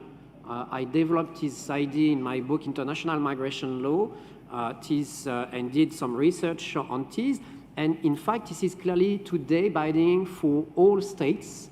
And in reality, all UN member states are bound by one and generally several conventions endorsing the right to live. So a well-established principle. The problem is that it has been misinterpreted by states and also not applied as such. The right to live, fundamentally, this is a freedom of immigration to leave one's own country, and this is a starting point for refugees and migrants. Of course, it is not an absolute right. It can be subjected to lawful restriction in case of criminal prosecution for military services and so on. But as such, this is a right to leave one's own country. So the starting point of the migration process. And interestingly, under international case law, the state of origin cannot prohibit departure on the grounds that the person has no documentation to enter. Because, so this is a quite powerful right. The problem is it is frequently confused with the right to enter. In reality, we have, on the one hand, a fundamental, crucial right to leave any country, which is crucial for refugees, but for many other persons. On the other hand, there is no general right to enter. However, the principle of non-refoulement paves the way to a right to asylum, family reunification, and many other legal regimes. But the fact that there is no general right to enter does not mean that the right to leave is not applicable. It is applicable, abiding, and it is literally saving life of refugees. So clearly, refugees, but also anyone, is entitled to leave any country. And this is an important specification. The right to leave is not only applicable towards the country of origin. It is applicable to all states, including transit states. In short, Libya cannot block the departure of migrants. This is not a lawful restriction to the right to leave any country. So the practical implications are quite powerful, and the fact is that this right must be taken seriously by all policymakers, but also including the states of destination, because we can also legally argue that the strategy financed by the EU, or at least some EU member states, in containing migrants in Libya could also be viewed as a restriction to the right to live. So clearly, a fundamental rights, saving literally life, allowing refugees, but also all migrants to leave their country and also to search protection, and also powerful not only for migrants, but for every state in the migration continuum, states of origin, state of transit, and state of destination. And clearly here, I mean, no state can say that Afghan refugees have no right to leave their own country. They have the right to leave Afghanistan, but they also have the right to leave transit states, given that Iran and Pakistan are already hosting a huge number of Afghan refugees.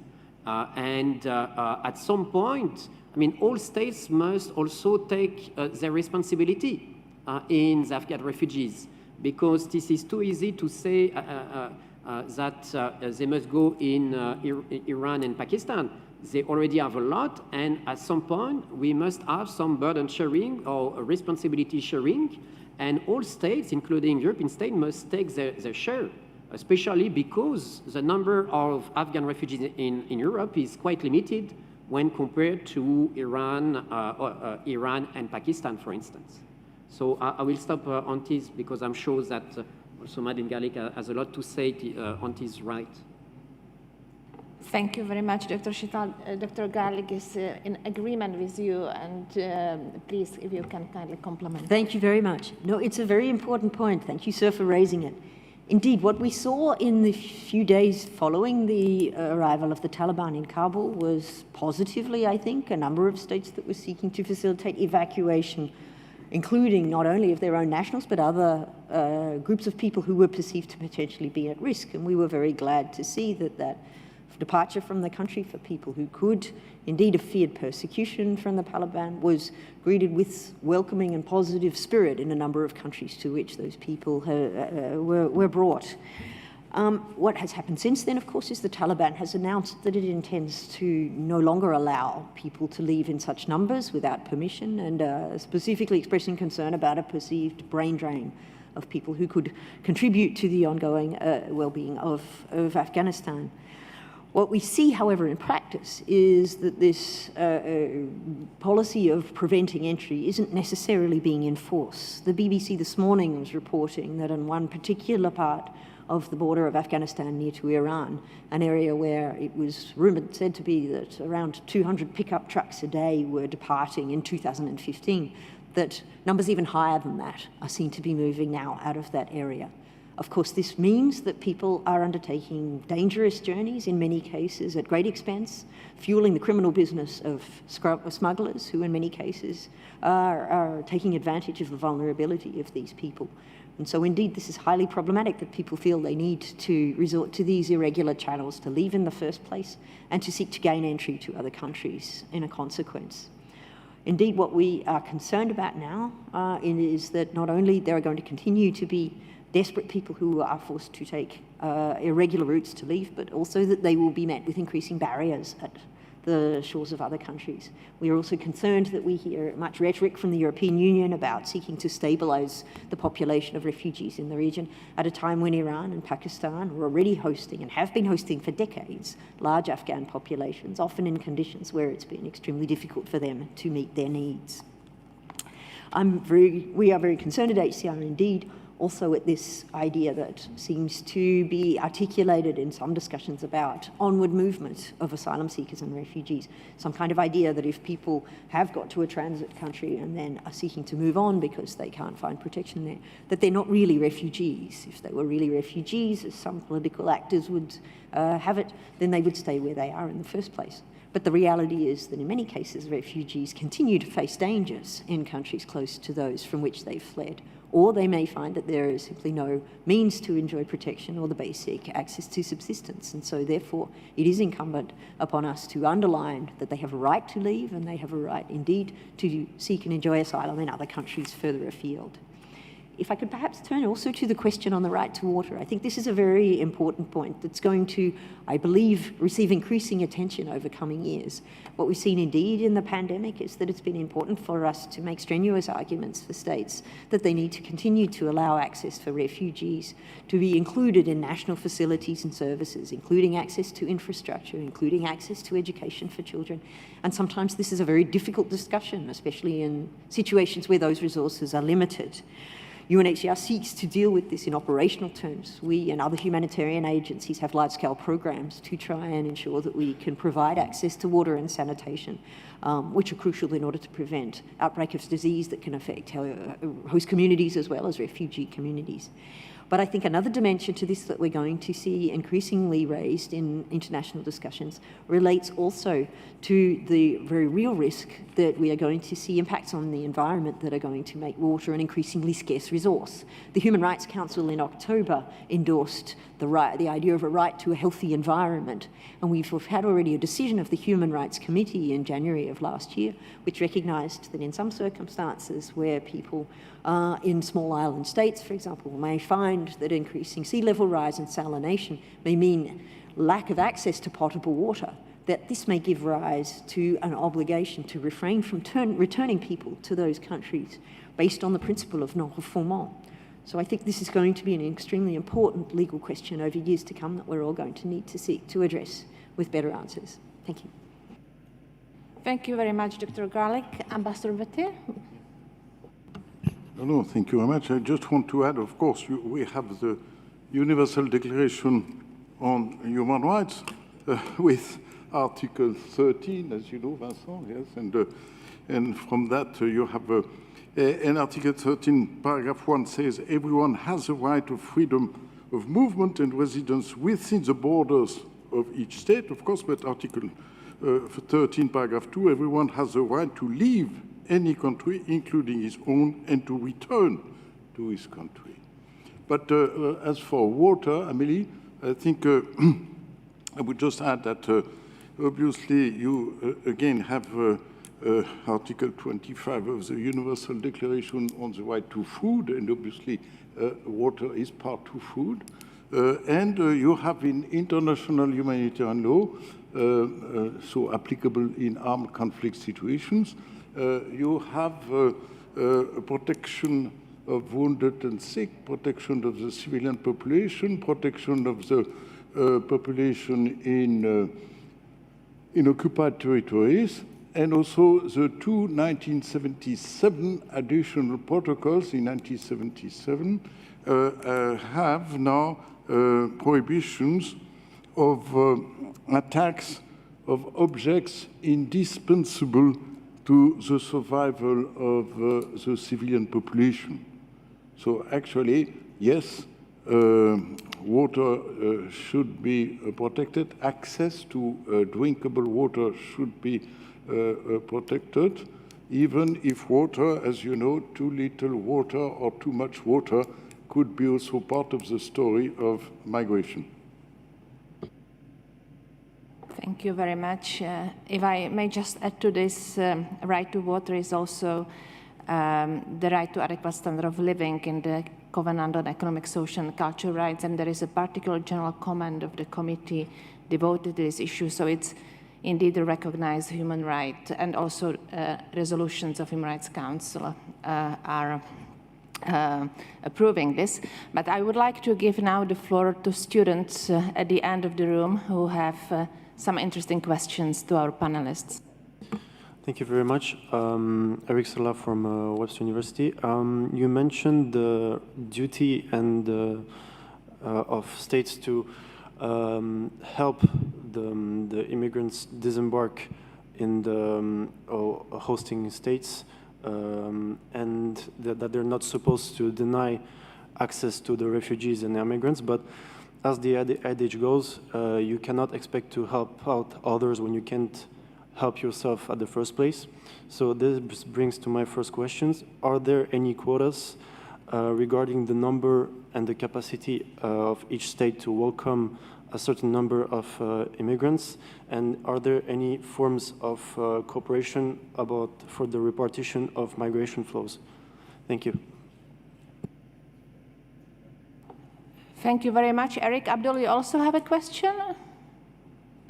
Yes, thank you very much. I'm Abdulaziz Khan from Webster too. I have a very easy question.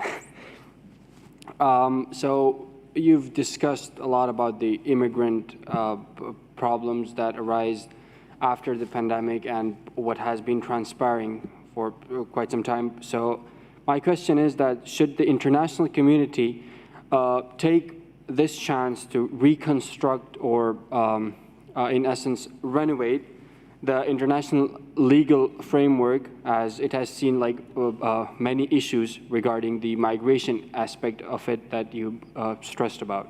Thank you. Thank you very much. Are there any other questions? So we can take one more or two more questions before ending. Hi, yes. So I was wondering, in the concept of the laws and the legalities of human rights in regards to migration, it seems as if it's a balance of state sovereignty on both the starting and receiving end of the migration pattern, as well as a balance of state capabilities on both the originating problem and the receiving state offering a more tenable solution. With that in mind, what is the divergence or convergence of international law of human rights on the right of a collective to essentially determine that its own future best be decided by itself, and therefore separating from whatever individual state is not meeting the needs of its populace?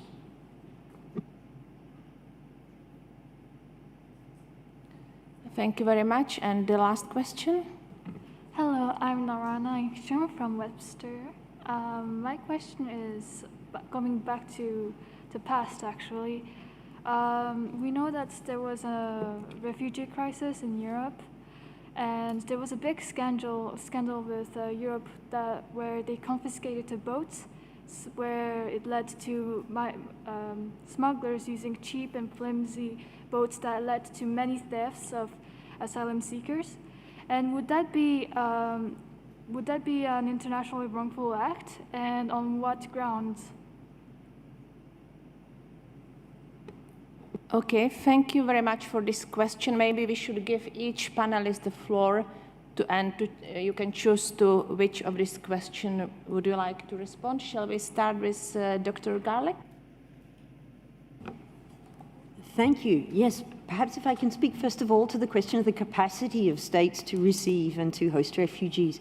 Indeed, the 1951 Convention, in its preamble, paragraph 4, talks about the importance of international cooperation to address refugee challenges, but it doesn't articulate in clear detail precisely what this entails, what is needed to assure effective sharing of responsibility.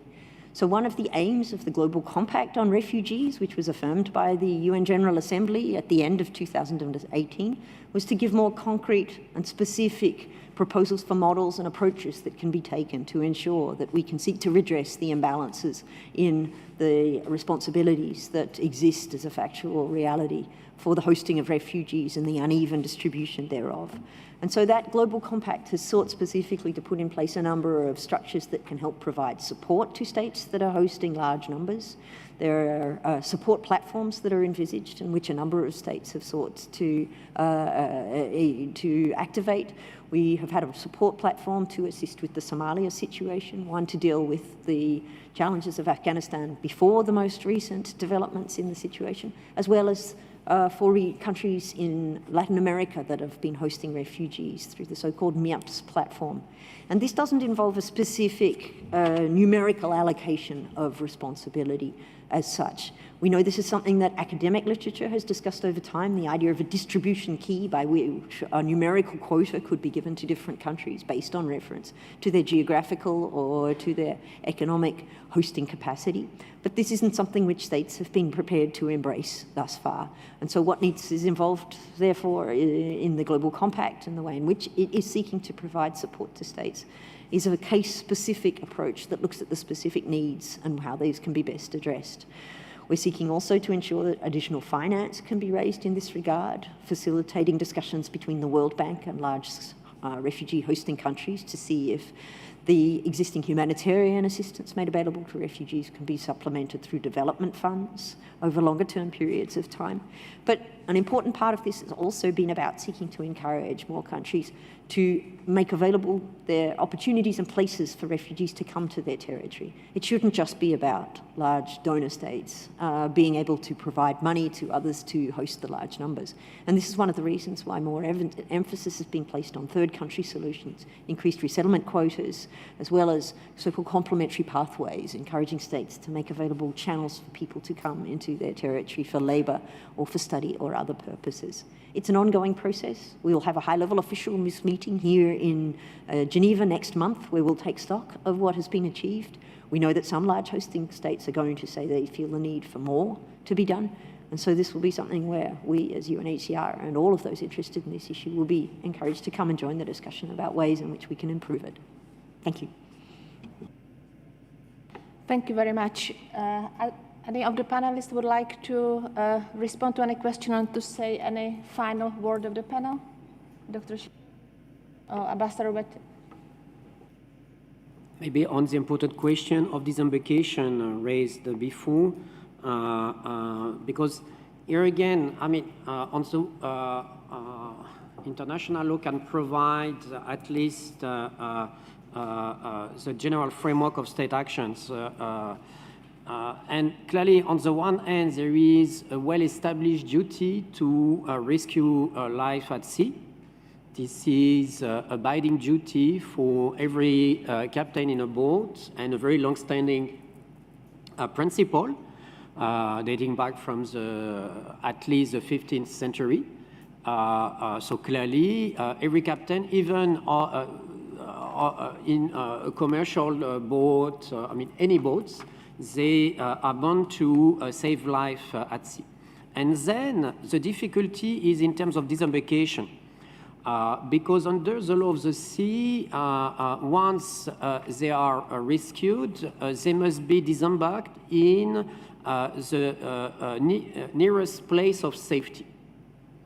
And here comes the disagreement among states because given the prevailing toxic political context, no states are ready to disembark migrants. And here comes the difficulty of identifying the safe place of safety. Clearly, Libya cannot be considered as a safe place of disembarkation because Libya, first of all, did not ratify the Refugee Convention, and second, because of the instability and conflict and situation on the ground. And therefore, there is a typical conflict of interest, mainly between Italy and Malta, but not only, to identify the place of safe disembarkation. And here, this is the reason why states are also trying to criminalize NGOs saving life at sea in order to avoid the responsibility in terms of disembarkation. If international law is implemented as it should be, there is no fundamental debate in the sense that the nearest place of safety depends on the location of the boat. And in some instances, this can be Malta. In other instances, this can be Italy, also Greece, depending where they are rescued, France or Spain, depending on the situation. But the problem, and this is a typical problem, I mean, migration and refugee movements are have become the victims of political manipulations. And clearly, international law is also based on good faith, implementation in good faith. And the problem today is that there is an increasing number of states which are not, no longer willing to implement in good faith their binding commitment. I mean, and this is not only confined to some countries of origins producing movement of refugees, but the key change today is that Western states are also part of the picture among those states which are no longer implementing international law in good faith. Of course, this is in the particular case of disembarkation. This does not mean that international law is not well respected on other, in other fields. But clearly, here there is a gap in terms of implementation more than a lack of legal norms. I mean, this is a short answer because we can say a lot about this controversial issue. Thank you so much for these clarifications. They are very important. And the last message will be from Ambassador Bette. A quick one, but still, you know, last Saturday there was a quite interesting article, quite interesting interview by Filippo Grandi, the High Commissioner for Refugees. And for those of you who read French, read that carefully, because he was addressing the question, oh, should we update the 1951 Convention, and saying, you know, possibly it's not exactly the same situation as we had in 51. Nevertheless, the principles are still with us. Then also briefly discussing the question of bilateral agreements and saying bilateral agreements could be useful. And the bilateral agreements between the European Union and Turkey were useful. But other bilateral agreements, possibly with Libya, were possibly less useful. And clearly, it's quite interesting. At the time, as Madeleine mentioned, we are celebrating the anniversary of the 51 Convention. So thank you very much. Thank you very much, Ambassador Vette. Before we give huge applause to our panelists for their really interesting and enriching contributions, I would like just to mention a few housekeeping rules. First, now there will be a coffee break. And I'm sorry if maybe all not questions have been sufficiently responded. You can maybe continue a little bit discussion with our panelists during the coffee break. And it will end at 4 o'clock, and so you will resume the conference at 4 o'clock. At the same time, students told me that I should inform you that hashtag for this conference is hashtag 26IHCS. So if you can kindly note it. And now I would like really to thank wholeheartedly to all the panelists for their contributions. I would also like to mention actually that the contribution of Professor Kolb is not lost. We were not able to show it during the session, but it will be on the website of the conference, so you can view it on the website. I'm sure it's very interesting, so I would encourage you to do so. And now I would like to invite you to really give a huge applause for our panelists, and thank you so much for your active participation and for your questions.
Yeah.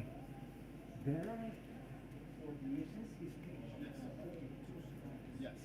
How shall we do it such? Can I say now, then you turn it off, or shall I do myself? Because so there's three. One is just this. His name. Yeah. So I can either leave it on that, or you can say now, and I'll switch it from this to. I can, but it will be. Yeah. How would you like to do it? I can either leave it on that, or I can leave it on that and just switch it up. It's up to you. Because it's very easy for me to switch between the two laptops. But the other thing is,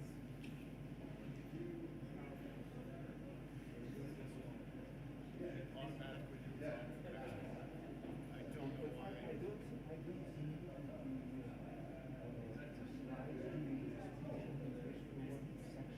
okay. So can I turn it off again? If I move on, what will come after the last one, the second one? If you put it together, you go back, and then it probably just switches back to the. Thank you very much. Yeah. Otherwise, it's just going to be a black spot. Need to be having blank. Yeah. Okay.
Good afternoon.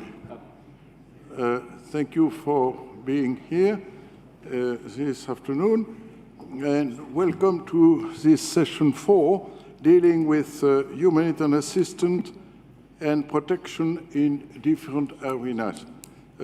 Actually, we have here 3 outstanding speakers with field experiences.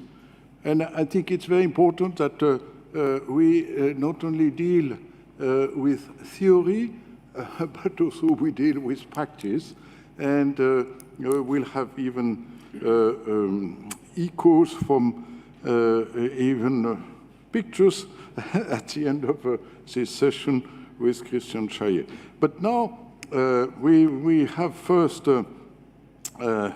Professor Peter Bod, who is here, and who is Emeritus Professor at Corvinus University of Budapest, and he's a former Minister of Economy in Hungary, and also former head of the bank.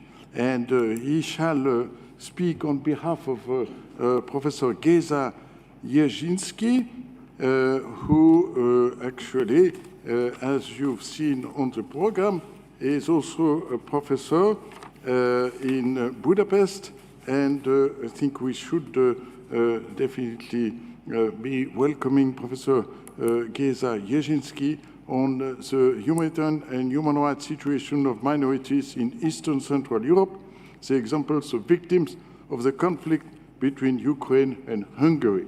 So, please, you have the floor, Professor Bod. Thank you very much. Thank you very much, ladies and gentlemen. I will read up the text of Geza Jerzyński, which consists of 2 parts, a context and then the example, the Ukrainian case. The title of his presentation is The Humanitarian and Human Rights Situation of Minorities in East Central Europe, an example, the victims of the conflict between Ukraine and Russia. The national idea, nationalism, became the dominant ideology of the 19th century, and in the 20th century it led to the breakup of the multinational Russian, Ottoman, and Habsburg empires. There were high hopes all over Europe that for the first time in history, peace would be fair and lasting.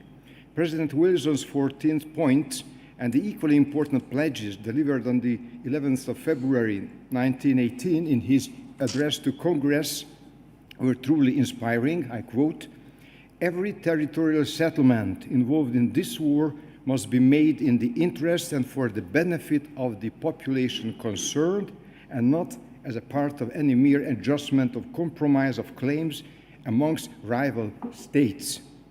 What a beautiful vision it was, and also a remarkable foresight what was to come. Now, in 1919, new, reborn, and vastly enlarged independent states came into being. But the result was a far cry from creating genuine nation-states. They were all born with a birth defect, a large number of national minorities.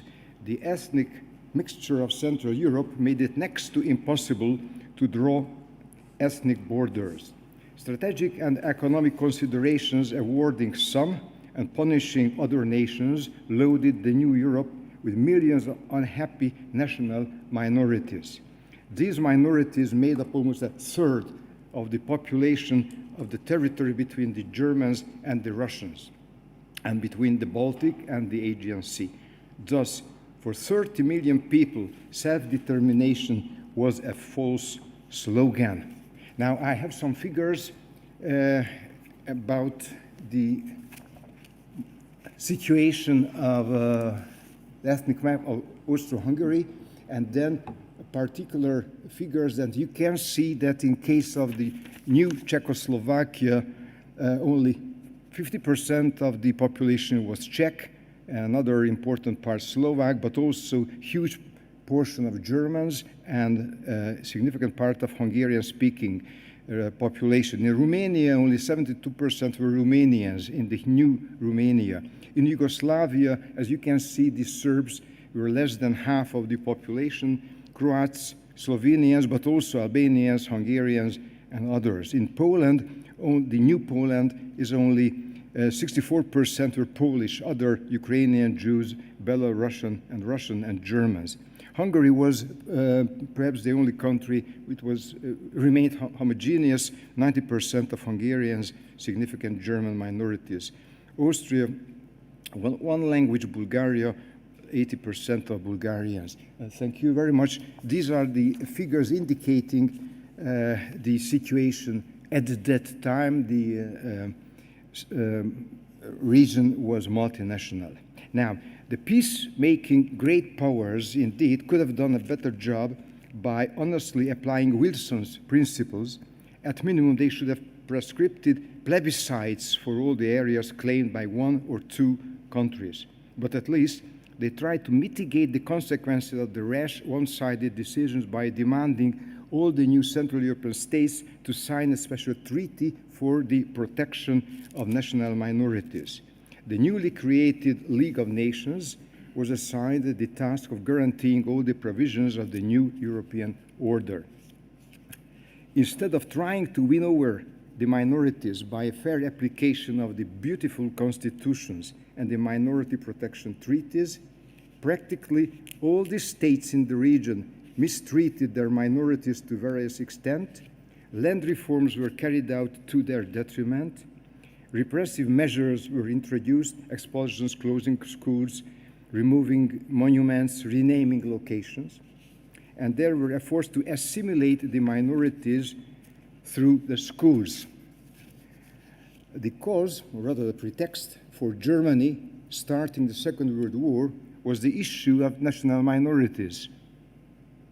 Then Hitler and Stalin combined managed to reduce the proportion of national minorities in Central and Eastern Europe considerably by murder and mass expulsions called transfers from 30% to about 10% of the overall population.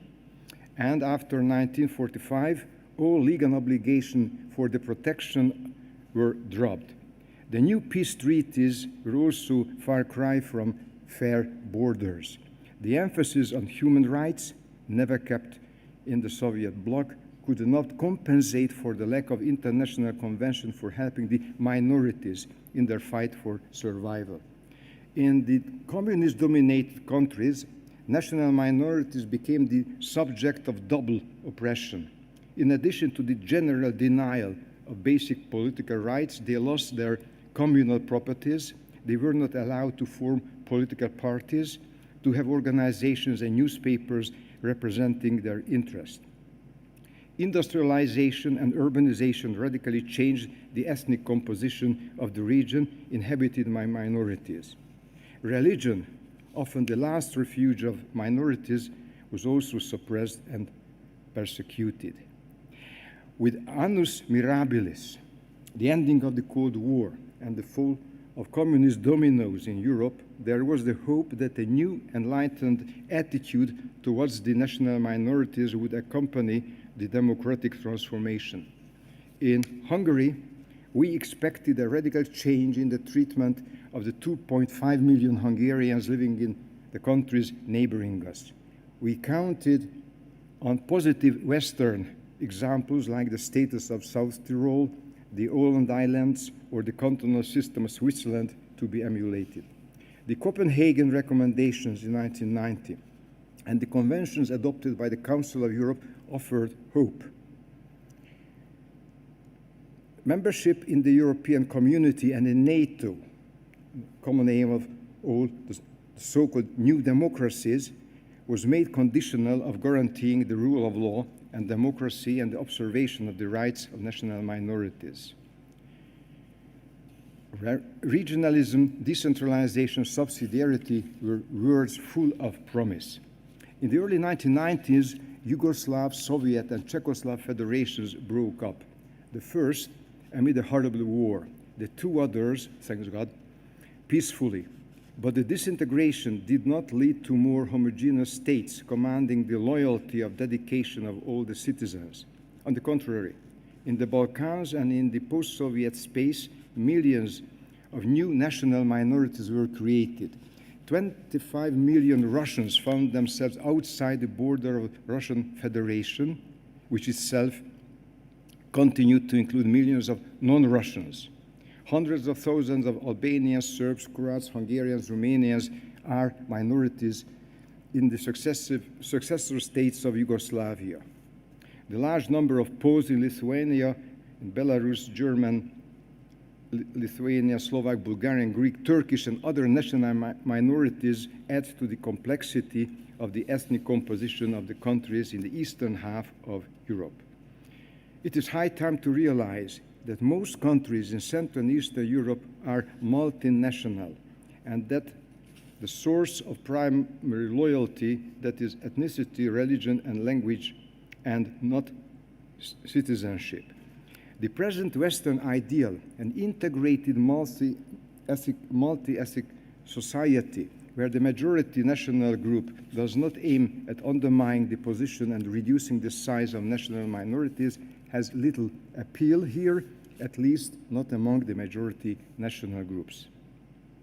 In the eastern half of Europe, the state has traditionally not been neutral in matters of language and culture. It rather served as a tool for the harassment of national minorities in the futile hope that the ethnically homogeneous population can be assimilated, and thus the nominal nation-states would become real nation-states. These countries are not melting pots. Attempts to turn this region into a melting pot can transform it into a power cat, as history amply testifies. Now, I would move on to the second part of Dr. Jasensky's presentation, the recent conflict of Ukraine. Ukraine is not a brand new state.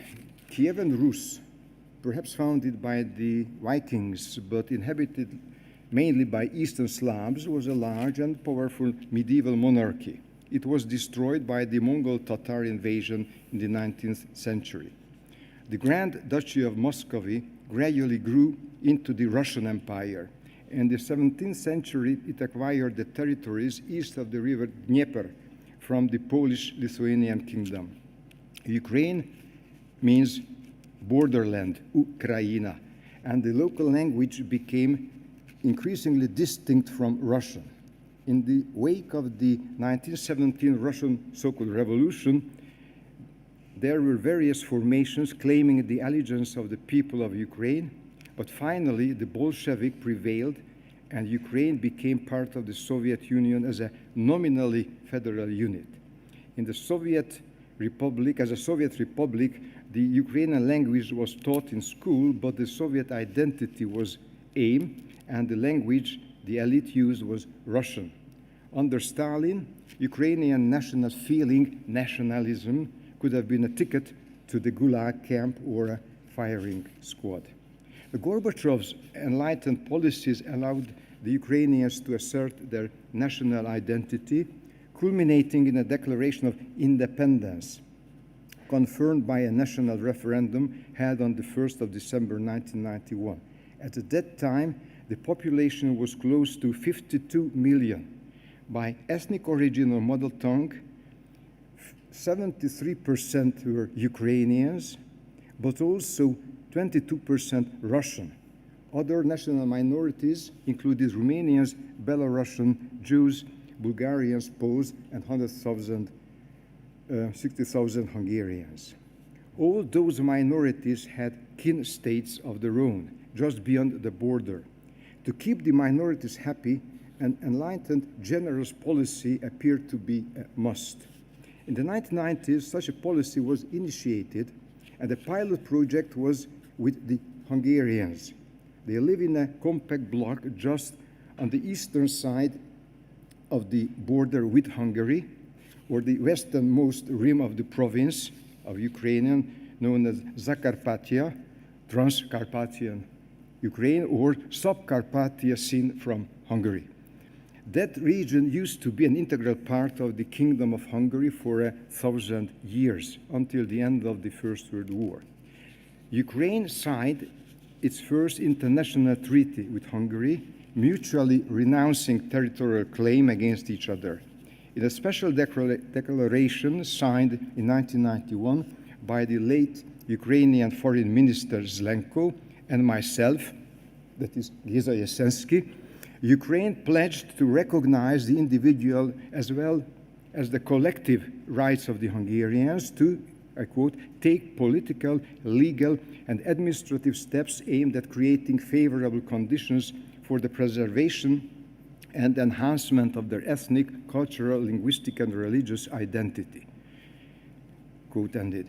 Article 8 gave minority languages a status of the second official language. Article 10 of the declaration stated, I quote, the parties agreed to ensure that the national minorities the necessary condition for learning and studying in their native language at all levels of education.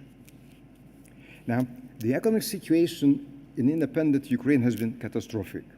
Two solutions to ease that appealed to people. One, moving to the West, the prosperous European Union, and the second, building a nation.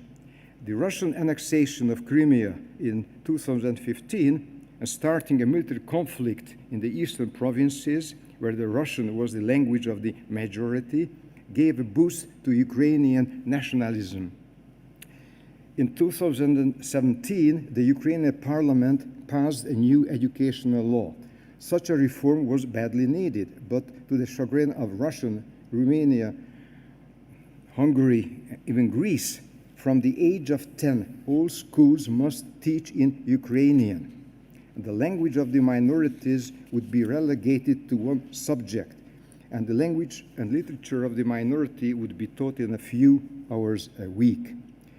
The purported aim is to improve the knowledge of the state language Ukrainian and enable the members of the national minorities to compete on the job market on equal terms. A more realistic view is that the aim is to reduce the use of Russian, but the ambition is higher, to use, under the guise of promoting the knowledge of the official language, to change the identity of a new generation, to Ukrainize the non-Ukrainians. Now, most Western observers cannot believe in such an intention.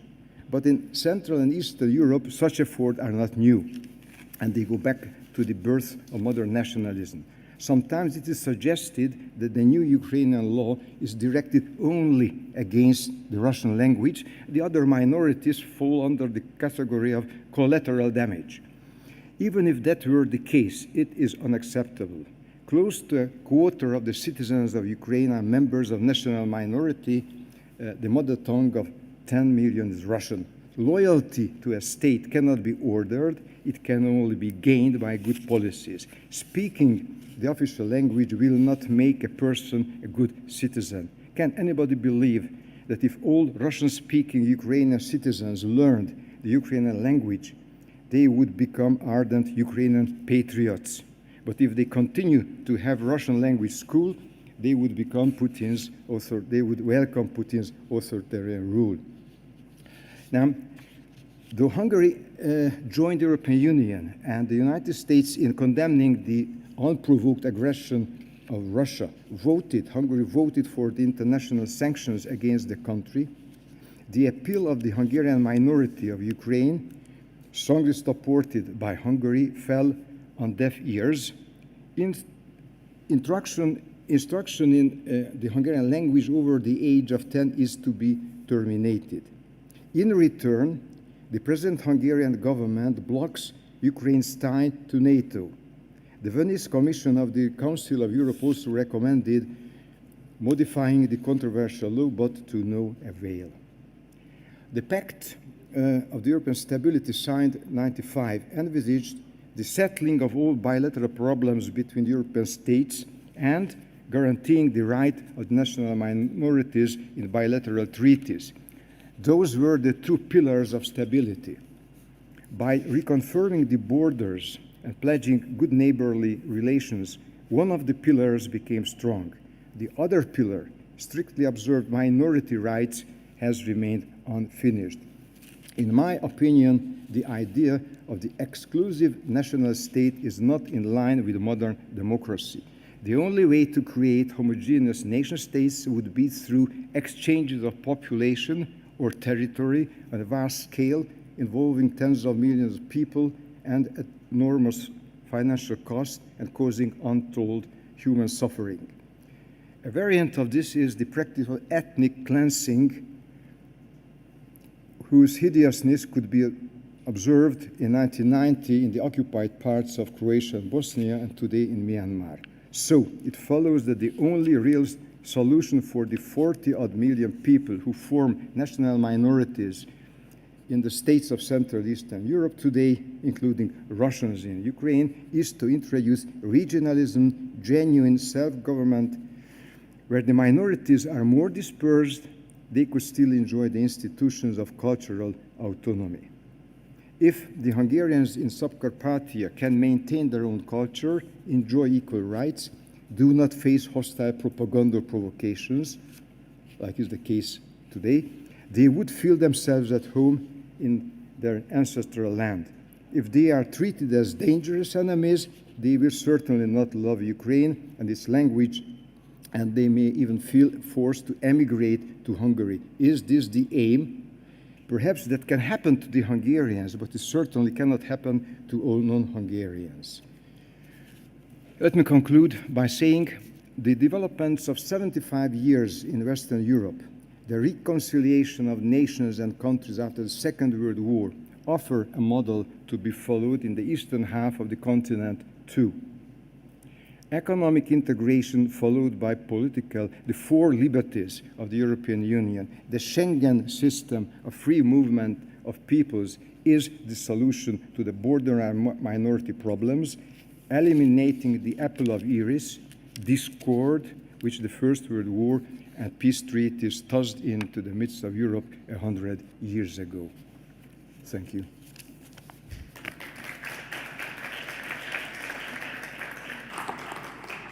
Thank you very much, Professor Bod, for reading the message, a very interesting message from Geza Jezynski, actually, as you mentioned, former Hungarian Minister for Foreign Affairs. And indeed, this question of bilateral treaties guaranteeing rights of minorities is quite interesting because quite often we mention human rights treaties at a universal level or regional level, but we don't consider enough this solution of bilateral treaties. And as you also mentioned, Italy and Austria, Italy and France also have similar problems with Südtirol or Alto Adige and Val d'Aoste and so on. But quite interesting. Thank you very much. And now we have the pleasure to have Madame Maëlle Lhomme. She is with Doctors Without Borders. She's a researcher, and actually UREP means it's a research unit which provides support to operations in terms of cross-cutting topics analysis, direct violence, perception of humanitarian action, medical ethics, as well as academic presentation and publications. And you actually have been studying in Sciences Po and also, I think, in London School of Economics. So you have also an interesting academic experience, but you have also field experience in the Sudan. Yeah? Various countries, but the latest being South Sudan, Yemen, and Tanzania. Very good, excellent. So we are looking forward for your presentation for providing medical assistance to people on the move, MSF's approach in Central America. Maëlle, thank you very much. Looking forward to your exposé. Thank you so much for the kind introduction. Good afternoon, everyone. This morning and this early afternoon, we've heard a lot of eloquent speakers talk about policies, frameworks, principles, and I'm going to take a slightly different approach. I'm going to talk about the humanitarian response in operational terms. So allow me just to start with a side comment on the terminology. For this presentation, I chose to look at the situation of people on the move in Central America. And the generic term people on the move that we use, of course, is to avoid categorizing people based on legal status or on reasons for migration. And in the context of Central America, the term includes asylum seekers, registered or unregistered, but it also includes migrant workers, returnees, deportees, and internally displaced persons. So I chose Central America as a context, for example, because it's arguably a context that is less talked about in Europe, even though the US-Mexico border made it to our headlines recently. Before diving right in, perhaps a few words of introduction on the trends of migration. What has changed for us as a humanitarian medical organization, and what has pushed us to adapt our approach?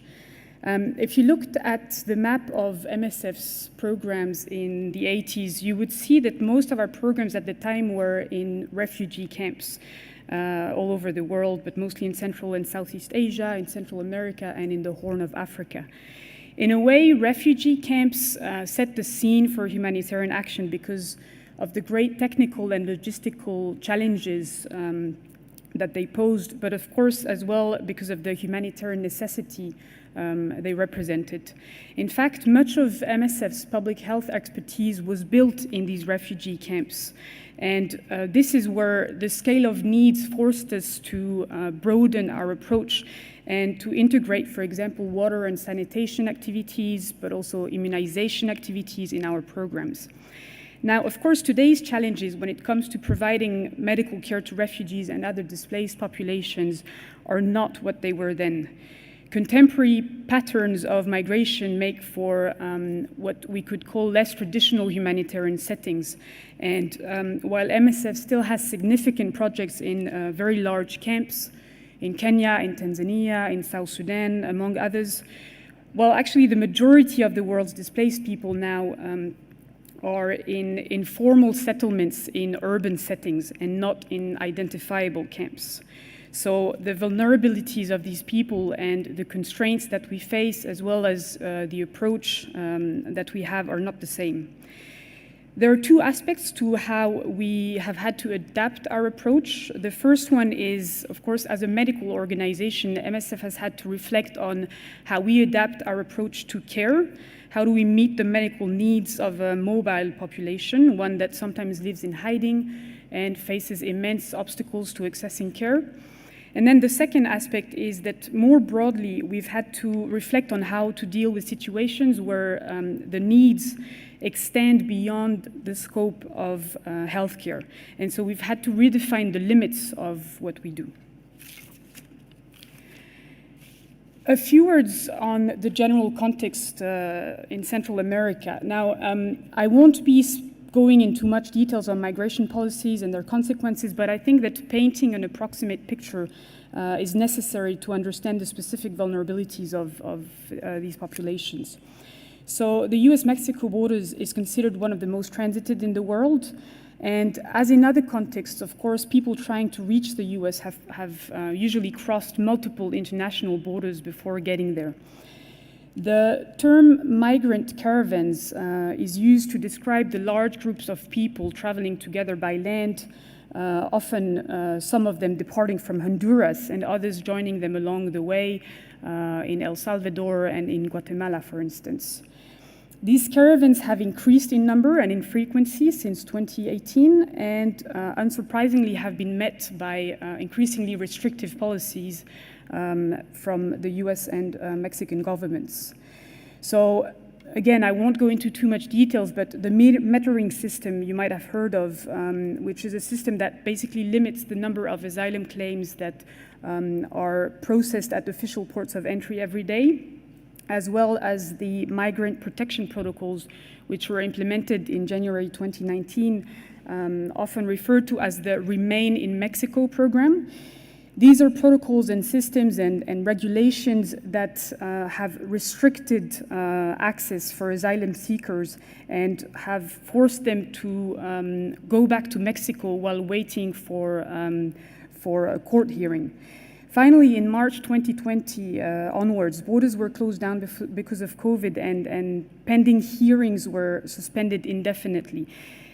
All of these different measures, as well as circumstances, in a way, cumulated to leave tens of thousands of people in a state of limbo in Mexico. Now, the dynamics of migration in the region, of course, there are different routes that people take to reach the US from Central America, some longer or more dangerous than others. But basically, the spectrum of violence that people on the move are exposed to includes extortion, kidnapping, trafficking, sexual violence, and violence, of course, all of them having direct and indirect consequences on access to care. For example, people renouncing to leave the shelter where they live for fear of being kidnapped. This means, in terms of access to care, that they sometimes refuse or renounce to going to the hospital, even though they need this medical care. But the most important aspect of these migration dynamics is their repetitive nature, what is often referred to as the cycle of migration, which is the long cycle of people leaving their home country, traveling north, and then at some point being arrested, being deported, and then starting the journey all over again. So MSF did a survey in Mexico in one of the projects where we work, in which we found that over 50% of people on the move interviewed there had already attempted to leave their country of origin before, some of them several times already, and about a third of them were internally displaced before fleeing their home country. So of course, people's vulnerabilities differ according to which state of their journey they are at. And to give you an example, so in the Northern Triangle, which includes Honduras, Guatemala, and El Salvador, in these countries we have mostly a very highly mobile population with very limited time for health services, whereas at a different point in their journey, in Mexico, for instance, we have a stranded population with highly complex dynamics because of the back and forth across the border. And these people mostly are living in makeshift camps, but without camp management. So this goes back to what I was saying in my introduction, which is that these are settings where people are not living in set camps. They are usually living in informal settlements in urban settings, creating all kinds of obstacles in terms of accessing healthcare, but also other services that humanitarian organizations provide. Now, the main message of my presentation is about having a humanitarian approach to travel medicine, and this is how MSF tried to adapt the way that we provide health services to people on the move. Actually, this approach is built on our experience in Greece, which is where we first started adapting the concept of travel medicine to a humanitarian context in 2017.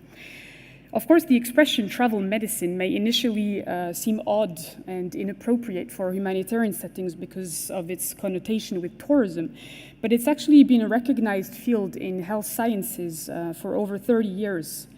And the goal for MSF, as well as other actors, we're not the only ones who have worked and tried to adapt this notion to humanitarian context, but the goal was to adapt this science or this knowledge to migration context specifically. And this approach importantly differs from that of migrant health or migration health that you might be more familiar with, in that migration health is a field of study which aims to basically promote the health of migrants once they have settled in a country. And actually, we've heard this a lot in today's presentations, you know, the idea that the health of migrants is important for states and for public health policies to consider because of this very old concern that migrants might bring in diseases to the host population.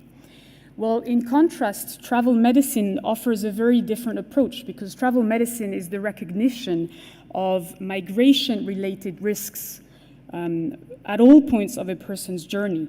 So, of course, in the country of origin, in the country of transit, and in the country of final destination. So instead of thinking of migrant populations or people on the move as a whole, travel medicine is an approach that aims to be tailored to the individual. And basically it recognizes that the risks that we have to address, again, as a medical humanitarian organization, are not the same depending on where the person is coming from and where they're going, and the type and conditions of travel. You know, is the person traveling alone? Is the person traveling by foot, by train, etc.? Then another thing to consider, and another way in which travel medicine differs from the migrant health approach, is that it's about empowering the traveler to look after his or her own health, because we, as a service provider, won't be there all along his or her journey. MSF's approach to travel medicine has three pillars. The first one, of course, being information, which is a recurrent pillar of all of our interventions. The second one is prevention. Prevention takes the form of access to vaccination, of course, but also family planning, hygiene, and first aid kits that we distribute to people on the move, self-help, mental health cards, and more specific preventive treatments such as pre-exposure prophylaxis. And then the third pillar is treatment, of course, and here the objective is to ensure continuity of care and supply of medications for people suffering from chronic conditions. So you can easily, I guess, imagine the operational challenges and constraints that we are confronted with. Going back to our Central American context, the travel medicine approach helps us to answer or try to address a number of operational constraints. One of these challenges we face is the lack of legal protection and the normalization of violence targeting people on the move. So for example, in Honduras, undocumented migrants cannot file a complaint when they are victims of sexual violence. They are legally not permitted to do so, which in turn creates a climate in which people tend to downplay the harm that is caused by such violence and also may be afraid to seek health care. But most of the challenges are linked to the fact that this is a highly mobile population, which means that they have limited time for services.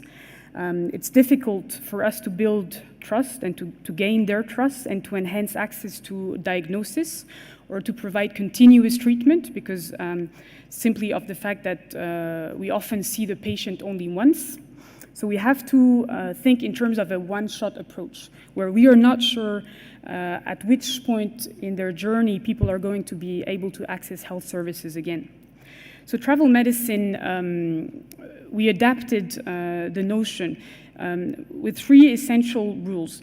Travel medicine has to be accessible as such. What this means is that people should not need to have a medical condition to be able to access the services that we provide for them because of the whole prevention aspect that I was talking about before.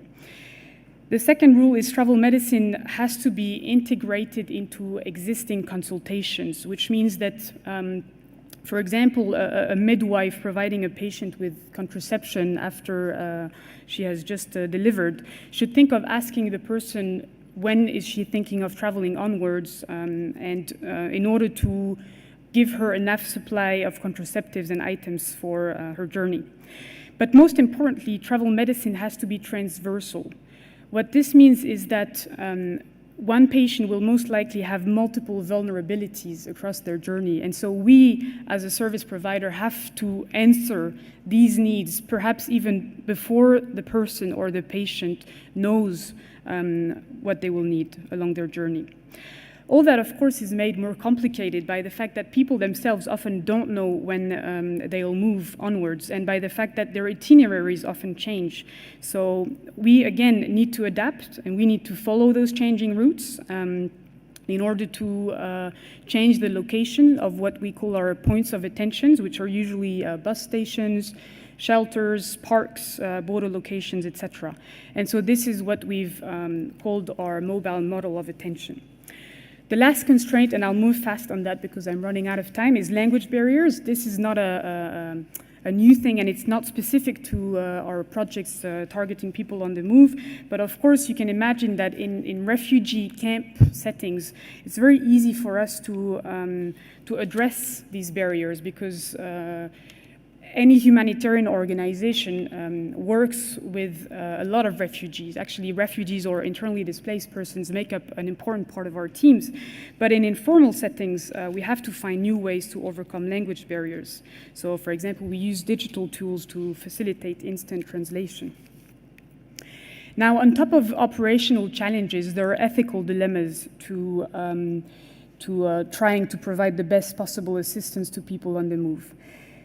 Sometimes travel medicine can boil down to what we call a harm reduction approach. What this means is that it's difficult for us not to get involved in discussions around risk mitigation strategies.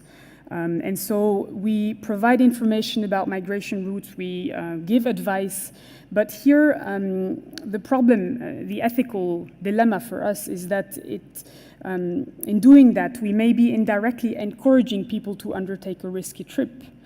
But conversely, it's also not our role to try to dissuade people from taking specific risks or to encourage them to rethink their decisions. So we're always careful when providing information. I'll give you a very easy to grasp example. Women traveling alone are, of course, confronted to specific risks. They are at higher risks of being victims of sexual violence. So in some contexts, we provide them with pre-exposure prophylaxis, but at the same time, this is a source of anxiety for the person. So for us as a healthcare provider to warn people of the risks ahead of their journey, but at the same time we are bound to not only enumerate the dangers, right, but to give them coping strategies. Another ethical dilemma is the screening strategies. These strategies have to take into account the risk of stigma and instrumentalization of health status. As most of you might know, certain health conditions are used in specific countries to refuse entry. They are sometimes considered a legal motive for pushback and containment, even though there's nothing legal about them in international humanitarian law, but nevertheless, in certain national legal frameworks, they are.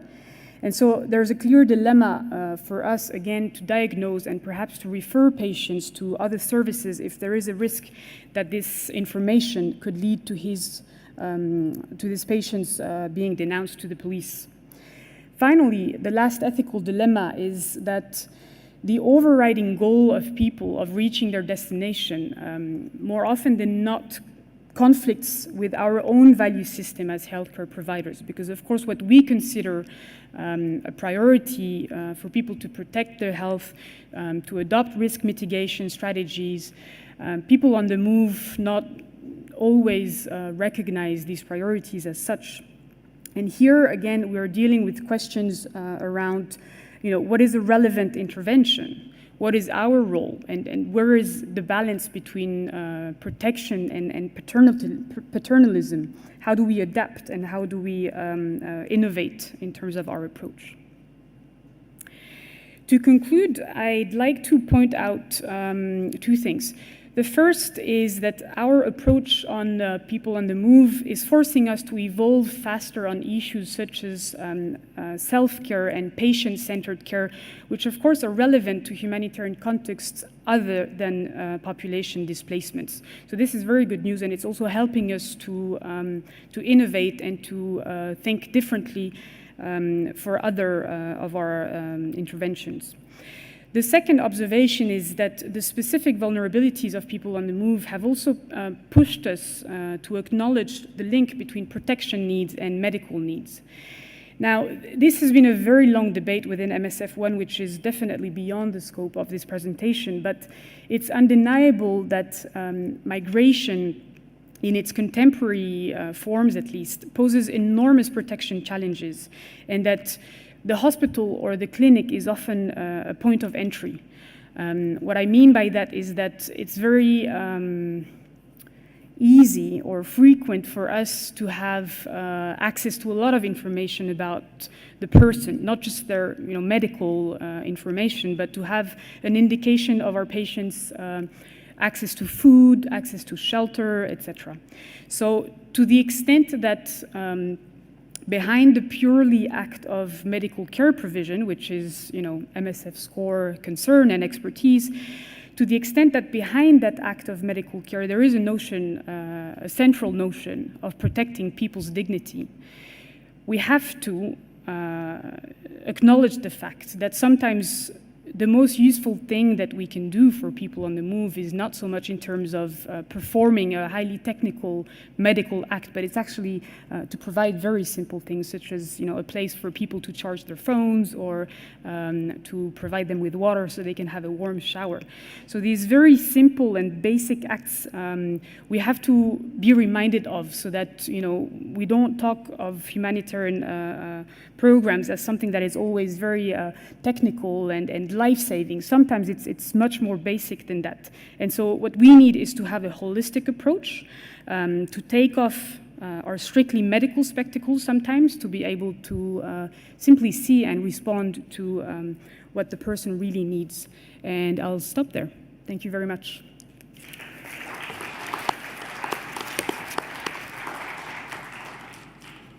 Thank you very much, Madame. Very interesting indeed. And I like your conclusion. The medical approach as one stepping, I must say, one door to protection also.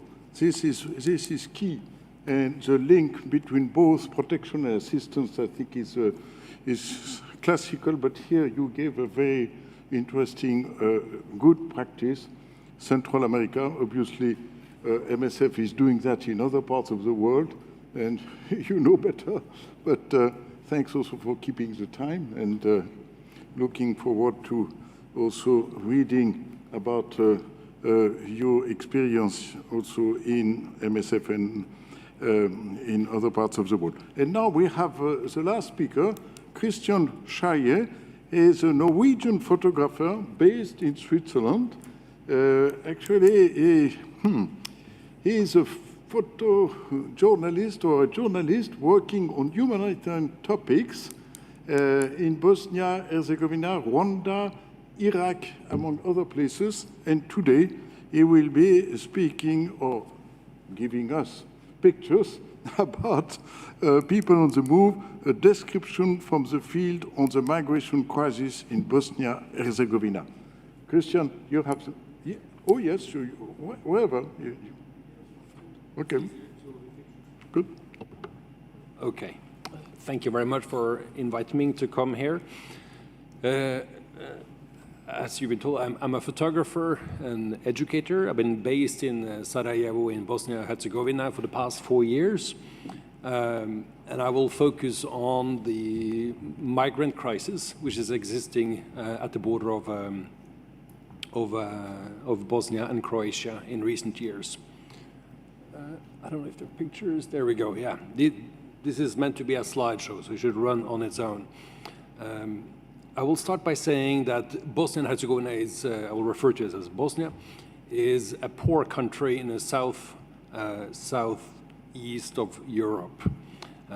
And there's a lot of talk about migrants coming through the Balkan route into Western Europe. That means they often will come through Bosnia.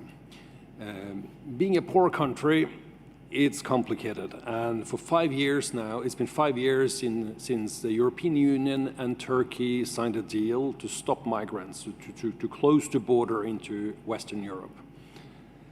And that is a catastrophe for Bosnia. At the moment, there are many internal issues. Bosnia is a dysfunctional, political, chaotic country with 3 presidents, 3 ministers of foreign affairs, 3 ministers of economics, etc., etc. That means you have over 120 ministers in a country of less than 3 million people in 2 different entities and 3 levels of government. This is bad news. In recent days or weeks, for people who've been paying attention to the Balkans, you will see that the developments are not good. The political parties in charge are still the same as during the war in the 90s, a war which is very, very fresh in people's minds. And things are not looking too bright. The fact that the border to Croatia is closed means that people walking from, particularly from the Middle East, Persia, Southeast Asia, are typically coming through from Afghanistan, for example, passing through Iran, Turkey, Macedonia, you have Serbia, you have many countries coming there. They end up in Bosnia. They want to come to the border to Croatia, where there's a small part of land to cross to go further into the European Union. This is the Balkan route. If you go on that, if you travel on that route, you will end up in a town called Bihać. Bihać is a small town with about 56,000 people.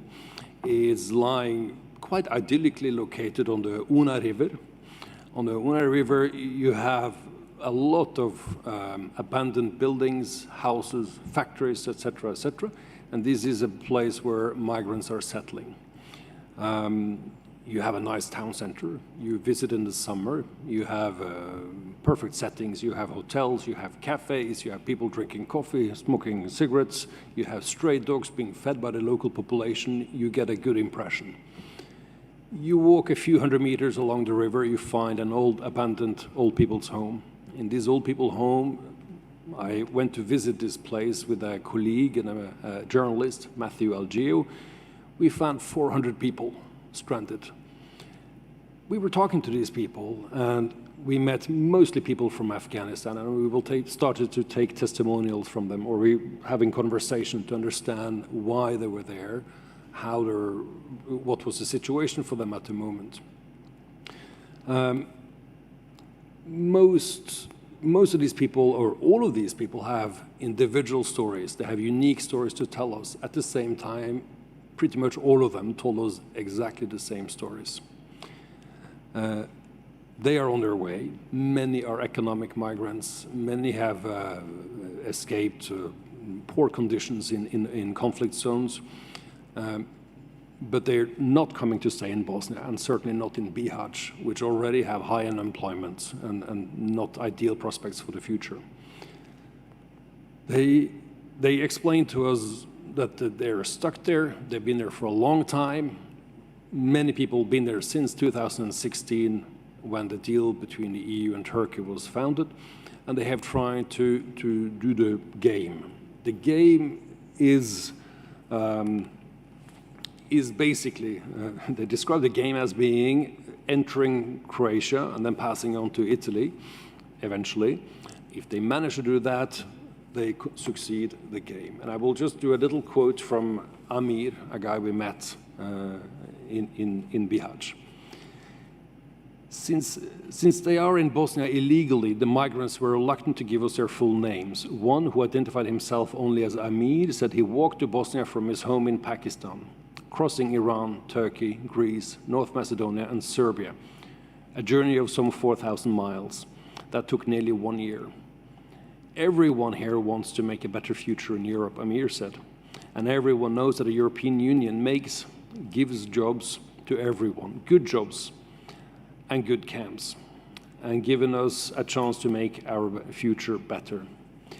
Migrants called their attempts to cross the border into Croatia going on the game.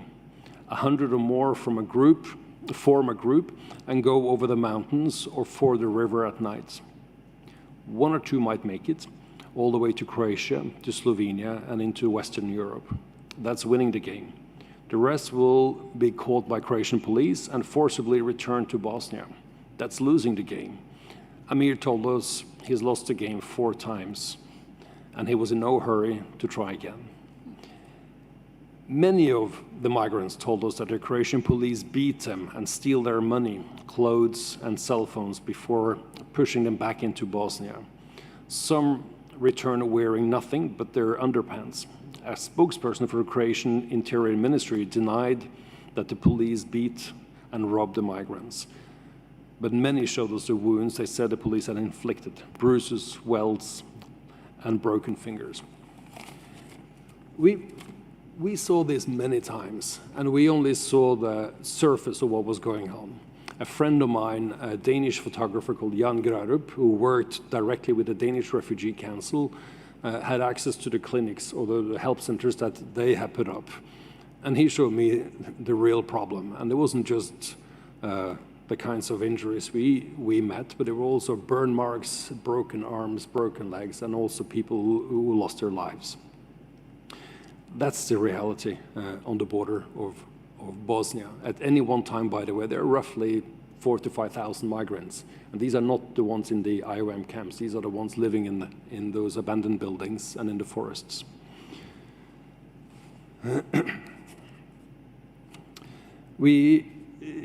One thing also to remember from this region is that the summers are very hot in this part of the world. They can be temperatures of 30, 40 degrees Celsius. In the winters, you're likely to have 1 meter of snow. So the conditions are very, very harsh as well.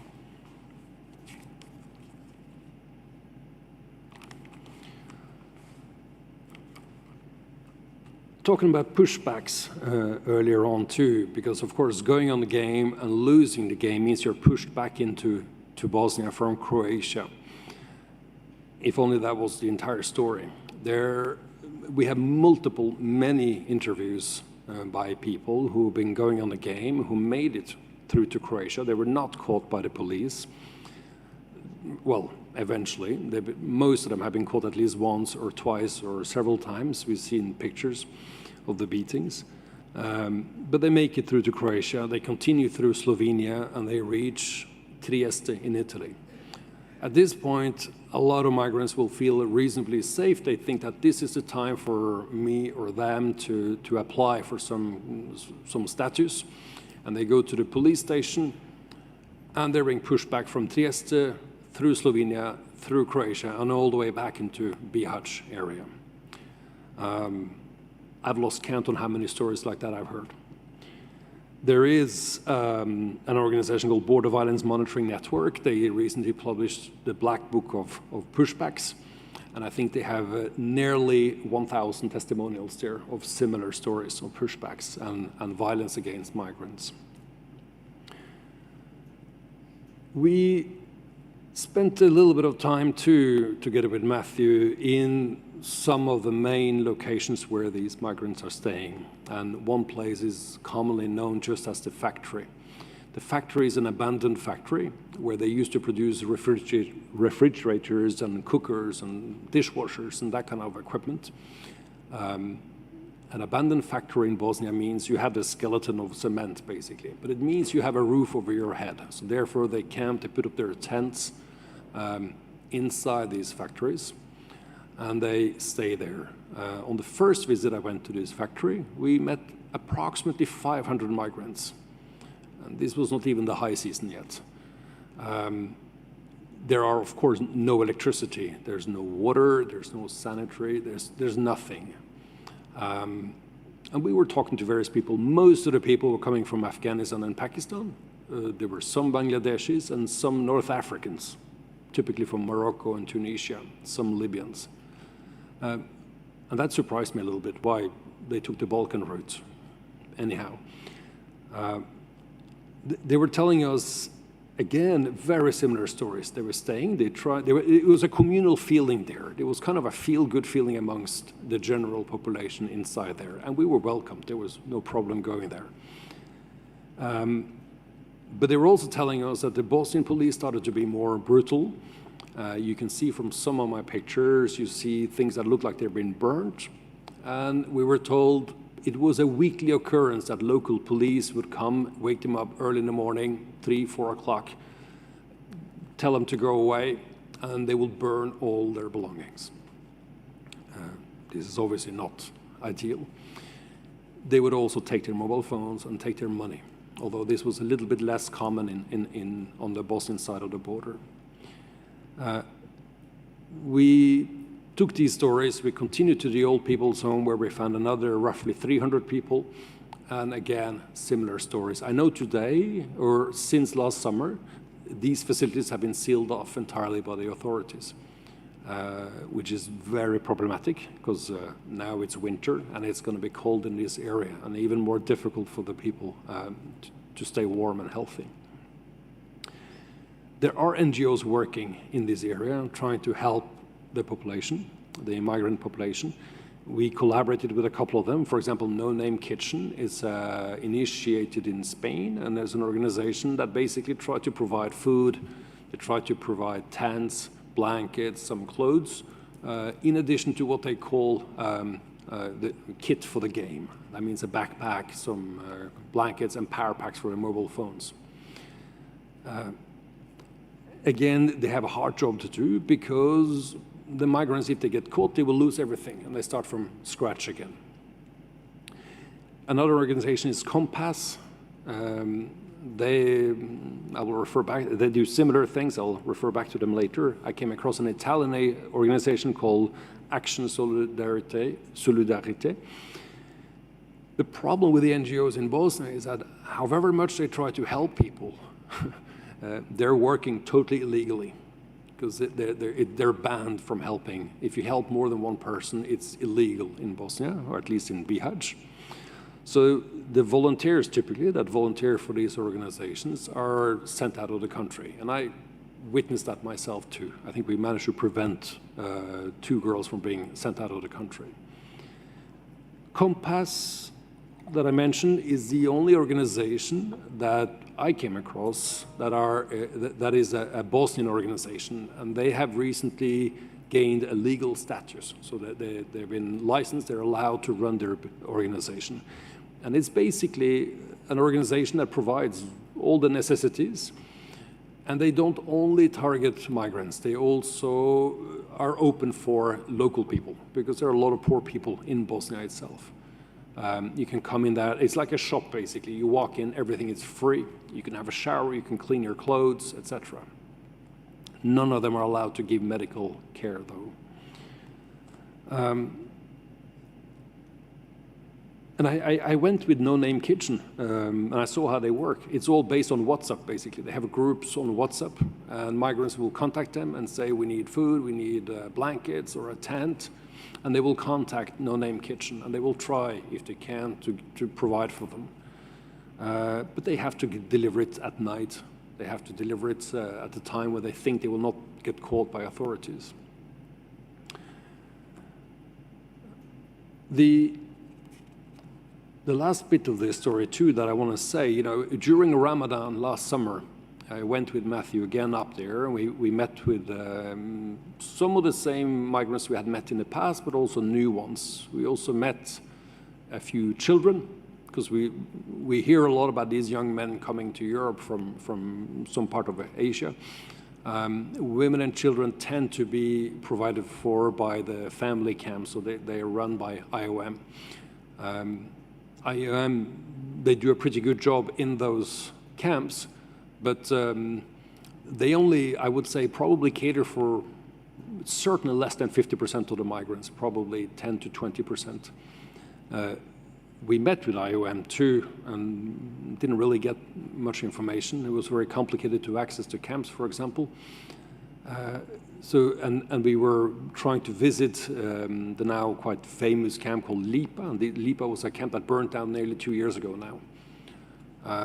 And they put up a new camp in the woods about half an hour drive from Bihać in a landmine-infested area. So this I found a bit disturbing. But we went back there, we met some boys, it was a group of about 15 people who had moved into this abandoned house. And they invited Matthew and me to come and join them for the iftar meal, at the end of the day when they break the fast during Ramadan. It was interesting to see the collaboration of this group of Afghan boys, one Pakistani, the preparation of the food, how they invited the whole neighborhood basically, and they said, it was a witnessing of all the hardship they have, because they have no access to water, they have no access to electricity. Still, they have to provide for food for minimum 15 people. They had taken on a couple of dogs. And they explain how it works. There's one shop that allowed them to go shopping and would take some voucher as long as they got a cut in on it. So they could pay using online payment methods as long as they paid 50% more. A neighbor who was kind to them allowed them to use the outdoor spring, so you could use the water from there. And it was good. You can see some of the pictures now. This is them preparing chicken for us. This was an opposition to it was hard to explain. This is an opposition to how I felt that a lot of the neighborhood was treating these people, because they're stuck in this place. They're stuck in an unlikely destination where none of these people wanted to be at all. And if this is the best we can provide for a bunch of people that are not allowed to go back, they're not allowed to go forward, they can go nowhere. Many of these people stayed in this existence for now over 5 years. Then I think we're struggling when it comes to human rights and migration in Europe. This is it.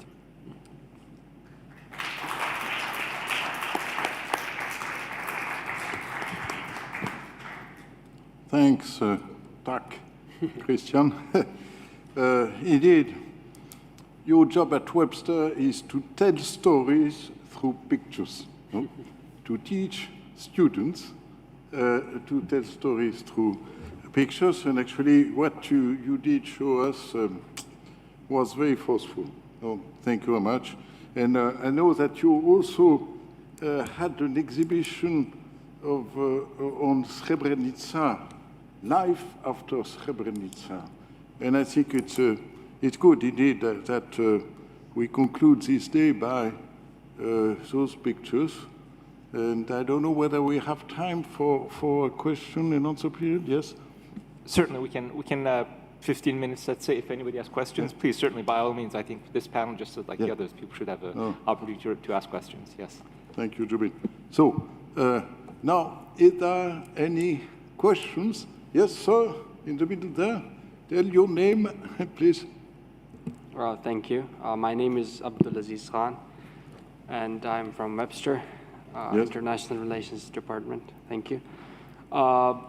Thank to all the panelists for enlightening us with all the information and providing us with the knowledge, sharing with us very important facts of what's going on. Thank you very much.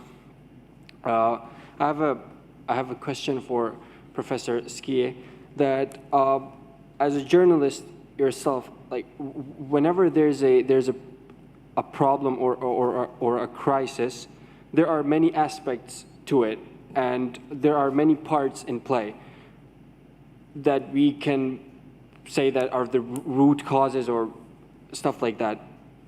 As a journalist, how do you see journalism or media playing a part in all of this? Thank you. Very good question, Christian. Thank you for the question. Wherever you work, whichever topic one is working on, first and foremost, it's important to do your own research, of course, to understand the situation as best as you can. Fundamentally, for me, there is one rule to follow, and I think in this world, and I know that this may even sound naive, but in the end of the day, I like to try to put it like this for myself.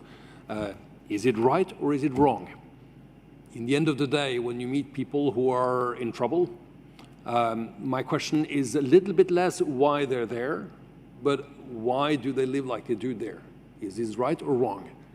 And when I see people suffering like this is wrong. For example, I know that many of the migrants I met, they were stuck in Bosnia because they were economic migrants. They were not necessarily fleeing war. Some will argue that they should probably try to make a living wherever they come from. Some will argue that. Not everybody, of course. I was speaking to, for me, they can be there. I think people who want to try to make a better life somewhere, may want to contribute somewhere else, that's fine. I was talking to people coming from Afghanistan, and this is before, of course, the recent changes with Taliban taking power again in Afghanistan. But they were explaining to me how this worked. You know, the trip walking from Afghanistan all the way to Europe is very organized. I would say 90% of the migrants you meet on these routes, this is totally organized. They explained to me, the way you do it, these trips are sold at the market, in wherever they come from.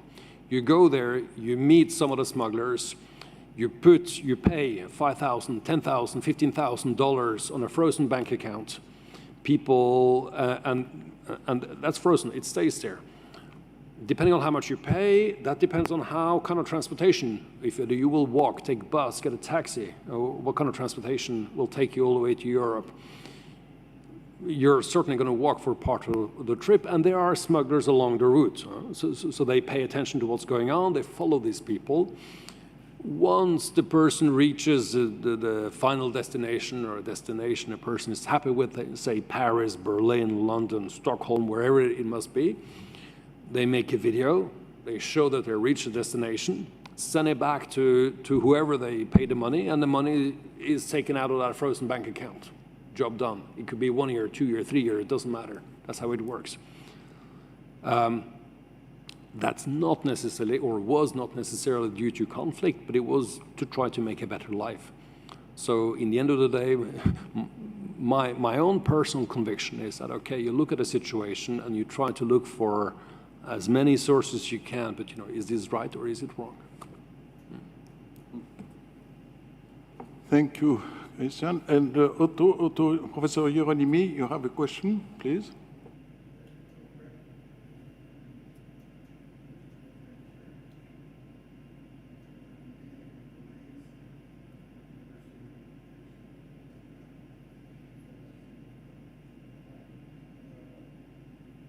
Please put your mic on, please.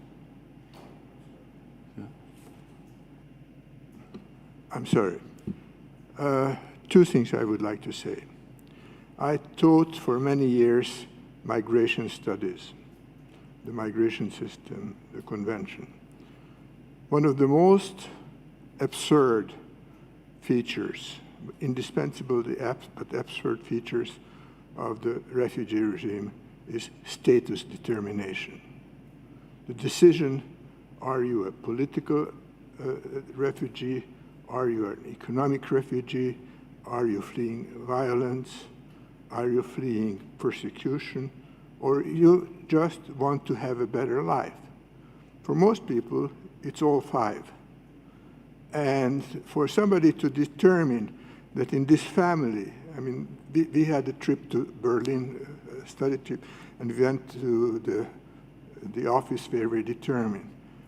And then they spend months to determine whether this person was really persecuted, but his brother was not, from Pakistan. Okay? How can you know in Berlin what's happening in Pakistan? So that's one of the problems. You have shown, and this suffering and this thing is difficult to put into legal categories. You have to, because that's the system works. Now, the other thing is in the same context. Speaking from personal, family, and friend experience. My wife is a former refugee, I'm a former refugee, my brother, my sister-in-law is a Cuban refugee. Very few people who managed to get away and get across did it by themselves. To say that you can manage without help is an illusion. Now, obviously, you have to distinguish between trafficker and smuggler. Smuggler is a nice guy. The trafficker is a not nice guy. And the best help, in most cases, are the military. I'm not going to get into a long story. I'm just going to tell you my personal story. This was in December 56. It was just before the Russians and the Kader regime said, Now, we have gotten rid of enough people who left the country. We closed the border. So this was on the 15th of December. And it was my aunt who took me to a village on the border, and there was this farmhouse full of people. There was this lady who was making pancakes, best pancakes I ever had in my life. And we were all waiting for the night to fall and for the soldiers to come by. So we all paid something, whatever we had, and the soldiers then took us to this. From here on, that's Austria. We got across, and of course we were received. Hungarians at the time were the best treated refugees ever in history. Never before, never after were people treated as heroes by the fact that you crossed the border. My parents, my mother had lost her identity card, so she was the problem. They came down 3 days later to the same place. The whole village was arrested because in Budapest they had decided that's the end of the story. So they tried 4 times to cross. They didn't manage. Finally, 6 years later, through family reunifications, they made it to Switzerland. But it was the soldiers probably also got arrested. So to say, people have been smuggled. Of course they have been smuggled, because even if you have the iPhone, you have all the route, this is something that it's a business for some, a dangerous business also for the smugglers, but you need help. And this is what Peter was saying. He didn't say that members of his family were out there handing out food. Orban was saying, these are all criminals. But the people in Budapest knew that these are people.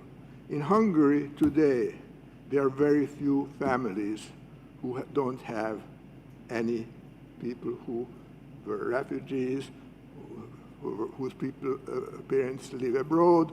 So in Europe, we are all ex-migrants, ex-refugees. So I think I'm very grateful to have shown this, because this is the reality. Thank you. Köszönöm. Thank you very much. Thank you very much, Otto, for this testimony. Yes, yes. You want to, or Maël, you want to, or Peter? So yes, ma'am, you have a last question, please. Put your mic on and give your good name.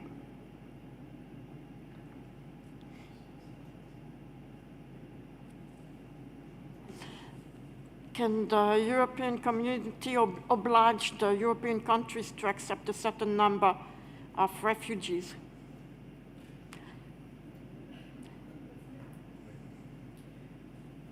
Maël will answer this question. I mean, it's impossible for me to answer, especially speaking from the standpoint of a humanitarian organization. What we don't do is politics. State policies are clearly not designed by us, or they would look very different. But what we do is advocacy.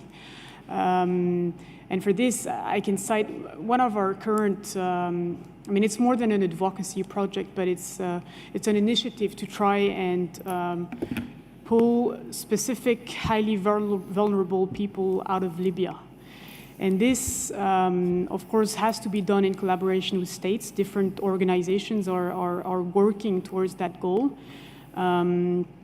It's a little bit, if you want, through the resettlement programs. It's similar to the resettlement programs that usually IOM is responsible for, but different organizations are also trying to push for this and somehow have found faster ways of doing this. For us as a medical organization, of course, we have, like I was saying in my presentation, a certain entry point in a way, because as you may know, the health status and severe medical conditions are sometimes used against people on the move, whatever their legal status, but can also sometimes play in their favor. Meaning that sometimes, for instance, if we are dealing with victims of torture, we are able to testify to the signs of the abuses that they have suffered, and this somehow helps their resettlement claims. But this is a very narrow window that we have as a humanitarian medical organization. And it's also, if I may add, a dangerous one, ethically speaking, because it speaks to how the medical act can also be instrumentalized. And here, I mean, I'm going back to what Otto said, is that this issue of status determination is extremely slippery. I'll finish by giving an example of what I was confronted to in a refugee camp is people burning themselves alive when they know that it'll serve their resettlement claims.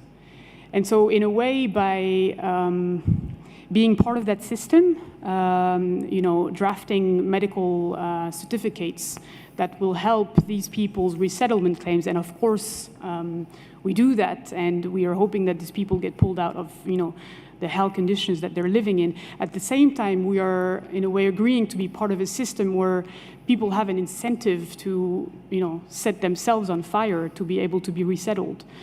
So it's very difficult. I'm not sure I'm answering your question. I'm probably not, because I don't have an answer. But what I'm trying to say is that it's extremely difficult to look at these issues at a global level, if you see what I mean. It's also very difficult to look at them at an individual level. And I think this is probably why policies in general fail to address, or fail to, you know, rise up to the challenges, that there are so many specific situations and so many unintended consequences of policies that, you know, it's difficult to find the right angle to even start to address this issue. Merci, Maëlle. Actually, I think we are coming at the end of our time, is it? Yes? Because, sorry, as you know, tomorrow morning, we shall have 2 keynote addresses.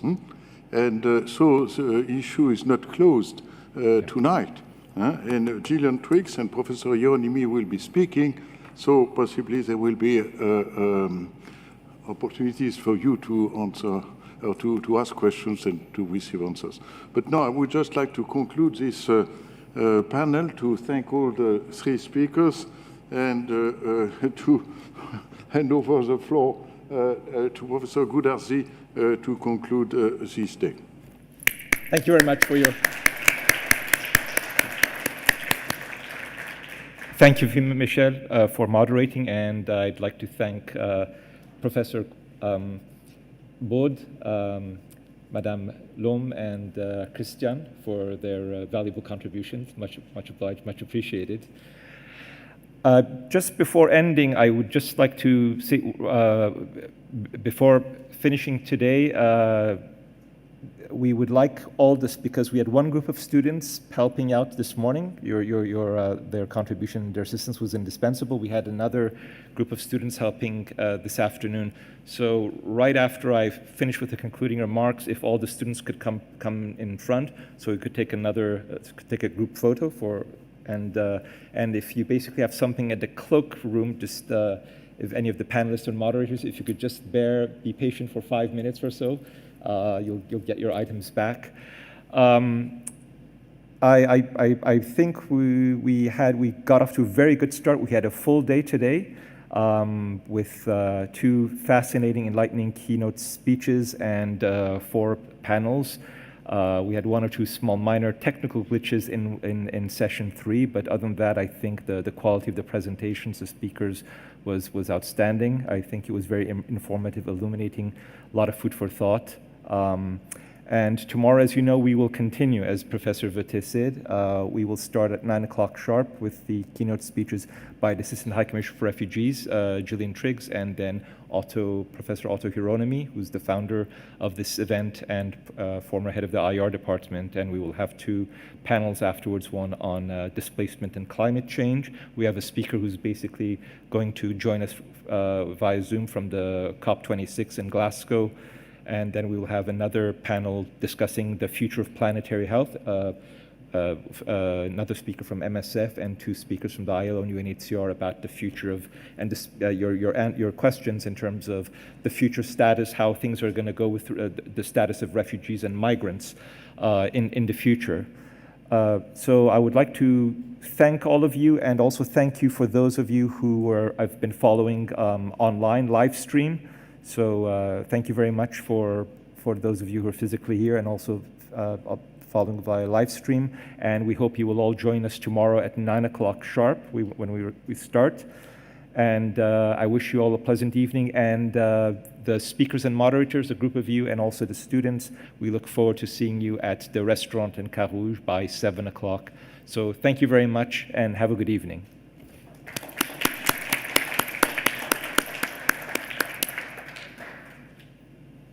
So